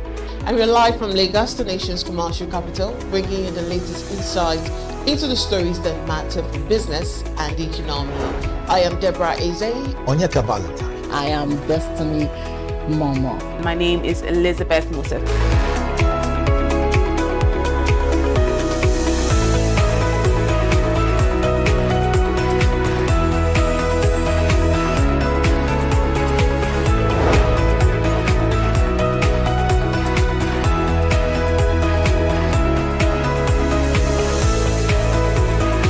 When you think of business, think no more, think Business Day. I know that Business Day television will go places. It is the next big thing that will happen to the Nigerian media sector without a shade of doubt. Attention business leaders. Want to make informed decisions? Join the ranks of the best with Premium Business Day. Access in-depth analysis and expert opinions to stay ahead. Subscribe now at premium.businessday.ng and unlock premium content. Plus, you get 50% off your first subscription. Don't miss out. Make smarter choices and seize new opportunities. Sign up now and elevate your business game. Visit premium.businessday.ng today. Hi, I'm Abdraman Ali Alafiz, also known as the Climate Bender. I'm 16 and I want to talk to you about something that affects all of us, the air we breathe. Millions of Nigerians wake up and breathe air that slowly damages their lungs, their hearts, and even shortening their lifespans. This isn't a problem in the future. It's happening right now, inside your homes, on the streets, and in our communities. And the sources aren't far away or abstract. They are the generators powering our homes and businesses and the old vehicles in our roads. Nigerians depend on generators like no other country. We have around 60 million petrol and diesel generators in daily use. For many homes, schools, hospitals, and businesses, generators aren't backup, they are survival. At the same time, road transport is a huge problem. Traffic contributes about 30% of line particle pollution in cities like Lagos. Old cars, bad fuel, condensation, and weak environment mean inhaling toxic air every day. All this pollution is deadly. Every year, almost 114,000 Nigerians die because of air pollution. In Lagos alone, pollution costs around 2.1% of the city's GDP in lost health and productivity. And the people who suffer the most are the ones who can least afford it. Low-income communities living closest to these engines. We have to face reality. Nigeria has promised net zero by 2060, but that doesn't save people today. Grid reform will take years, electric vehicles are too expensive and unreliable right now, and charging behavior alone can't replace the power and transport people depend on. The engines on our streets and in our homes will keep running. So the question is, will they keep poisoning the air? Or can we make them burn cleaner now? That's where certified fuel additives come in. These are approved additives that can reduce carbon emissions and make petrol and diesel burn cleaner. They don't need new engines, they don't replace generators or cars, and they can be used right now. Studies show that these additives can cut fine particle emissions by 30 to 50%, reduce carbon monoxide and unburnt hydrocarbons, improve fuel efficiency, and reduce black smoke. That means cleaner air within weeks, not decades. Fuel additives aren't the ultimate solution. They're a bridge while Nigeria builds renewable energy and electric transport. Clean air isn't a luxury, it's a human right. That's why #ZeroCarbonNigeria is calling for mandatory use of certified additives in industrial generators and commercial and public transports. Because good solutions now save more lives than perfect solutions later. If engines must keep running, the air they produce must stop killing us. This is not climate delay. This is climate action right now.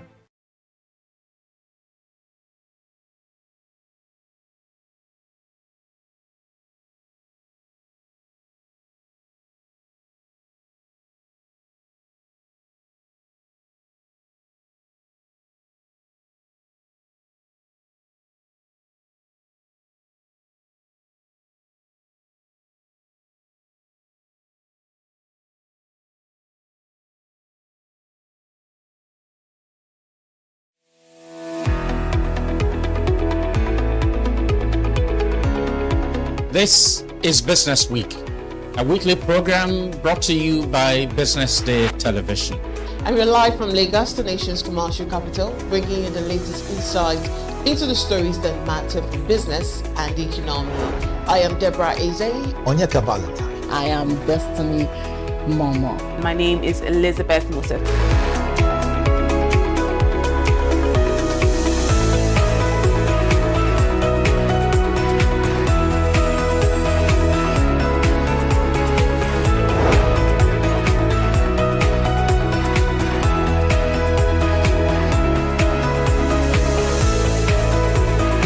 When you think of business, think no more, think Business Day. I know that Business Day television will go places. It is the next big thing that will happen to the Nigerian media sector without a shade of doubt.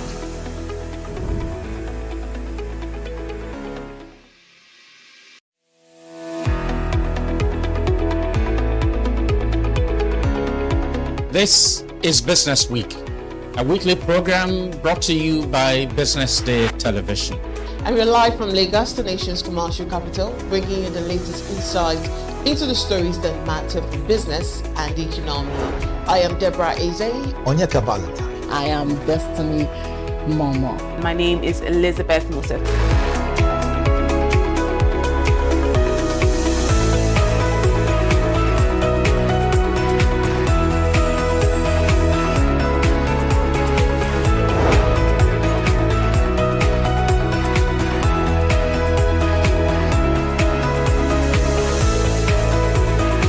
When you think of business, think no more, think Business Day.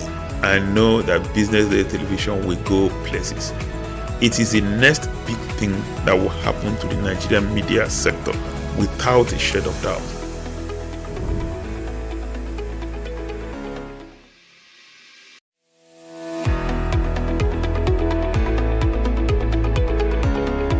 This is Business Week, a weekly program brought to you by BusinessDay Television. And we're live from Lagos, the nation's commercial capital, bringing you the latest insight into the stories that matter for business and the economy. I am Deborah Eze. Onyeka Valentine. I am Destiny Momo. My name is Elizabeth Moses.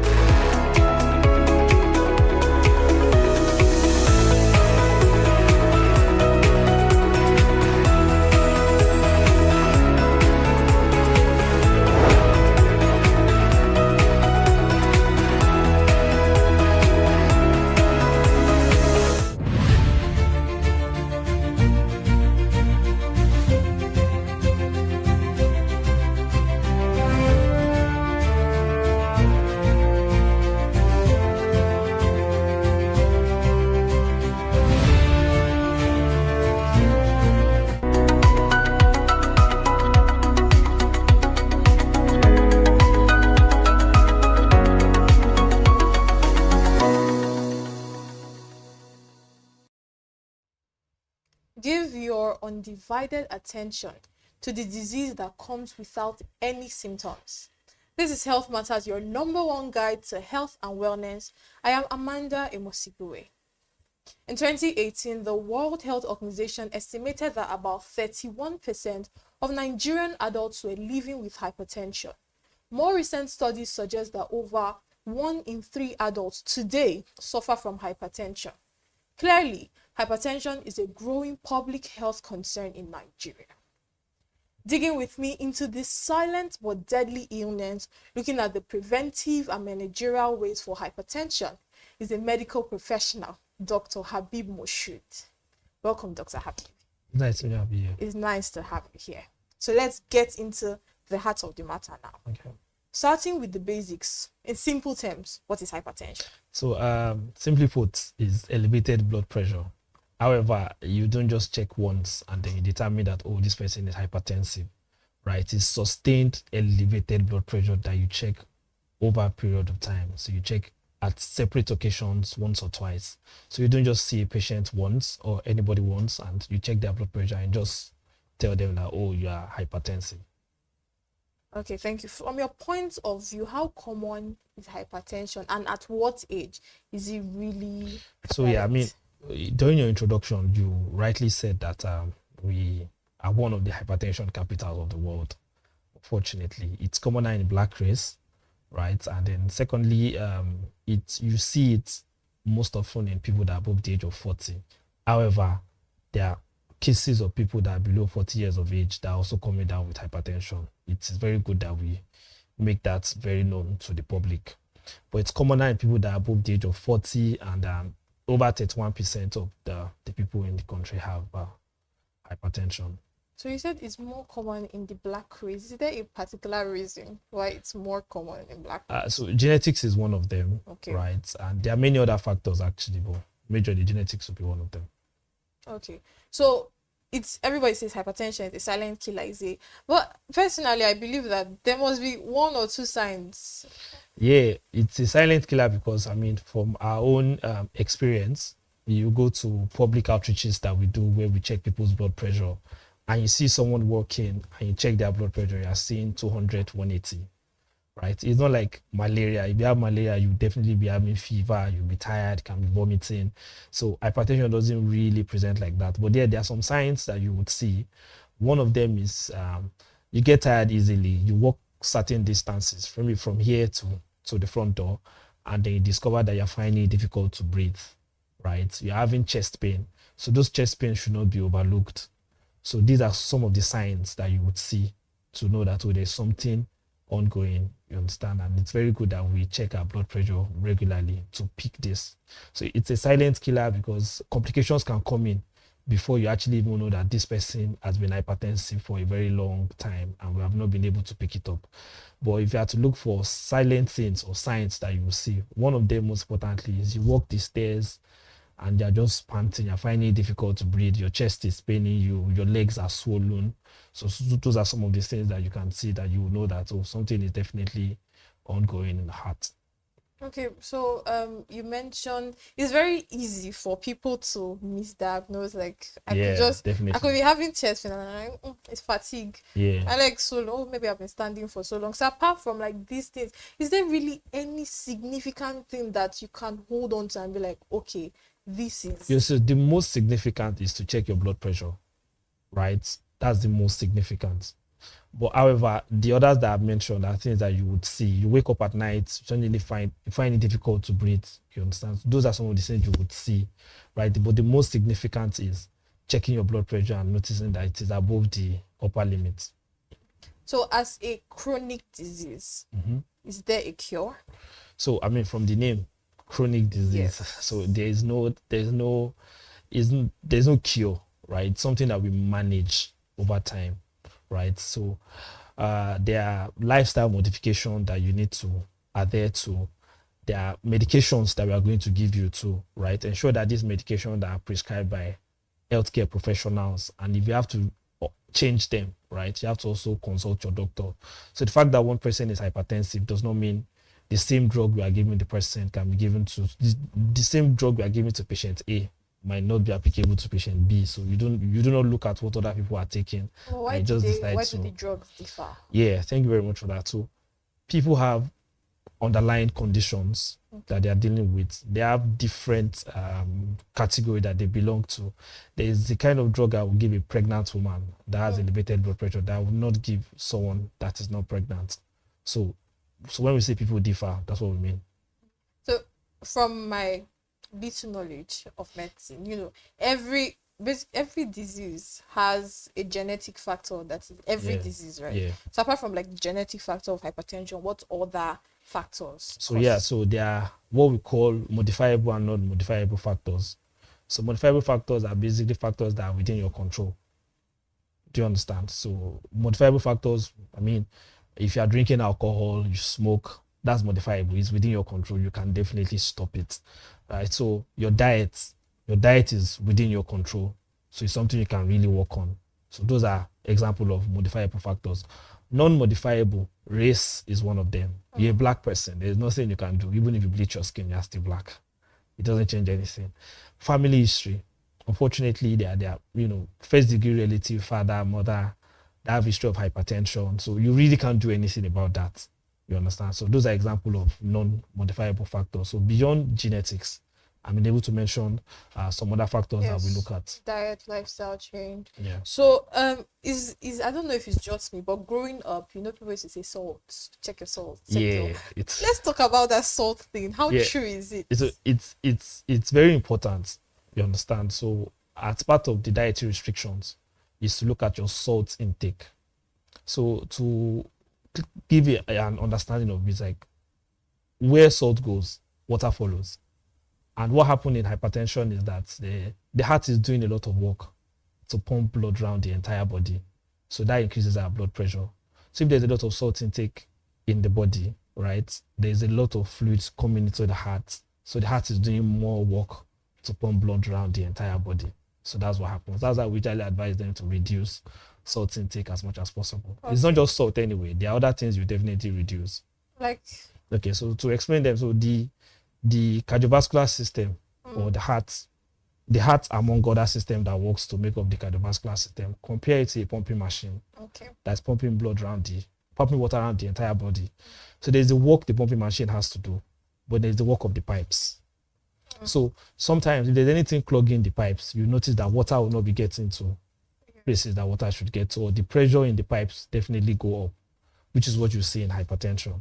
So salt, you can liken the effect of salt to maybe the heart or whatever, right? Let's talk about the pipes too, the vessels that take blood out of our body. So that's why dietary restriction come in. If you eat fatty food a lot, you take a lot of junks, they can cause fat deposits, right, to block these vessels.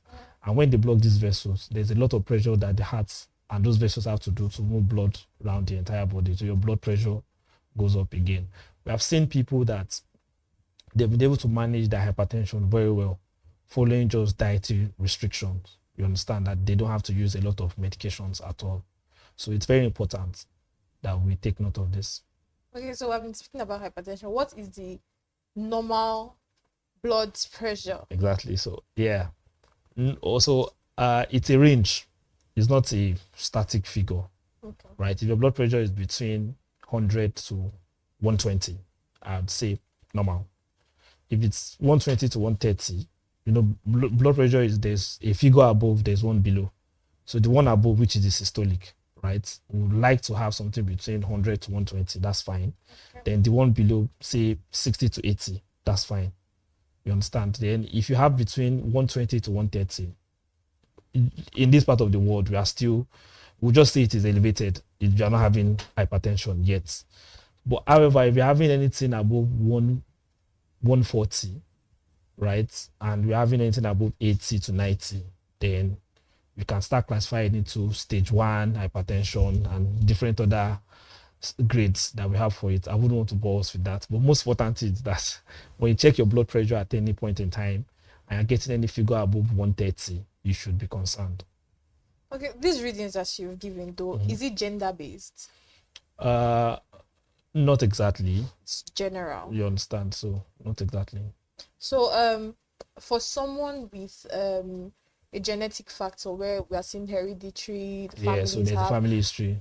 What is the possibility? Is it 100%? Like, is it 100% that You must have it? You must have No, it. no. It's and not. then, if it's not 100%, what are the steps that you can take to prevent or reduce?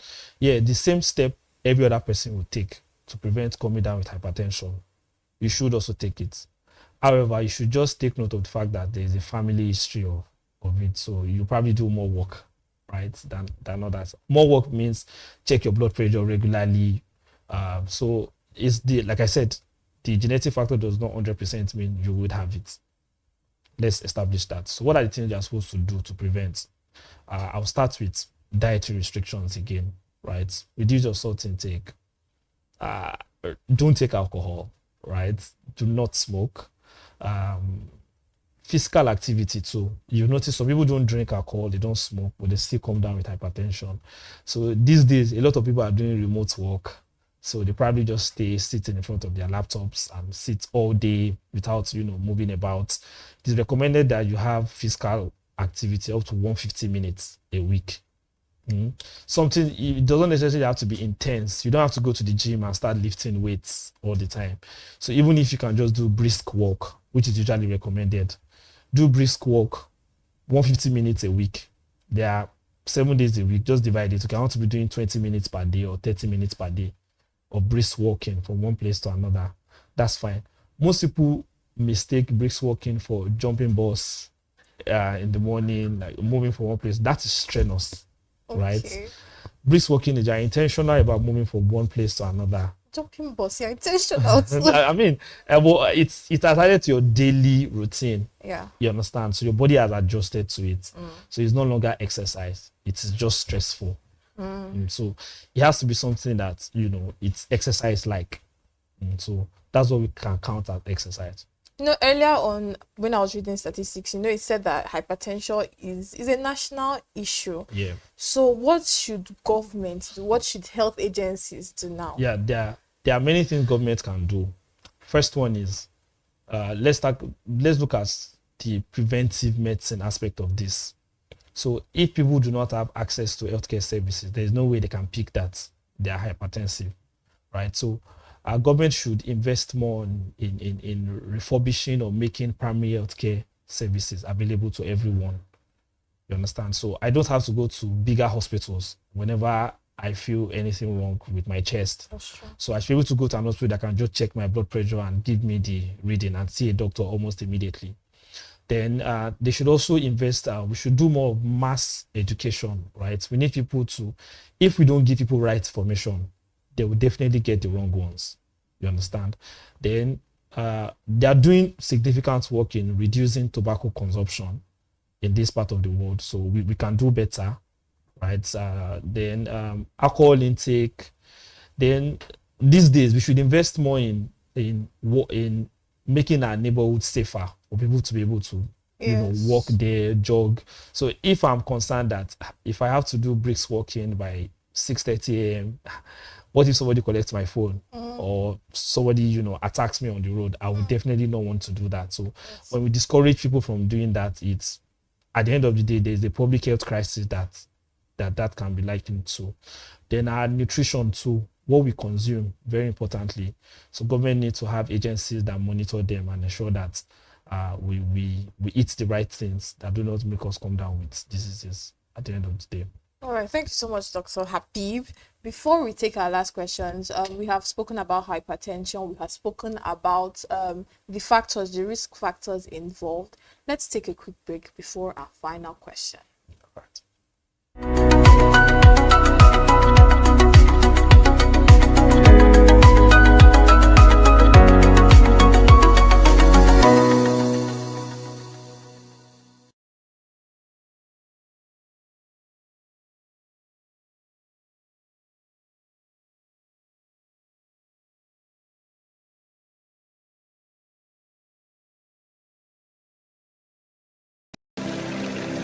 They say money never sleeps. Wake up to clarity, insights, and the stories driving business in Nigeria and beyond. From the heartbeat of small and medium enterprises to the pulse of national economic policy. This is where business meets perspective. With expert guests, real-time analysis, and stories that matter to you. We go beyond headlines to bring you the full picture. Join us every morning as we break down the numbers, decode the policies, and spotlight the people shaping our economy. This is Business Money.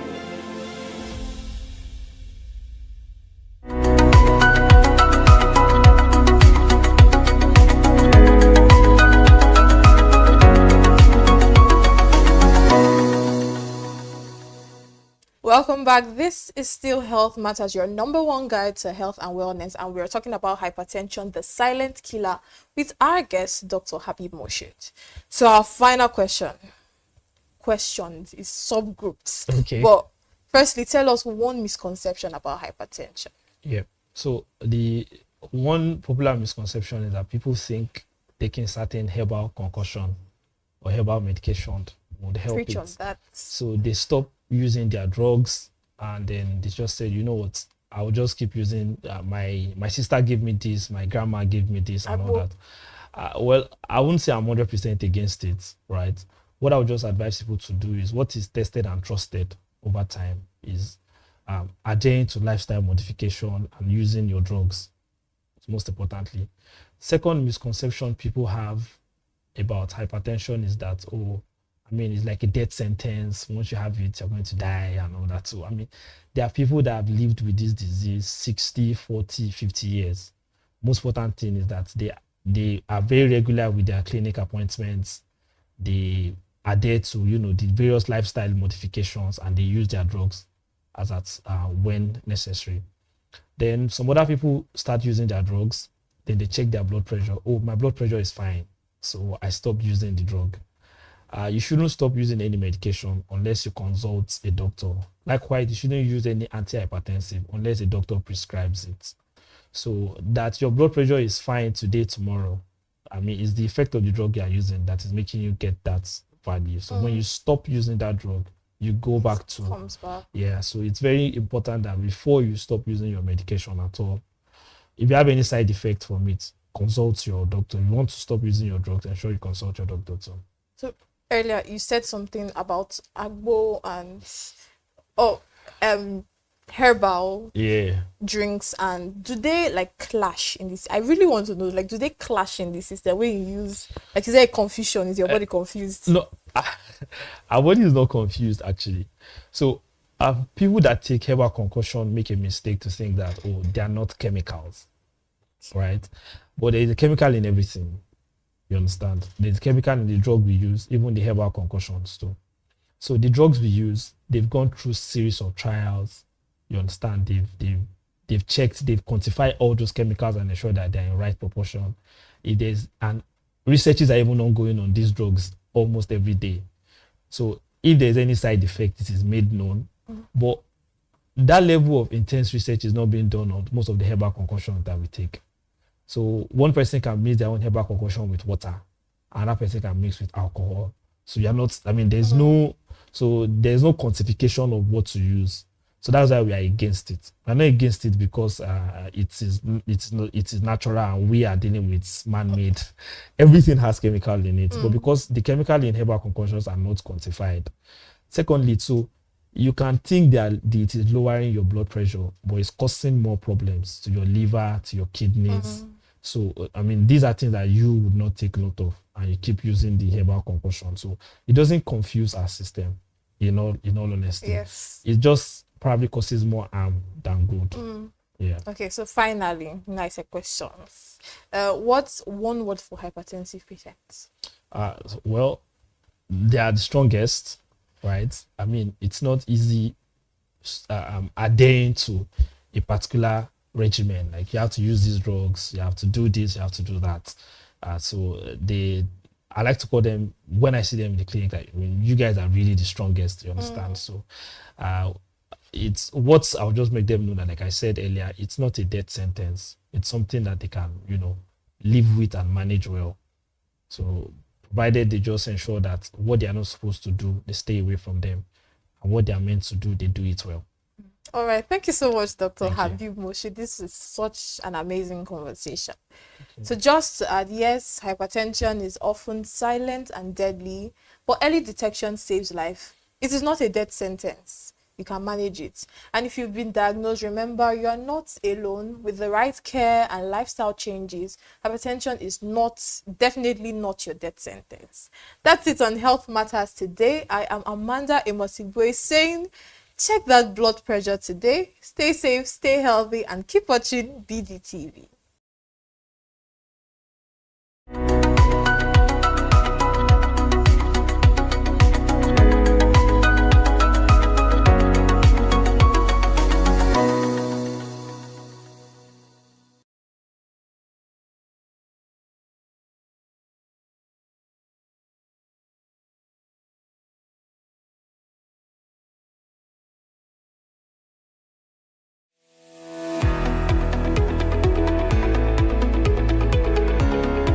This is Business Week, a weekly program brought to you by BusinessDay Television. And we're live from Lagos, the nation's commercial capital, bringing you the latest insight into the stories that matter for business and the economy. I am Deborah Eze. Onyeka Valentine. I am Destiny Momo. My name is Elizabeth Mosef.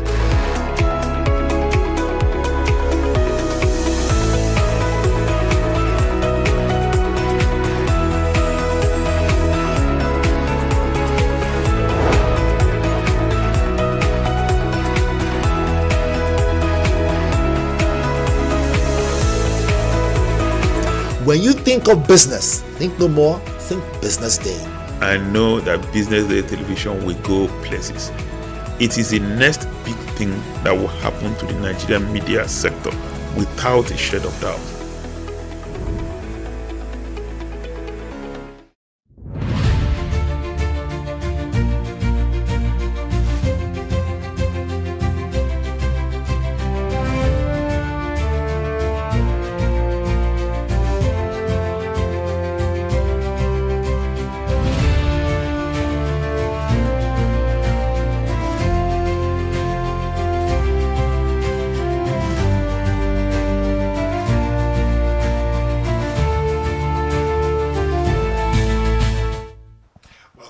Focus. It's a wonderful afternoon. Yes, intro myself is exactly why I'm here. Good afternoon again. Welcome back. Business Day Television jumps right up like we always do it. Industry Focus it is, where we bring to you latest happenings in the industries, of course making you understand the highlights and how it makes every other company and industry work. The economic and business value that we're looking at right here on Industry Focus, we'll talk about it and how it affects the GDP of Nigeria. And of course, Nigerians globally. So welcome to Industry Focus. Let's make it happen. Right here, I'll give you 4 segments, and those segments will cater for everything that you need to know. First and foremost, we'll give you the quote of the day on renewable energy. And of course, we also do have retrospect on renewable energy so far in Africa. Then moving forward, we'll talk to our captain, who obviously is the captain of that industry. When you talk about renewable energy and you talk about solar panels, there's one man that you should speak to. His name, Engineer David William, PhD. We'll be talking about how solar panels and, of course, renewable energy adds value. With the topic, can clean energy unlock Nigeria's industrial takeoff? And after that, we'll do a deal or no deal. We hear federal government is talking about how to leverage gas to power Africa's energy future. These and many more coming your way. Don't change that dial. I am Onyeka Valentine. Now you know the intro, you know the station. Right here. Don't go away. We'll be right back.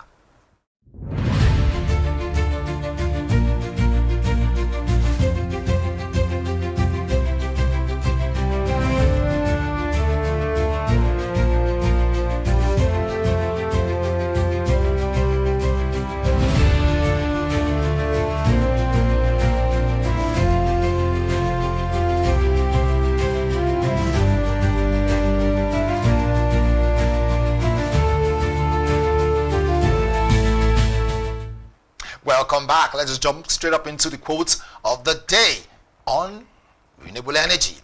It says here that solar power is the last energy source that isn't owned yet. Nobody taxes the sun. Not just yet.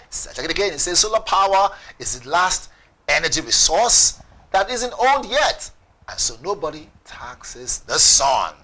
Now you know this. I know our guests will obviously agree with me, or maybe he wouldn't. But when the time comes, we get to find out. But let us see what's going on with the retrospect so far in Nigeria when it comes to solar panels and when it comes to renewable energy. It says here that Nigeria, a nation abundant with oil and gas resource, is making strides towards becoming the frontier in renewable energy within Africa.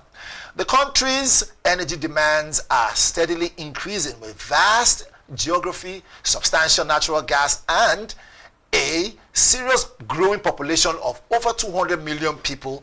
Nigeria is embracing renewable energy by taking advantage of its plentiful sunlight, wind resource, and more. The shift towards renewable energy presents an alternative to conventional fossil fuel and other outlines that you know. These and many more.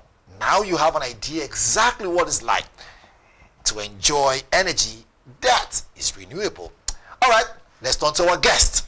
Our guest is someone who understands the field of solar panels, understands how renewable energy works, but more importantly, why it's important for you to generate your own power using everything around you, especially the sun, and putting together the right device.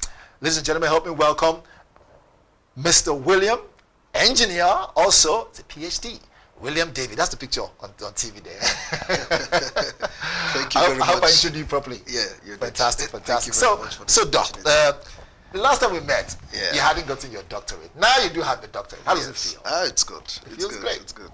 So is it okay to now say Dr. Engineer William yes. David Yes, or David yes. Williams? Dr. Engineer David Williams. Fantastic. Welcome to the show. Welcome to the show. Thank you very much. You're being watched right now globally around the world. And industry focus, we always ask those questions that people want to find out, especially the questions that will make industries, be heard more globally. And right here on this platform, we do that. Business Day Television. Yes. So welcome. Thank you very much. First and foremost, why did you choose the business of renewable energy solar panels? So, I observed that there has been an issue with power generation, especially in this country. Right. In Nigeria, we are an energy deficit country, and because of that, millions of homes are without power or completely off grid. So, and where there is a problem, there is always opportunities. So I just looked at this as an opportunity, especially it's a problem I've also gone through. I've faced similar problem, and I said, okay, why not put my skill into good use and see how to strengthen the industrial manufacturing industry here in Nigeria. So I said, okay, let's start manufacturing local indigenous inverters from scratch to the finish. I like that word, local inverters. From scratch to finish. Talking about local content, that's a great deal to go. Thank you. So, I've asked the question that I want to ask. The ones that people who watch back home are put together, I want to throw that at you. All right. So this one here says, and it's quite interesting because people have been following. And whenever we have our guests, we always ask them to let them know our guests are coming, or our guest is coming a week from now. What are the questions they want to find out, what they want to ask? And so this Q1 goes this way. They say the market reality and the opportunity question. Already, you've touched a bit of it, right? You're someone who is an expert when it comes to seeking out opportunities and then using it to, grow the economy and create jobs. So we celebrate you and we appreciate what you're doing. So this one goes for you. It says, with the removal of fuel subsidies and rising diesel costs, where do you see the surge in demand for solar solution from your vantage point as the CEO of Technotic? You see, the opportunity right now is not just big, it's transformational. Now, before, energy used to be seen as convenience. But because of the rise of diesel and fuel cost and the maintenance of generator, it is now necessity for so many Nigerians. And because of that, from the vantage point of Technotic, it is a growing very fast-growing economy that is cutting across different sectors.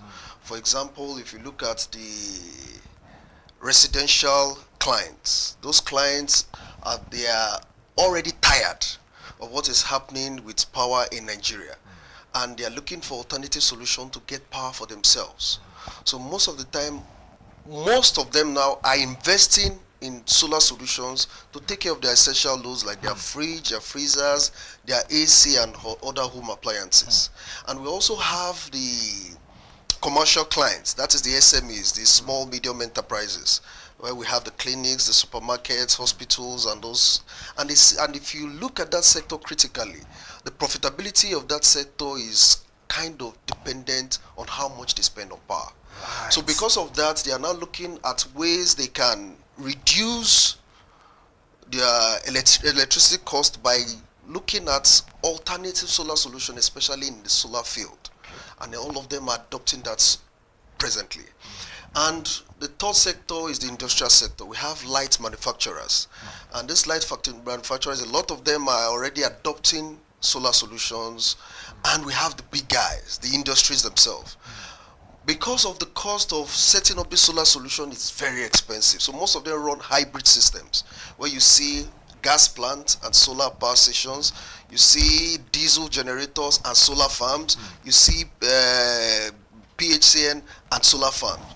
So if you look at it in entirety, the market is large. It's not just $1 million, it's $1 billion opportunity. $1 billion. Yes. That sounds so sweet in my head. It sounds interesting. It's $1 billion opportunity. $1 billion opportunity, you're hearing it from the main man himself, someone who understands what it's like to turn that thing you see as pain, but turn it to gain. Where you think there's trouble, he sees opportunities. And such industries are the kind of industries that people want to invest in. Renewable energy is key. Second question coming your way. Okay. All right, so this one goes this way. It says, and it's under the technology and local content, although we touched a bit of it. But let's jump into it. Okay. Our viewers want to know that since Nigeria recently hit a major milestone importing 110 megawatts of solar cells, while local assemblies of panels reach 82 megawatts. I don't know how true that is, but my research. Right? Now they say, as an engineer and CEO, how close are we to truly manufacturing key components like inverters locally, which already some people like to go and import? Can we see the future where those panels can now be manufactured here, no longer importing from China, importing from this or that or Taiwan or all those areas? Is there a possibility? So when I heard of 110 megawatt of solar cells being imported to Nigeria, and Nigeria was able to produce about 82 megawatts of solar panels, it's impressive. But we need to understand there is a difference between assembling and manufacturing. Right. So assembling is bringing together these imported components, putting them together to form a product. While manufacturing involves creating, it involves designing, it involves engineering, it involves production of the core components for the solar systems. And I can tell you for a fact, Technotic is closer than you think, because in Technotic we manufacture our inverters by ourselves, we design, we engineer them, our firmware is designed in Nigeria. Even the core components that we use in the manufacture of our inverters, which is our transformers, we are presently the only one manufacturing toroidal transformers at the moment. Yes, in Nigeria, in Africa. This is a handshake. Yes, thank you very much. Wow. Thank you very much. Okay, please go ahead. So, for us to retain about 60 to 70% of the value here in Nigeria, there are some things that need to be put in place. And one of them is incentives for local manufacturers by the government. And most of these incentives can come in place of tariffs, lower tariffs, import duties on raw materials, not finished products, because this will help local manufacturers like us grow. And to access to financial products, low interest financial products, like loans, because manufacturing of inverters is very expensive. It's the cost implication is much, because you need precision equipment, you need tools, you need labs. Do banks come in to support this thing? So it's not easily accessible. Okay. That is where the issue is, and that is why we are using this avenue to talk to the government, of course, to see how they are watching. They can make it easily accessible to local manufacturers like us, because it is really capital intensive. It will help us scale, it will help us grow, it will help us compete regionally.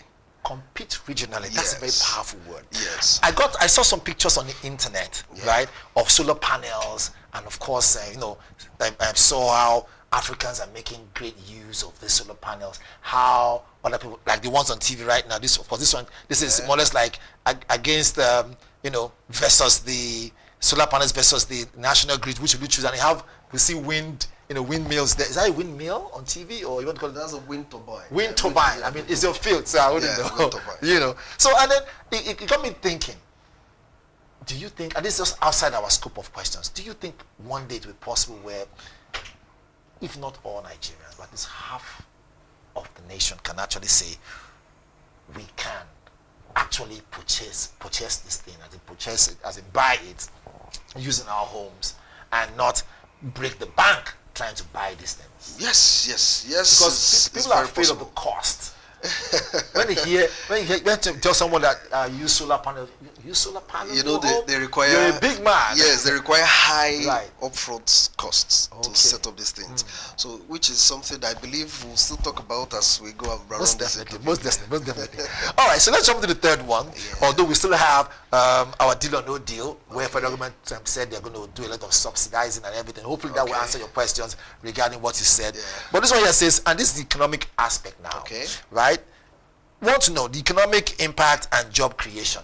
We know that you are a founder of Technotic. Obviously, you've been doing this thing for years, and God has also blessed you, been able to, generate, put this way, create jobs for people. Putting food on people's table is not easy. It's not easy. I must congratulate you. It's not easy. Some people find it very difficult. But for you being someone who can say, you're dogged, saying I'm going to travel to different countries. We know you just came back from China some time ago, and I'm sure you're traveling to other places, so that people can see, look, I want to come back home and create jobs for my people. True. May God keep on blessing you, by the way. Thank you very much. Amen. So amen. So this one's for you. It says, we hear of these ICANN projects that renewable energy sector can create 3,000 jobs and add $7.4 billion annually to Nigeria's GDP by 2030. Is this possible?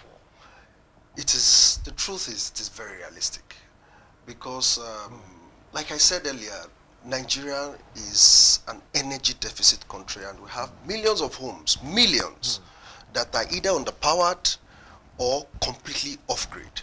And because of that, it has created massive opportunities, which also leads or increase the demand for jobs to fill in this role.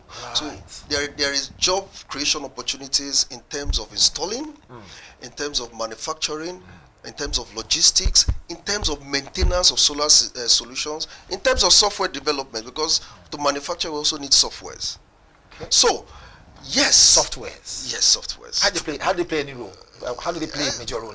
So like I said, there is difference between assembling and manufacturing. Okay, go ahead. So now, I get it now. We designed that firmware, and it is only a skilled software engineer that can design firmware together with skilled engineers. So that is where software development, the developers comes in. Okay. Right, go ahead.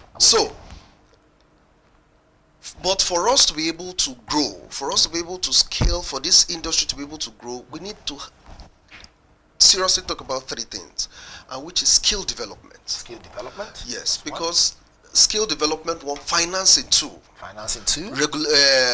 Regulatory bodies and standardization.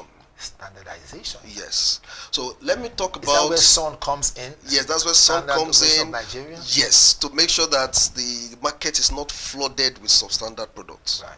Because if now I'm taking three. If the market is flooded with substandard products, then it reduces confidence in solar solutions. Like there was a time that solar systems were raining, and all of a sudden people withdrew because of the fact that there were a lot of substandard products in the market. But now people's confidence in solar solution is beginning to increase, because now, even as a company, we are making sure that we are sensitizing and educating our clients on what it is supposed to be. Right. If I tell you, okay, we are supposed to get about 5,000 kilowatts from these panels, that is what we should get. Nothing less. Nothing less. But before you see 5,000 claimed kilowatts of solar panels installed and you're getting 2,000 kilowatts, that's lack of which is integrity. not supposed to be because of substandard product. And I also spoke about financing. That is where the BOI comes in. That is where the Developmental Bank of Africa too comes in. So local manufacturers need access to low interest loans. It will help. Low interest, Yes. low interest loans. Yes, single digit loans. Let's take a pause there now. It's getting more interesting, ladies and gentlemen, if you're watching back home. We hope those in the industry, of course, those who also run Bank of Industry, hope you're watching. A lot of people out there want to get into this renewable energy business, knowing that solar panels can change the dynamics of different industries. BOI, if you're listening, it's time for you to put your money where your mouth is and support individuals who understand that job creation depends on how they can be sustainable, especially in industries like this. Yes. All right. You're saying something if I had to cut you. So I was talking about low interest loans. Okay. It is important for local manufacturers to have access to this financing. Yes, because if they are not able, so like I said, solar manufacturing is expensive. It's an expensive project, and it requires affordable capital, long-term capital, not 1 year and you are, because because you are, there are a lot of things that we invest in manufacturing that is on long term. For example, the supply chains is a long-term thing. The capital, manufacturing the tools, you cannot recuperate those things in a year. It takes long term. Right. So it is important that we get affordable capital that is long term. And I mentioned earlier about skill development. It is very, very important, because for a country like Nigeria to grow, to become a hub in West Africa, then we need skills. So the government should look at creating skill acquisition programs and certification programs that will help develop skilled workers or skilled individuals in the space of solar installers, solar engineers, skilled electrical electronics engineers. Can I ask one Yes, question? please. That? Having said this now, would you comfortably say that within your organization that you can create like an academy where you can teach people how to gain these skills? Or there's a different platform where you think people back home want to go and gain those skills and then come back and bring their skills such a way that they can make money from it? Where does Technotic come into play a role? So Technotic, I think sometimes last year we taught a few people about I think about 200 persons how to make inverters. Yes, we did. That's a certification program. Yes, we did. And wow, that's good. They really benefited from it. And we are looking at doing another one, hopefully maybe towards the middle of the year. Did the government support? Because we need them to support. Not Create really. a neighboring environment. No, not really. We just did that as a way of CSR. Yes, helping. Okay. Hopefully they'll watch this and they will see the value. Okay, having said so very quickly, this one now is in line with the last part. Okay. And this is probably, sometime early this year, in January, federal government, reaffirmed its commitment to leveraging Nigeria's vast oil and gas resources to drive industrialization, energy, And with that, they mentioned that, look, the way to go is to have renewable energy as part of government's assistance when it comes to business people and all that. My question now is, do you think that's going to be a great deal? Yes, it will help. It will help a lot, because I want to believe the government is beginning to pay close attention to the renewable energy sector. But I'm yet to see how it benefits local industries. But from a lot of information I'm hearing, I think they are paying more attention to renewable energy, and I hope that we are able to see the impact of these policies in Nigeria. So let's watch and see how it goes. Fantastic. Before we leave, because I know the time's of the essence, before we run away, some people back home have been asking, just generally, they want to know, if I don't have enough money now to get solar panel to power my home, but at least I want my TV to run, I want my fan to run, I want basic things, Same with the person who owns a small shop. and he's thinking. So he has a fridge. He has she has, he or she runs like a mini cold room business, and they're thinking, long term, if they pay say 5,000 or 6,000 for for electricity, they get DC for instance, they buy units. And I say long term, will they prefer to go on a 1,000 kVA? But how much will it cost? Is it going to be sustainable? The question now is, can they pay instrumentally as someone who is in that business? So this is like I said earlier, solar solutions they differ. Not even that they differ. There is this upfront cost. So the initial cost of setting them up might be a bit much, but on the long run saves you a lot of money. Right. But usually that initial investment might be a bit more, and we understand, because we understand the dynamics of the country. And so what we do is, presently we have partnered with a company that is able to break down the cost of financing solar solutions, so that our clients are able to pay in 6 months, in 12 months. And we've also been able to partner with Sterling Bank, so that we are also able to offer pay as you go. Sterling Bank, if you're listening, this show you must come sponsor the show. I'll just go ahead. So we have been able to partner with Sterling Bank at least for every 2-3 weeks. They're always with us, looking at best ways to take care of our clients, to make sure that they're able to get these payments done instrumentally, so that it doesn't become much of a burden for them, and they don't have to break the bank to get solar solutions. Yes. Okay, wow, a lot has been said, and we can go on and on and on. When it comes to solar panels, when it comes to renewable energy, there's just this continuous thing. And okay, when people hear solar, they think it's just solar panel. They don't know there are other areas that renewable energy comes in. So what are the 3 major areas? Or is it more than 3? Okay, for solar solutions, we have the inverters. That's what converts. Converts DC to AC that you use to power your home appliances. Then we have the batteries that act as the backup. So I want an inverter that will stay for 12 hours. I want 24 hours. That's dependent on your battery. And now also in Technotic, we are now transitioning from the normal flooded gate batteries, the lead acid batteries. We are now transitioning totally to lithium batteries. And by God's grace, very soon, we as a company will start manufacturing lithium batteries here in Nigeria. Fantastic. Creating more jobs. Yes, creating more jobs. We're always here to make sure that the business of any industry goes well. Thank you so much for coming to our studio. Before we go, any last words for them? That's your camera back home. You want to inspire young people who want to get into this, industry. So it's something that, first of all, you need skill. You need skill development. And I can tell you for a fact that in Technotic, if you're interested in skill development, we are here to help. Because that is the only way we can strengthen the local manufacturing industry. So you are very much welcome. If you want more information about how to learn, how to start the solar or go into the solar You're on social media? Yes, I am. What's social media handle? So our social media handle is @Technotic1. Technotic 1. Technotic 1. Okay, fine, miss the pronunciation. On Instagram, on TikTok, on Facebook, @Technotic 1. And we have a website. That's www.technoticafrica.com. Fantastic. Thank you so much. Thank you very much. I'll shake your hand one more time for the 5th time. Interesting. All right, so there you have it, our guest. When we had to throw in the renewable energy topic, he had to come in to grace our studio.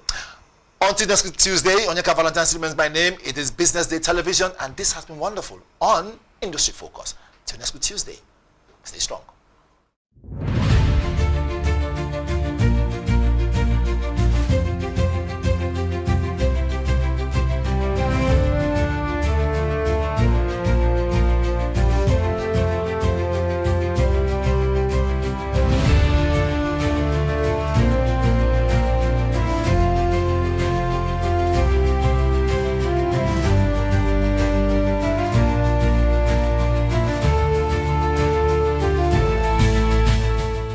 Information is everywhere, but insights That is rare. BusinessDay Premium gives you analysis, data, and context that keep you ahead.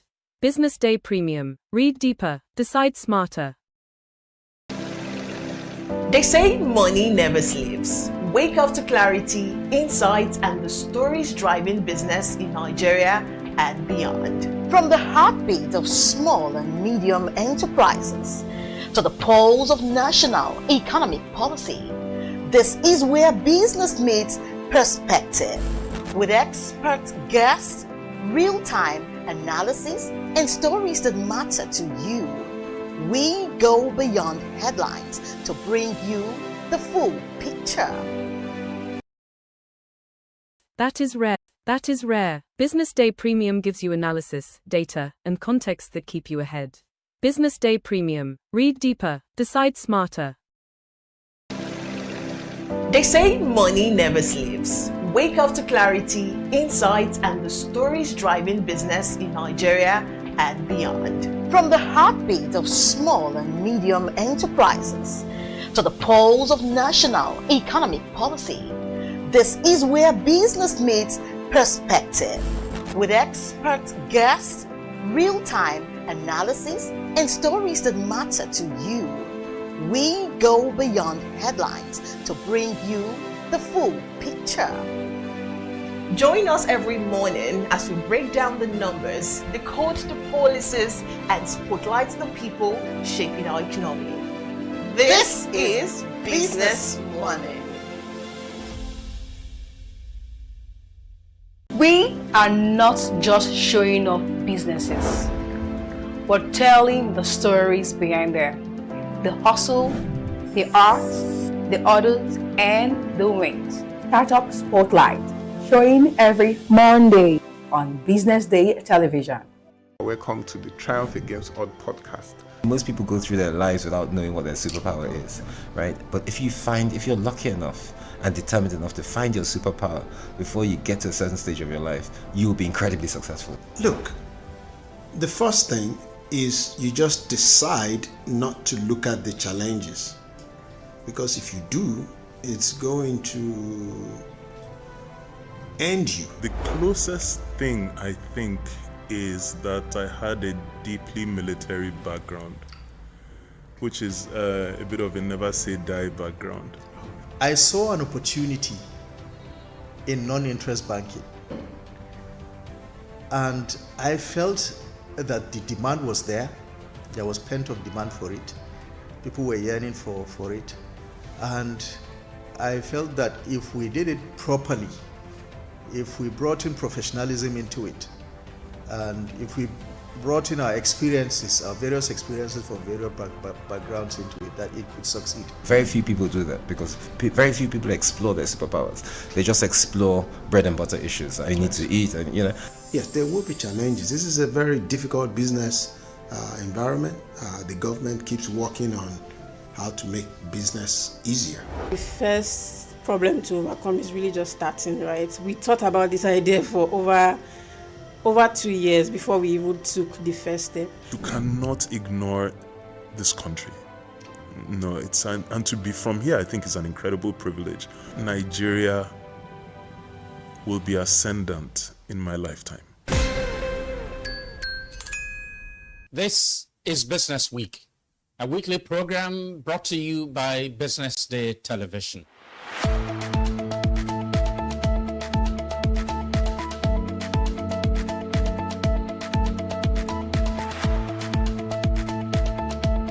For many years, we've talked about the need to, essentially diversify our revenue stream away from, the huge dependence on oil revenues.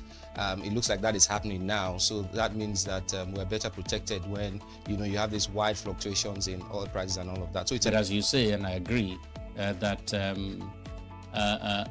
we should commend the government. At least revenues are not falling.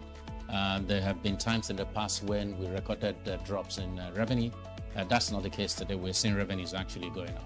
Increasingly, we can see the developed countries focusing on renewable energy and so on and so forth, which means that in the long run, we must look for alternative sources to funding. So the government says that crude oil theft has essentially come to an end. We need to do more to ensure that we totally eliminate crude oil theft and start to think of how to boost production. But it's a good first step. I mean, by eliminating crude oil theft, it also creates an incentive for international oil companies to probably return and, start to take up more projects in the upstream industries. Stay ahead with Business Day Mobile, your gateway to Nigeria's most trusted business news, market insights, and expert analysis. With a Business Day Mobile app, you enjoy more than just news. You gain a seamless, intuitive platform designed to keep you informed and empowered. From exclusive articles to in-depth market trends, the app delivers the stories that matter most. Why Business Day Mobile? For premium access, for a clean, responsive design, for a smarter navigation, for customizable alerts, and for all-in-one business hub. Whether you're a business leader, investor, policymaker, or enthusiast, Business Day Mobile brings you closer to the insights shaping Nigeria's business landscape. Download today and put authoritative business journalism right at your fingertips, anytime, anywhere.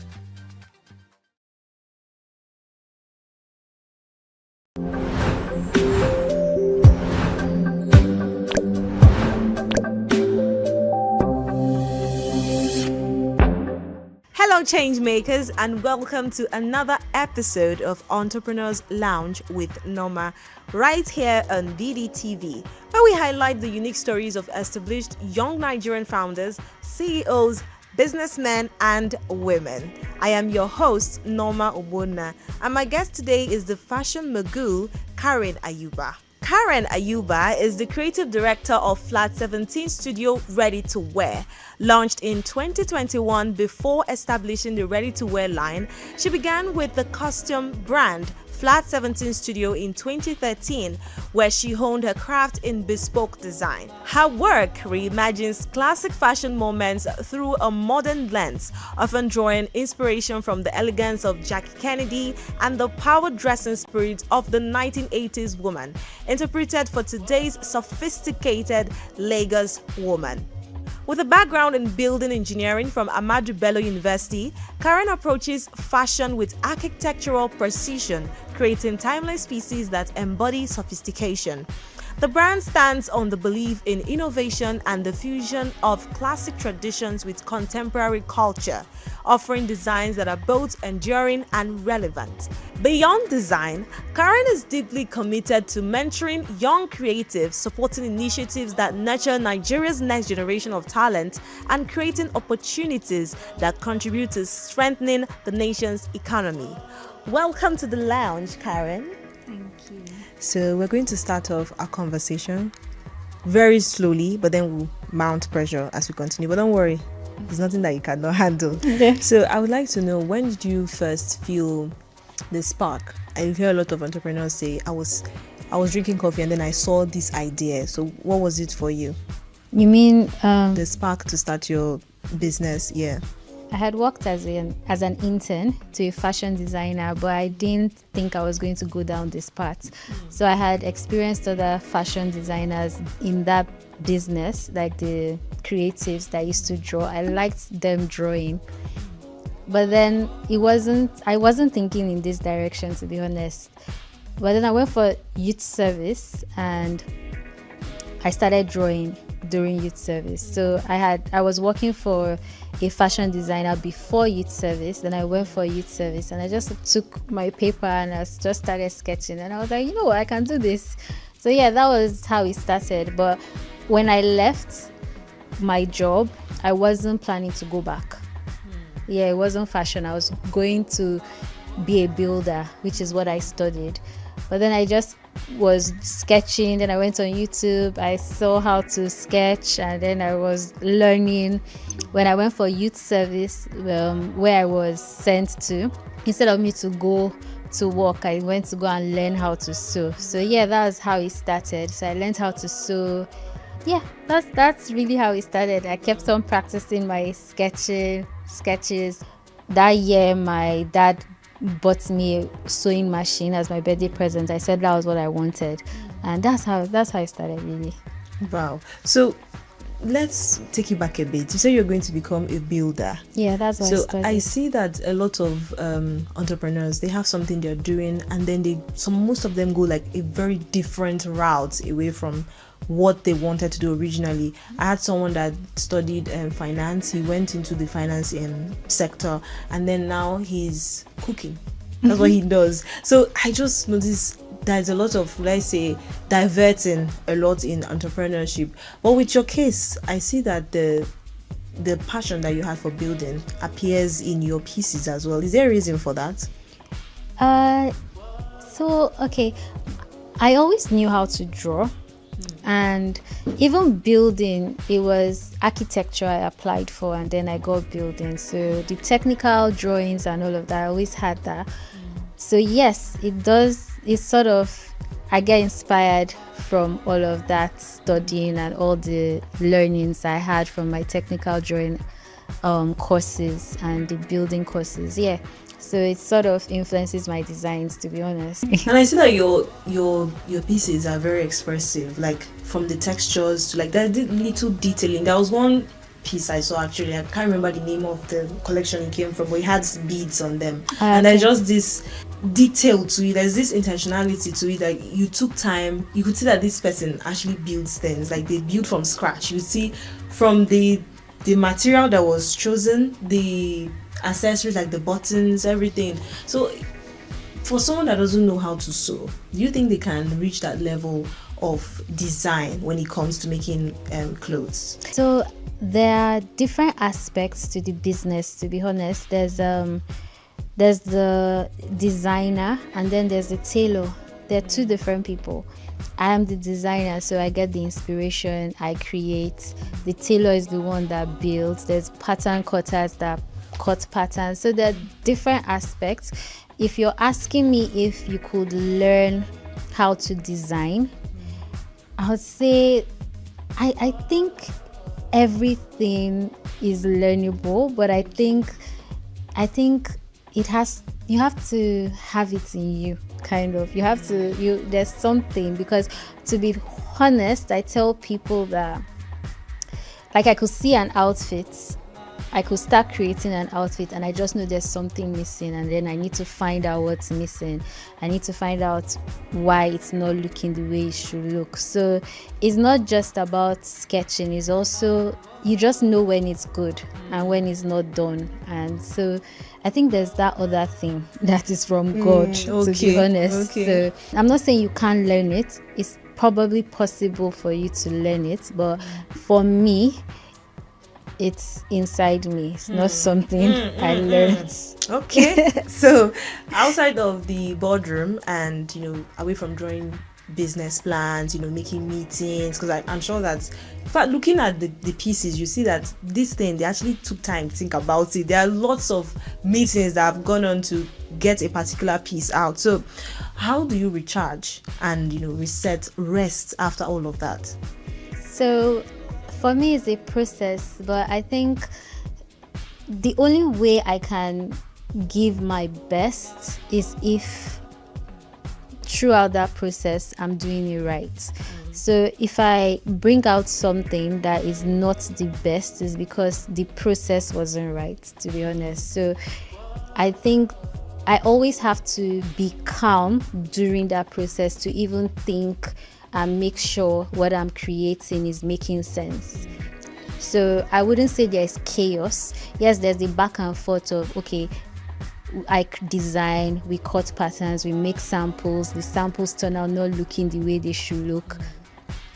It's the part of the process. Then you go back to the drawing board, what's not happening, why didn't it happen? So I think it's pacing. For me, it's from my years of experience, is learning to pace yourself. Knowing when to start drawing, knowing the period you need to have your samples out, knowing the period you need to say, okay, I have a collection and the shoot and bring it out. So it's pacing yourself, knowing when to start, so that you're not in a hurry, because if you're in a hurry, then you probably will bring out something you're not happy with, right? Yeah, so I think. Okay, so what's your favorite song at the moment? My favorite song at the moment.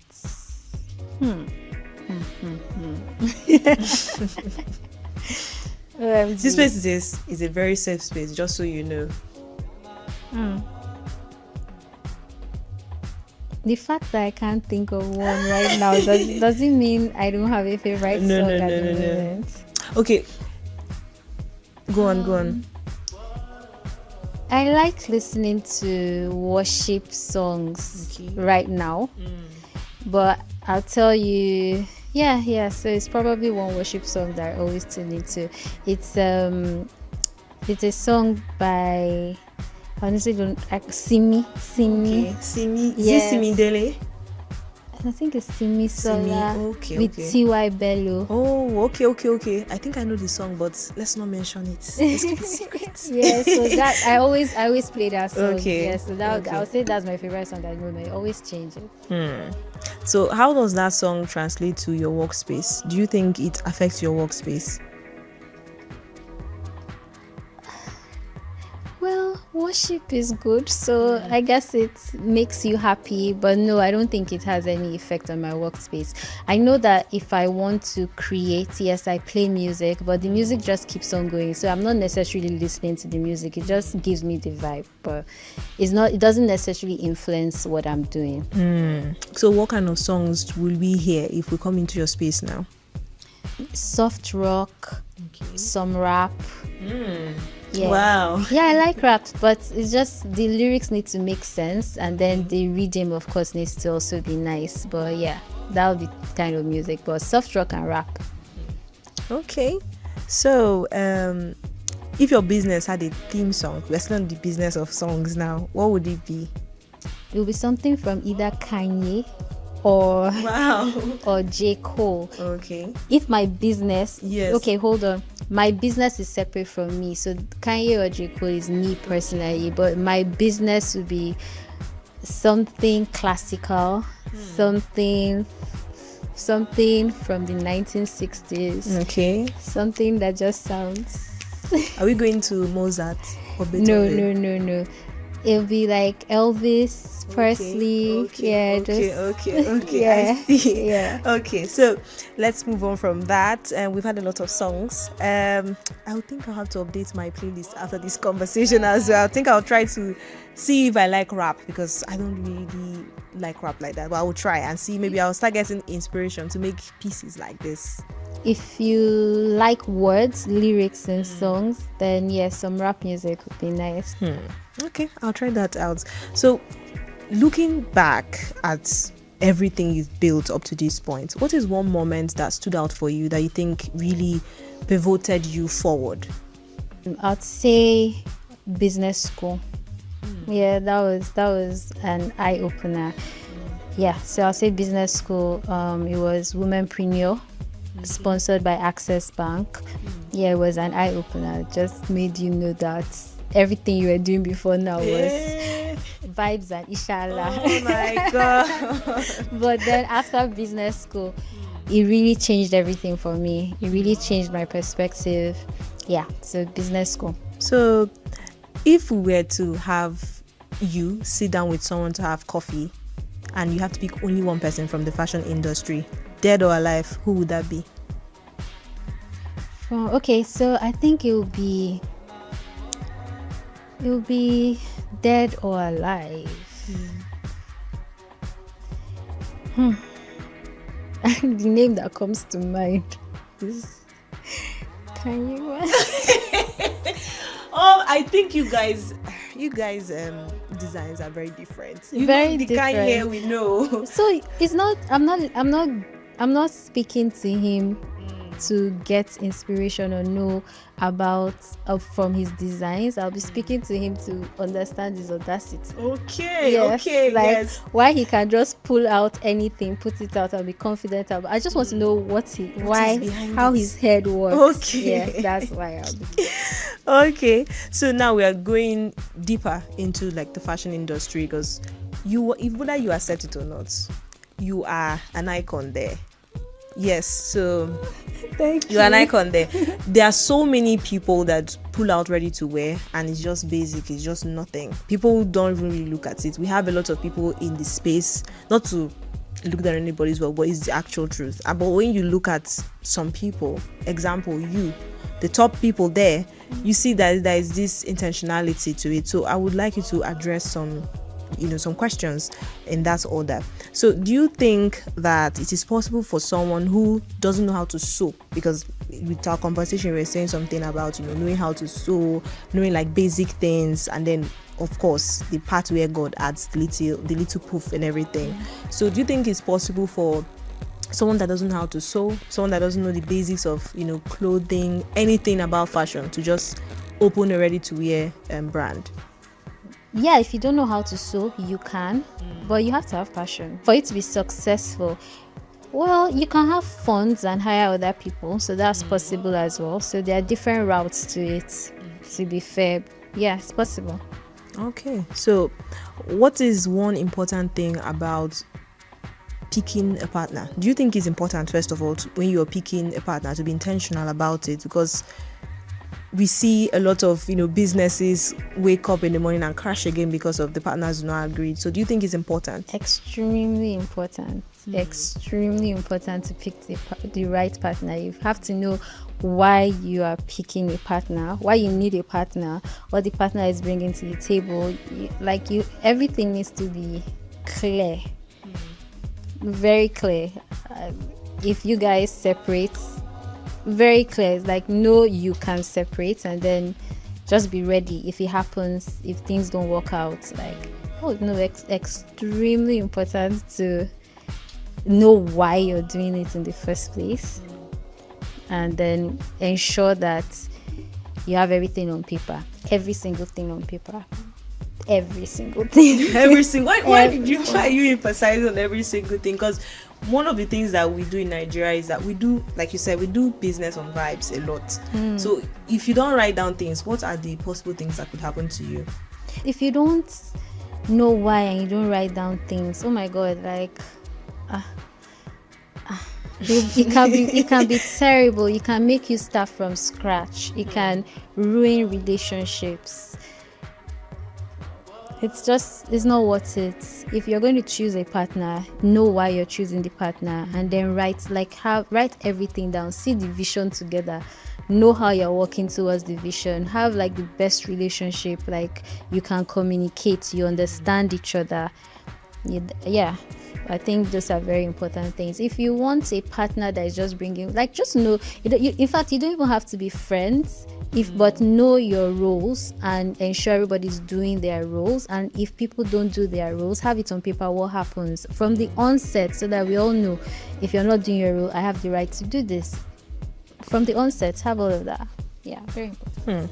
What about branding? Because I see that your work reflects African culture mostly.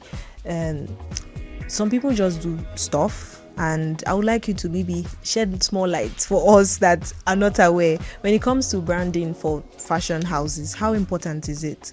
It depends on what your goal is. If you're in it just for the money, you probably can make money, easy money, pulling out pieces, copying designs, putting them out. People like them, knowing what is trendy. But if you want, branding is important if you're building a legacy business where you want people to feel something, you want people to be part of your story, you want people to buy into your story, into the story you're putting out. So it's not just a fashion house. You feel you feel like you're wearing this piece. It represents something. So that's what branding does. It's not just a purchase. You're buying into the beliefs of this brand. You're buying into the essence of the brand. So you can make money without branding, to be honest, but it's about your long-term plan, your long-term goal. What is it for you? Yeah. Okay, so when things get tough, who is one person that you would run to immediately? God. Who do I want to run to? No, God. He's real, so yeah, God. So another thing I want to know is entrepreneurship. Is it all the glitz and glam, all the awards? Is that all that we have to see in entrepreneurship? At all. No, it's a lot more than glitz and glam. And I'll speak specifically about fashion because fashion looks like it's mostly about glitz and glam, but nah, it's a business. If you're going to have anything sustainable, you're going to have income coming. It's not everybody in your team is even going to be a fashion person. Your comms person, the person communicating with customers, doesn't have to be a fashion person, but she has to be able to, or he has to be able to talk to customers in a certain way that you want them to speak to customers. So it's a lot of training because you just don't have people coming to your business. You need to train them. So you have to pay tax. You need to a lot of things. So it's definitely not glitz and glam at all. But when you get it right, at some point there should be chilling. There should be at the end of the day. But there's work to be done to get to whatever chill point you get to. So if I was to start my own brand today, what are 5 things that you would tell me?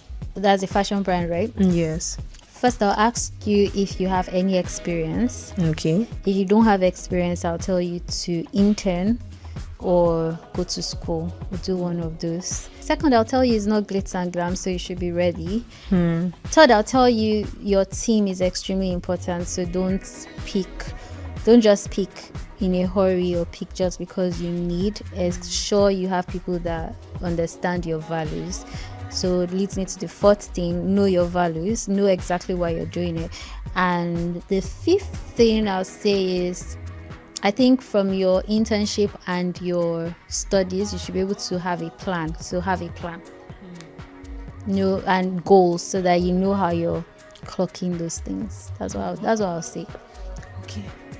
I think I'll take this advice. Anyone that is watching, please, I hope you're writing down these things. Are you starting a fashion brand? I'm not starting a fashion brand. I'm not, but whoever is watching, our audience that wants to start, I think that what Karen has just shared is extremely very important. It's very crucial to starting anything. In fact, starting any business, you have to learn, you have to have goals. You can't just jump into anything and start moving like that. Sure. So what is one odd habit that we'll not expect from you? Because you seem very chill and calm. Even the way you're talking, you're so relaxed. Nothing is bothering you. What's one thing that we'll not expect? One thing that you will not a habit, preferably. A habit. Oh gosh, I don't think about myself that often. Oh my God. To know about these things. Okay, a habit. No, that's not a habit. I sing. Ooh. Is that a habit? Yeah, I sing. I like singing. I'm in the choir. You're a church girl. Okay. Well, that's not out of the pocket because you actually said something about God from the beginning, so that's not out of the pocket. But then I think you have a very beautiful voice. Thank you. Yeah, I think you have a very beautiful voice. Okay, so let's go back to the moment where you were featured on Vogue Italia. Oh, okay. Can you tell us how you felt when you saw it? Okay, amazing. Why? Because I had a vision board and I had Vogue on there. I didn't expect it because there was no reaching out, there was nothing, it was just there. Yeah, so I went to Ghana for Accra Fashion Week and Vogue Italia picked our pieces from the runway as African designers, best 5 African designers to watch out from that stuff. So it was amazing. I did not expect it. It was just a link sent. Oh, you've been featured. I'm like, oh wow. Who did you call first when you saw that?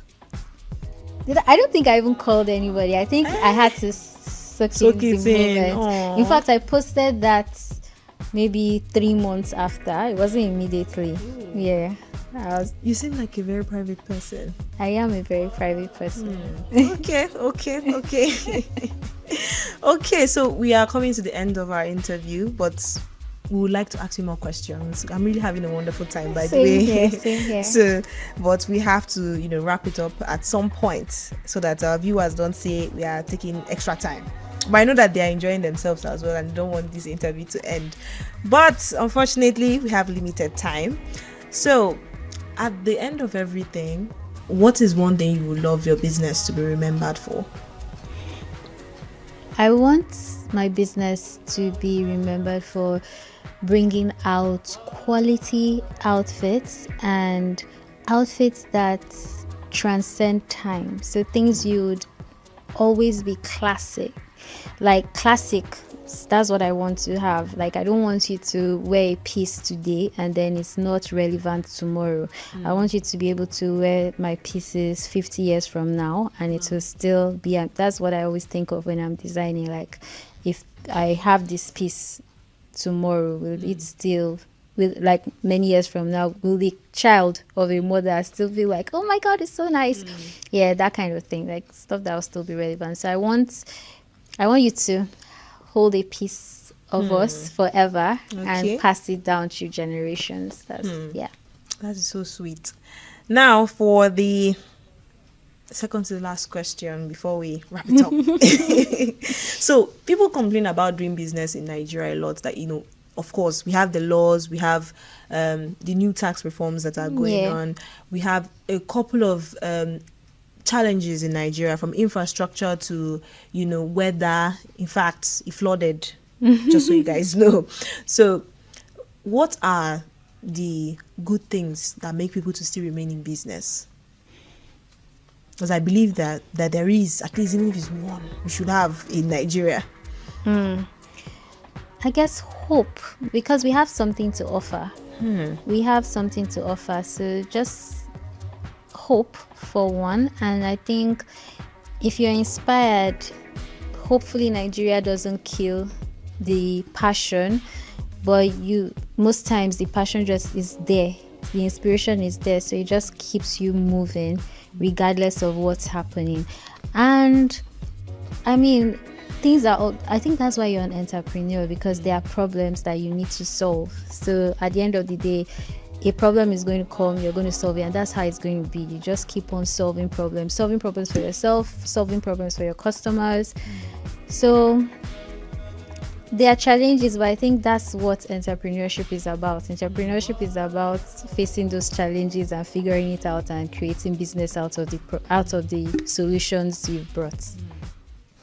Okay, and now for the final thing, what are your final words to someone who wants to start, or if you could go back in time, what would be something you would tell yourself? If I could go back in time, I wouldn't have started immediately. I would have learned every single thing I could learn before I started, because I feel like if you learn and you put so much effort into learning a lot, you would run faster than learning through the business. Like when you're already in business, you're learning in there. It's tougher that way. So one thing I would have done is learn everything I could learn before I started. So no rush. Okay, that's it. All right, our audience, unfortunately we have to go, and this is where we draw the curtains as Entrepreneurs Lounge with Norma. Today I had Karen, the powerhouse of Flat 17 Studios. Until next time, bye.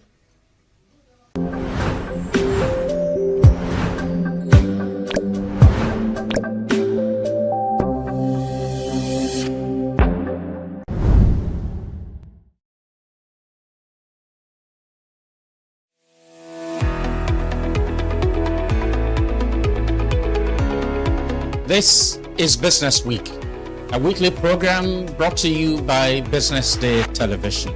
And we're live from Lagos, the nation's commercial capital, bringing you the latest insight into the stories that matter for business and the economy. I am Deborah Eze. Onyeka Valentine. I am Destiny Momo. My name is Elizabeth Moses.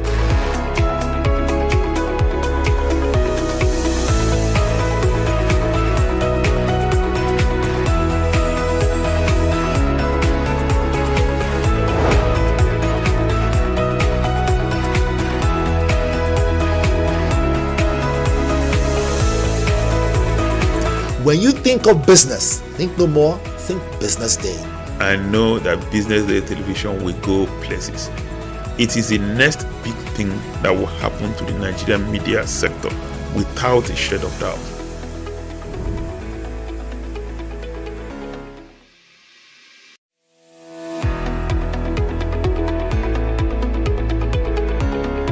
This is Business Week, a weekly program brought to you by BusinessDay Television.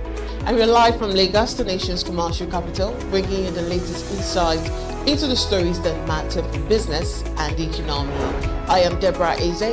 Onyeka Valentine. I am Destiny Momo. My name is Elizabeth Moses.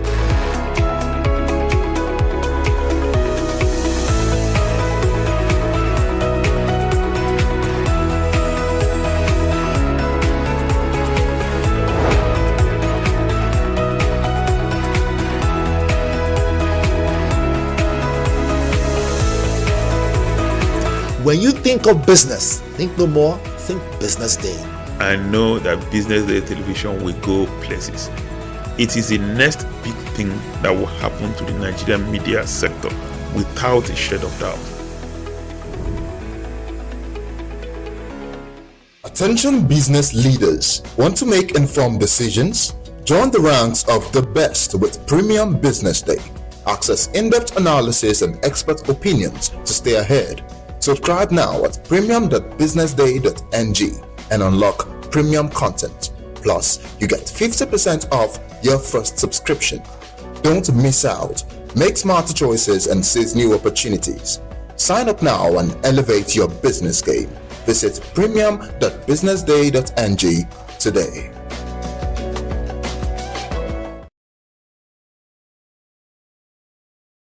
Information is everywhere, but insights, that is rare. Business Day Premium gives you analysis, data, and context that keep you ahead. Business Day Premium. Read deeper, decide smarter. They say money never sleeps. Wake up to clarity, insights, and the stories driving business in Nigeria and beyond. From the heartbeat of small and medium enterprises to the pulse of national economic policy, this is where business meets perspective. With expert guests, real-time analysis, and stories that matter to you, we go beyond headlines to bring you the full picture.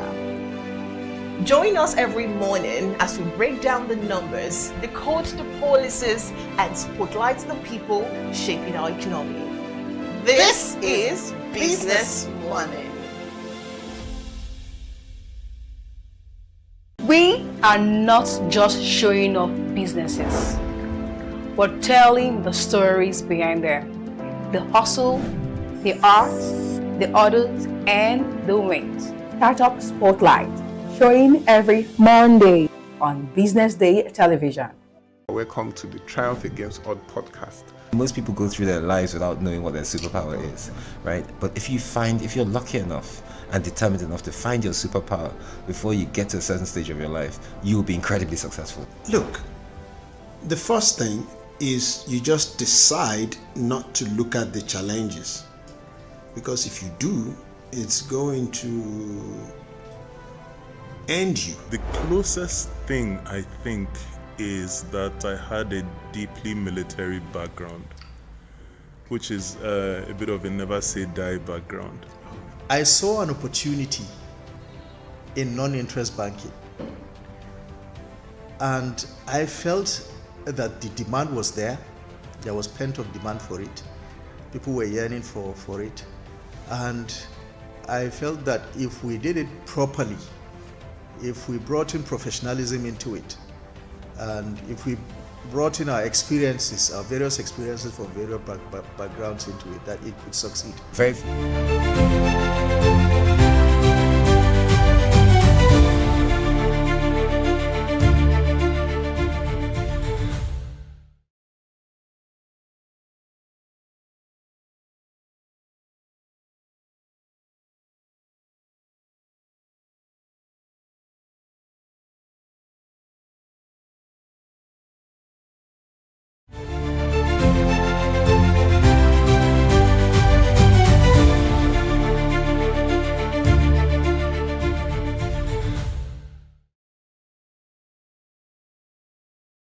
update reaching you live from our studio here in Lagos, Nigeria. Coming up,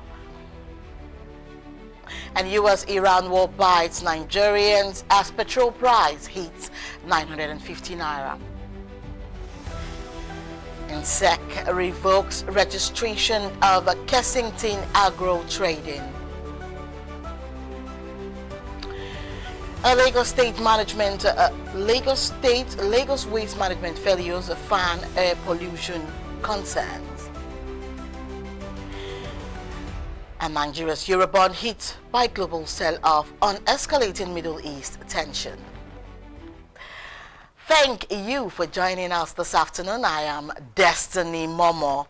Nigerians woke up Tuesday to sharply higher fuel prices after a 3-day cold war between the United States, Israel and Iran pushed crude costs higher worldwide.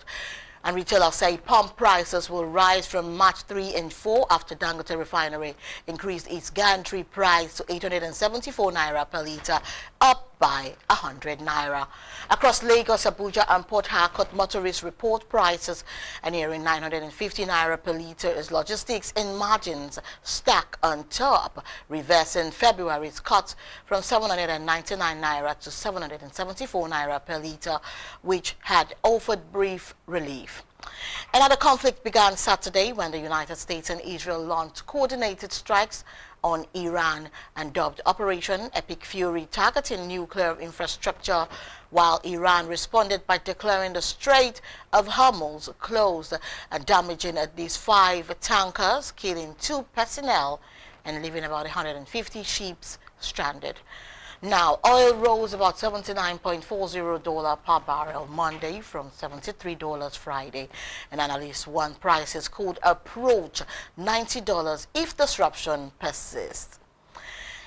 And now, moving on, Nigeria's Securities and Exchange Commission has revoked the registration of Kensington Agro Trading Limited as a capital market operator with immediate effect. The decision was announced in a public notice issued in Abuja. The Commission withdrew the firm's status as a commodity broker or dealer and collateral manager, removing its authority to operate within Nigeria's capital markets under SEC oversight. And the regulator said the action was taken under Section 61(6) of the Investment and Securities Act 2025 and Rule 34(1) of the 2013 SEC rules as amended. Now, the SEC gave no reasons but said that the move supports compliance, investor protection, transparency, and market integrity. And still on, more than 14,000 metric tons of solid waste are generated daily in Lagos on land 20 times smaller than Niger State. An open dump site line a major route, raising health fears as the population is projected to double by 2030. Residents like 42-year-old Funke Bimola report recurring respiratory illness, and experts warn of polluted air, contaminated boreholes, waterborne diseases, and toxins from degrading plastics. Studies show over half of 150 child waste pickers at Olushosun, they suffer headaches and risk injuries from sharp objects. The WHO links air pollution to 114,000 annual deaths in Nigeria, while U.S. research ties pollution to breast cancer risk. And authorities say solutions include waste sorting, engineered landfills, and formalizing collectors. Lagos has banned single-use plastics and is closing Olushosun, moving 2,500 tons daily, with Zoomleon to Ikorodu, plus 1,500 tons from Solos and the third to Badagry, and Kigali, Accra, and Addis Ababa offer models. Coming up, Nigeria's Eurobonds hit by global sell-off on escalating Middle East tension. We'll bring you this and more after this commercial break. Stay with us.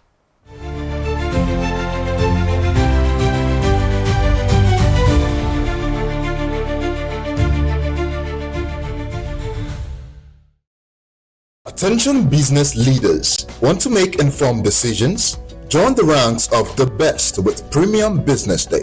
Access in-depth analysis and expert opinions to stay ahead. Subscribe now at premium.businessday.ng and unlock premium content. Plus, you get 50% off your first subscription. Don't miss out. Make smarter choices and seize new opportunities. Sign up now and elevate your business game. Visit premium.businessday.ng today.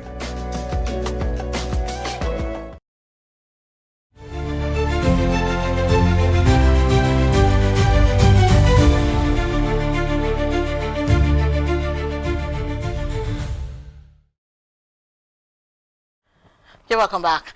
And now, Nigeria's Eurobond yields climbed to 7.11% from 6.98% last Friday as escalating Middle East tensions sparked a global fight to safety. And investors are shifted from emerging market debt to gold and U.S. treasuries, weakening sub-Saharan bonds. And Nigerian core papers fell between 12 and 60 cents.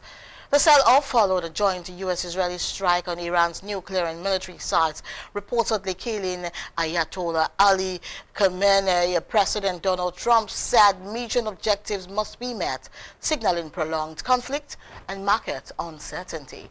And Brent crude benchmark for Bonny Light rose towards $73 Sunday and traded at $78.74 Monday after OPEC Plus agreed a slight output increase.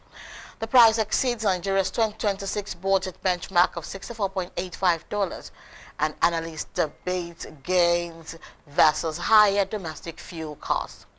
And JP Morgan, Goldman Sachs and Barclays are weighing $100 oil, a level unseen since 2022, while RBC's Halima Croft wants prices could surge further. Gold jumped 2.3% to $5,395.99 an ounce. After a 4-week high, it hit $5.594.82 on January 29. Analysts describe yield spike as tactical. And away from that story, the governor of the Central Bank of Nigeria, Olayemi Cardoso, said Nigeria's net foreign exchange reserves rose to $34.80 billion at the end of 2025, up from $3.99 billion at the close of 2023, a 772%.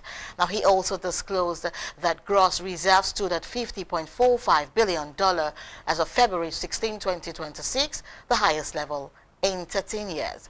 Now, while gross reserves represent total foreign assets held by the Apex Bank, net reserves exclude short-term liabilities, offering a clearer picture of funds readily available to defend the Naira and meet external obligations.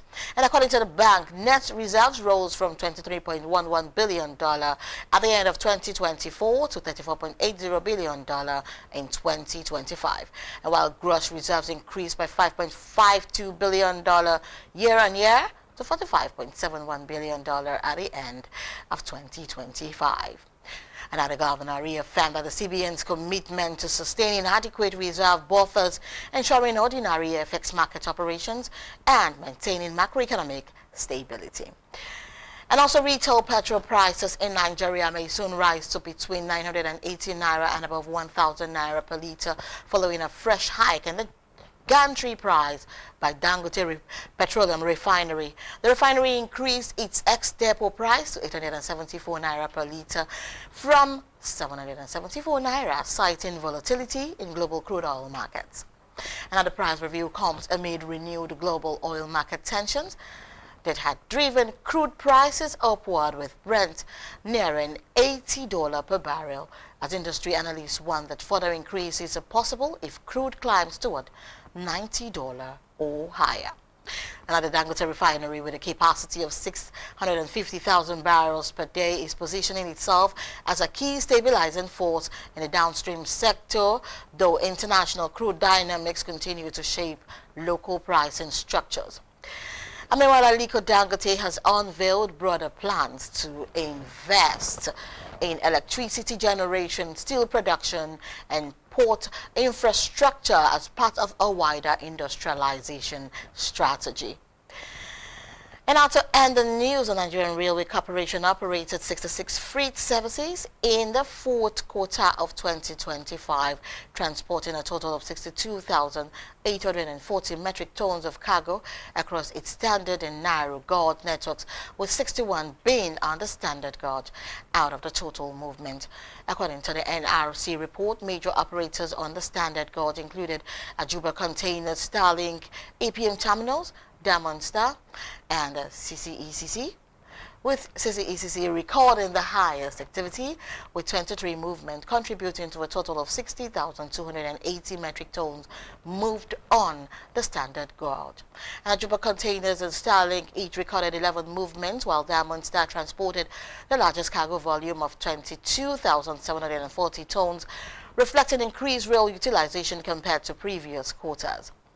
Now, on the narrow gauge, 5 freight movements were recorded, moving 2,560 metric tons, highlighting Nigeria's increasing reliance on the standard gauge network to boost cargo capacity. Coming up, South Africa lender Nedbank's annual profits rises. Now, these and more after this break. Stay with us.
Germany's DAX dropped 3.7%, and France's CAC 40 slid the 3%, and investors fear higher energy costs could fuel inflation and delay interest rate cuts. In Qatar, Energy halted gas output after reported military attacks, later suspending aluminium and methanol production. And UK gas prices have doubled since airstrikes began Saturday, and household bills remain capped until July. About 20% of the global oil and gas passes through the Strait of Hormuz, where shipping has halted after vessel attacks and supertanker rates from the Middle East to China hit a record $400,000 daily, nearly double last week, according to London Stock Exchange Group data. And still on, Amazon Web Services says the drones struck 3 of its facilities in the United Arab Emirates and Bahrain on Sunday following U.S. and Israeli strikes on Iran. The company initially reported objects hitting a UAE data center, causing sparks and fire, and investigated power and connectivity issues in Bahrain. On Monday, AWS confirmed the outages were caused by drone strikes into UAE sites were directly hit, while a nearby strike in Bahrain caused structural damage, power disruption, and water damage from fire suppression systems. And AWS is restoring services and has urged customers to back up data and consider alternative global facilities. It warns the Middle East environment remains unpredictable as Iran targets U.S. bases and allies across the region. We'll bring you the sports news after this break. You stay with us.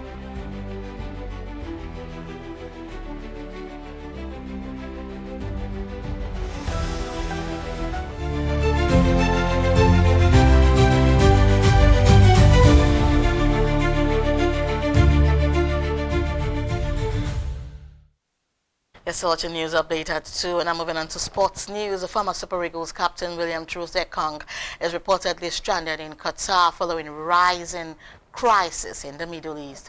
The 32-year-old defender, who recently signed for Al Ahly after leaving Al Khulud in January 2026, is currently unable to leave the country amid heightened security concerns that have led to the suspension of flights and football activities. And Troost-Ekong is understood to be grounded following the closure of key air routes and the suspension of commercial flights, developments linked to rising military tensions involving Iran, Israel, and the United States. Qatari authorities have introduced precautionary restrictions that have disrupted international travel and forced an indefinite pause in several sporting competitions, including the Qatar Stars League. And after in the news, UEFA has handed Tottenham Hotspur a suspended ban on selling away tickets after supporters were found to have made Nazi salutes toward entrance of Frankfurt fans during a UEFA Champions League fixture in Germany. The incident occurred during Sports 2-0 victory at Deutsche Bank Park on January 28.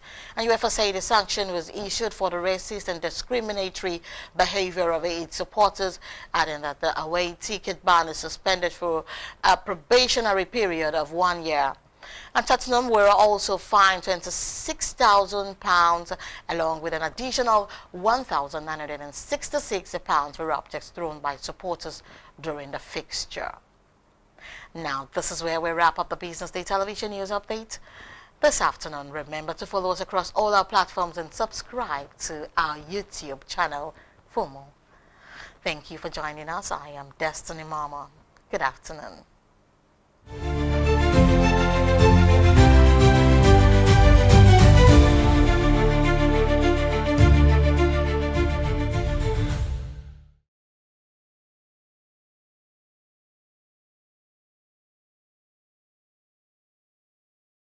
Information is everywhere, but insights, that is rare. Business Day Premium gives you analysis, data, and context that keep you ahead.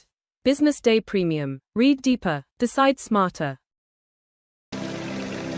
They say money never sleeps. Wake up to clarity, insights, and the stories driving business in Nigeria and beyond. From the heartbeat of small and medium enterprises to the pulse of national economic policy, this is where business meets perspective.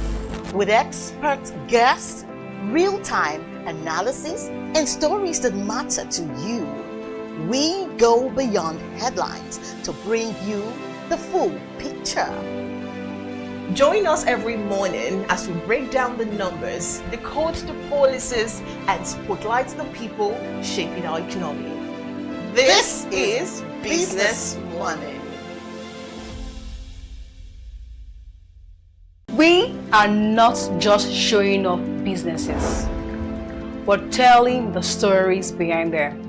The hustle, the art, the orders, and the wins. Startup Spotlight, showing every Monday on Business Day television.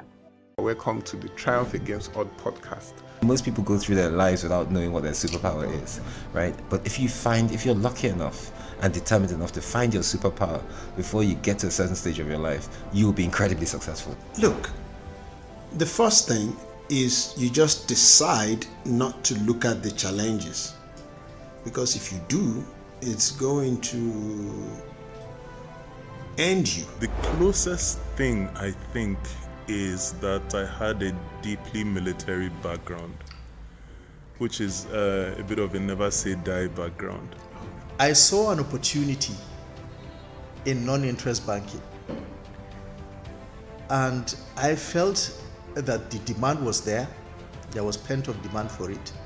People were yearning for it, and I felt that if we did it properly, if we brought in professionalism into it, and if we brought in our experiences, our various experiences from various backgrounds into it, that it could succeed. Very few people do that because very few people explore their superpowers. They just explore bread and butter issues. I need to eat, and Yes, there will be challenges. This is a very difficult business environment. The government keeps working on how to make business easier. The first problem to overcome is really just starting, right? We thought about this idea for over 2 years before we even took the first step. You cannot ignore this country.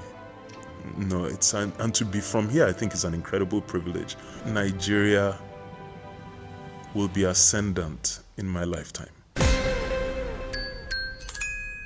This is Business Week, a weekly program brought to you by Business Day Television.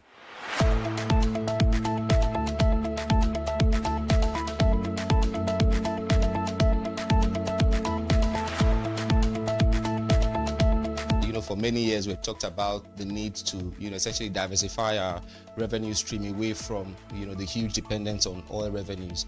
It looks like that is happening now. So that means that we're better protected when, you have these wide fluctuations in oil prices and all of that. So But as you say, and I agree, that we should commend the government. At least revenues are not falling. There have been times in the past when we recorded drops in revenue. That's not the case today. We're seeing revenues actually going up. Increasingly, we can see the developed countries focusing on renewable energy and so on and so forth, which means that in the long run, we must look for alternative sources to funding. So the government says that crude oil theft has essentially come to an end. We need to do more to ensure that we totally eliminate crude oil theft and start to think of how to boost production. But it's a good first step. By eliminating crude oil theft, it also creates an incentive for international oil companies to probably return and start to take up more projects in the upstream industries. Stay ahead with Business Day Mobile, your gateway to Nigeria's most trusted business news, market insights, and expert analysis. With a Business Day Mobile app, you enjoy more than just news. You gain a seamless, intuitive platform designed to keep you informed and empowered. From exclusive articles to the headlines, where we provide deeper analyses of headline stories published by the Business Day newspaper. The story we are focusing on today is Nigeria bleeds $21 million daily as output gap dents oil windfall. And the story was written by Dikpo Oladende, head of energy desk at Business Day newspapers. All right, Nigeria is actually forfeiting about $21 million, I beg your pardon, daily in potential oil earnings, despite rising crude prices, as chronic production shortfalls and structural bottlenecks leave the country unable to fully capture a Middle East fueled windfall as the United States and Iran conflict intensifies. And right here with us is our very own But I mean our very own Deepola there in the head of energy desk at Business Day newspaper. You're welcome to Behind the Headlines as always. Yeah, hi, Debbie. All right. Good to be So, here. very quickly, something actually struck. We know that's the whole conflict happening between the U.S., Iran, and I don't know, Egypt is inclusive, right? It's making the rounds. It's going on in such a way that it's supposed to be a scare.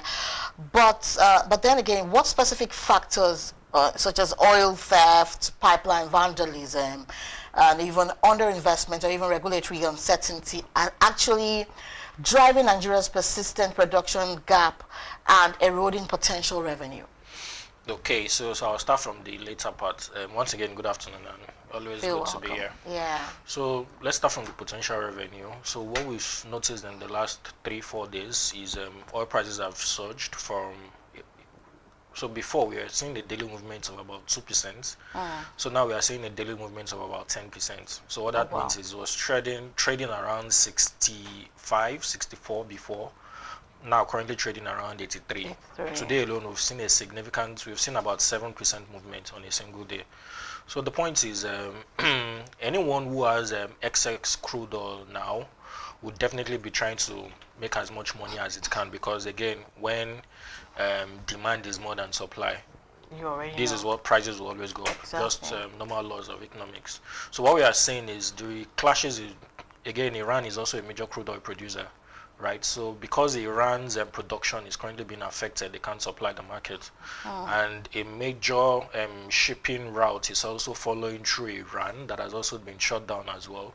So everybody is basically scrambling, not just for crude oil, even gas prices are affected in the global market as well. Of course, what that means is it will definitely trickle down to the price of cooking gas in Nigeria again, because about 60 or 70% of Nigeria's cooking gas is imported. Just 30% is from the local market. So back to the question of undying dollar daily. Well, it might look small on a daily basis, but on a weekly, and if you put that on a weekly, monthly, and coupling then it together, it's going to be it becomes a big money. So what we've always advocated for is the need to increase oil production, right? They need to ramp up as much oil production as they can. What we've seen in what NNPC have been doing in recent times is also to introduce different grades of crude oil into the market, right? Just to make sure that, again, Nigeria's crude oil is one of the most attractive, the most lucrative in the market. So what NNPC are trying to do is just to introduce different grades to see if we can just increase the premium people are paying for Nigeria's crude oil and then make much money from it. But we can't make much if oil production is not up. So the government needs to do as much as they can to just scale up oil production. Wow, that's massive actually. But with Brent crude prices actually skyrocketing amid global tensions, right? How much additional revenue could Nigeria realistically capture if output constraints were, effectively addressed? Okay, so just like I mentioned earlier, if we are looking at a daily loss of about 21 million, an estimate of about $21 million US, right? So oil revenue targets for 2026 is about 2.5 trillion. So let's not forget that the government have struggled to implement budgets for 2024 and 2025 due to revenue shortfall. Of course, oil revenue accounts for one of them. 2024, this is 2026. The government is still struggling to implement 2024 budgets because they don't have money. So you've not fully implemented 2025 budget, and now we're in 2026. So with windfalls like this, which are not always, incidents like this happens maybe once a century or once a decade, right? You're expected to just maximize as much as you can from it before the window closes, so that you can make as much money as you can. So what the government is losing is maybe roughly around this money. But then beyond the money, you are looking at the entire value chain of the kind of value that Nigeria will be adding to its economy. Because again, oil accounts for close to 60% or 80% of our FX earnings. So if you want to make the Naira look better in the international market, you need to also make more money from oil revenue, right? So that other additional aspect is there as well. And then of course the value across the chain. So it's a lot we are missing, but in terms of value, I think it's roughly around 21 to 20 million. You know, you just said something about making the naira attractive, right? Now, based on that, now in the long term, is Nigeria doing enough to actually diversify revenue sources, or does this continued dependence on the oil actually expose the economy to recurring external shocks? Okay, yeah, thanks. So the thing about diversifying the economy is it has always been I think it's a ringtone every government have been singing, right from the Obasanjo era till Jonathan, Yaradua, Buhari, and now we have Tinubu as well. So everybody has talked about diversifying, everybody has talked about agric.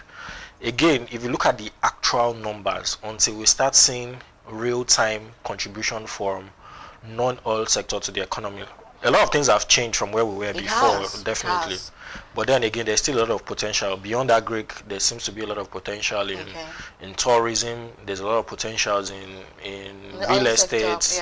So the government needs to do more, yes. But beyond doing more, the government needs to maybe demand more from some of its ministers and say, look, if oil sector is not performing, what are the other sectors of the economy where we have ministers that are attached to it that can give us real-time value and that can add value to the economy? I think that's the biggest challenge.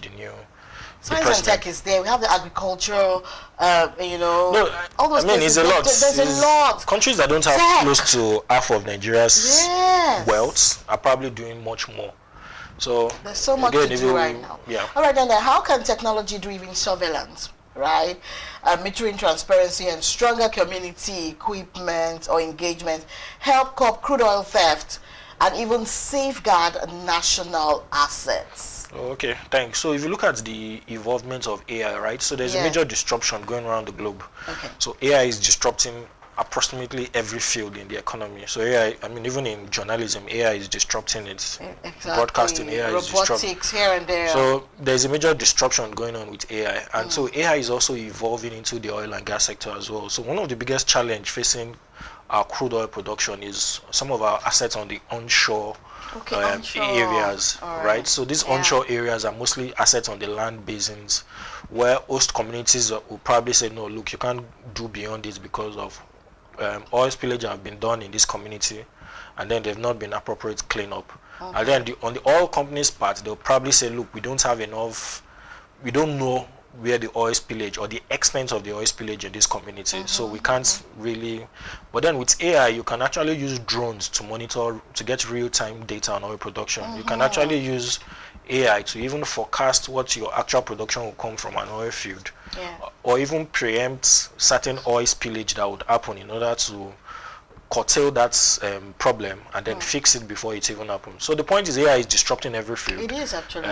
There was a CEO of an oil and gas company, I think it's the CEO of Renaissance, Tony Atta, who said AI can actually allow us save oil production of about 200 to 300 barrels per day. I mean, all of this conversation is still ongoing, but the truth is we can actually do more if we start investing in tech and allowing tech to change some of the things we've struggled with in time. Exactly, to bring about speed, if you ask me. All right, then, so and the very last question I have for you today is, what immediate fiscal security or even regulatory measures, you know, do you think the government can implement, right, to actually close the production gap and boost actual oil receipts? Okay, yeah, thanks. So again, some have argued that we don't need new laws in the oil and gas sector. We just need to implement all the laws we have already, right? So there's a PIA that is good. There are numerous executive orders that the president have signed. So what we need to do now is not really, it's not an era of introducing new law. Let's have an implementation rate of 70 or 80% of the new of all the laws we have in place first of all, and then we can move the conversation forward. So the biggest hurdle facing the government now is implement the laws you have already, get NNPC to be more efficient, and let NNPC compete more. NNPC have been talking about listing on the stock exchange forever. It has not happened. NNPC has been talking about raising capital. That has not happened. NNPC have been talking about reviving idle oil fields. That has not happened. NNPC has been talking about doing more in gas. That has not happened yet. So what we need to do is allow NNPC to be more competitive, put more demands on them, and then create an oil sector that is private sector led and put the right structure in place to make sure the laws are well implemented. I think those are the lowest hanging fruit you can leverage before you think of introducing any new law. All right, now in conclusion, before we let you go, so, what are those measures you think, what's the advice you are even giving Nigerians right now? Given that this impending war is still escalating between the US, Iran, and, so what do you think, Nigerians should actually do right about now? Should we go and stock up? What's going on? What's happening? So I think prices will continually. So again, petrol prices are up today already. All right. Some people bought petrol about 8.37 yesterday. Petrol is currently around 9.50. Even this afternoon, cooking gas depots have also increased prices now. So depot cooking gas prices also up about 100 naira per kg. So we should feel extra. Yeah, every likelihood that these increases would. Again, depending on how long the war is going on, how uncertain the global market is, and on how long this war is going to last. But again, the outlook is, Trump said this morning that he's ready for a forever war. But the person that died is a massive person. He's someone that is important to his own country and sector. And given that his threat was not, actually, he didn't leave to keep the threat up. Again, so you look at the global markets, the most important thing is, so what's the implication for Nigeria? Because Nigeria is a import dependent, we have an import dependent economy. All right. Right, so there are risks about imported inflation, for instance. There are risks about rising energy costs. Again, we've just managed to slow down inflation for the first time in a long while, where we've recorded significant slowdown in inflation numbers, right? And even MPC at some point had to cut lower interest rates. So now that imported inflation is rising up, energy prices is also a major factor driving up inflation. So there's also a risk that, look, inflation might likely go up again. And we don't want to go back to the era of, let's introduce subsidy in order to curtail off the loss. So the point is, it's a delicate time, just like COVID. And we would all go through it, but then at some point the economy will normalize and everything will go back to normal. Well said. So we've been speaking with Dipo Oladende, the head of energy desk at BusinessDay newspaper. And don't forget what we spoke about. We talked about a very major headline story that Nigeria bleeds $21 million daily as output gap dents oil windfall. Thank you so much for this write-up and for exposing us to a whole lot of truths and the advice you just gave Nigerians. I'm sure everyone watching will take advantage of it to fill up their gas, extra bottles, and also buy fuel in their underground town, so to speak. Thank you so much. Thank you so much. Thanks. And that's where we draw the curtain today on Behind the Headlines. I am Destiny Momo. Good afternoon.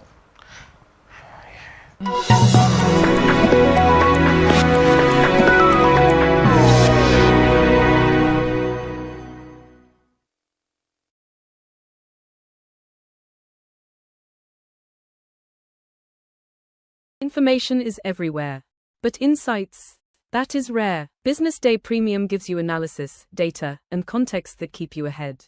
Business Day Premium. Read deeper, decide smarter. They say money never sleeps. Wake up to clarity, insights, and the stories driving business in Nigeria and beyond. From the heartbeat of small and medium enterprises to the pulse of national economic policy, this is where business meets perspective. With expert guests, real-time analysis, and stories that matter to you, we go beyond headlines to bring you the full picture. Join us every morning as we break down the numbers, decode the policies, and spotlight the people shaping our economy. This is Business Morning. We are not just showing off businesses, but telling the stories behind them. The hustle, the art, the orders, and the wins. Startup Spotlight, showing every Monday on Business Day television. Welcome to the Triumph Against Odd podcast. Most people go through their lives without knowing what their superpower is, right? But if you're lucky enough and determined enough to find your superpower before you get to a certain stage of your life, you'll be incredibly successful. Look, the first thing is you just decide not to look at the challenges, because if you do, it's going to end you. The closest thing I think is that I had a deeply military background, which is a bit of a never say die background. I saw an opportunity in non-interest banking, and I felt that the demand was there. There was pent-up demand for it. People were yearning for it, and I felt that if we did it properly, if we brought in professionalism into it, and if we brought in our experiences, our various experiences from various backgrounds into it, that it could succeed. Very few people do that because very few people explore their superpowers. They just explore bread and butter issues. I need to eat, and you know. Yes, there will be challenges. This is a very difficult business environment. The government keeps working on how to make business easier. The first problem to overcome is really just starting, right? We thought about this idea for over 2 years before we even took the first step. You cannot ignore this country. No, and to be from here, I think is an incredible privilege. Nigeria will be ascendant in my lifetime. This is Business Week, a weekly program brought to you by BusinessDay Television.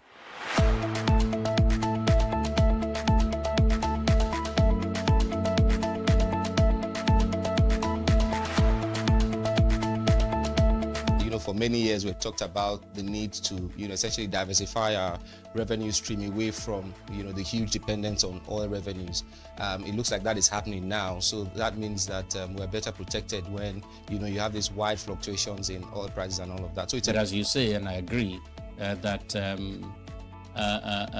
we should commend the government. At least revenues are not falling. There have been times in the past when we recorded drops in revenue. That's not the case today. We're seeing revenues actually going up. Increasingly, we can see the developed countries focusing on renewable energy and so on and so forth, which means that in the long run, we must look for alternative sources to funding. So the government says that crude oil theft has essentially come to an end. We need to do more to ensure that we totally eliminate crude oil theft and start to think of how to boost production. But it's a good first step. By eliminating crude oil theft, it also creates an incentive for international oil companies to probably return and start to take up more projects in the upstream industries. Stay ahead with Business Day Mobile, your gateway to Nigeria's most trusted business news, market insights, and expert analysis. With a Business Day Mobile app, you enjoy more than just news. You gain a seamless, intuitive platform designed to keep you informed and empowered.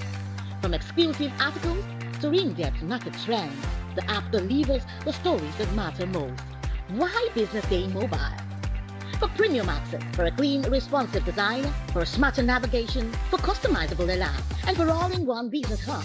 Whether you're a business leader, investor, policymaker, or enthusiast, Business Day Mobile brings you closer to the insights shaping Nigeria's business landscape. Download today and put authoritative business journalism right at your fingertips, anytime, anywhere.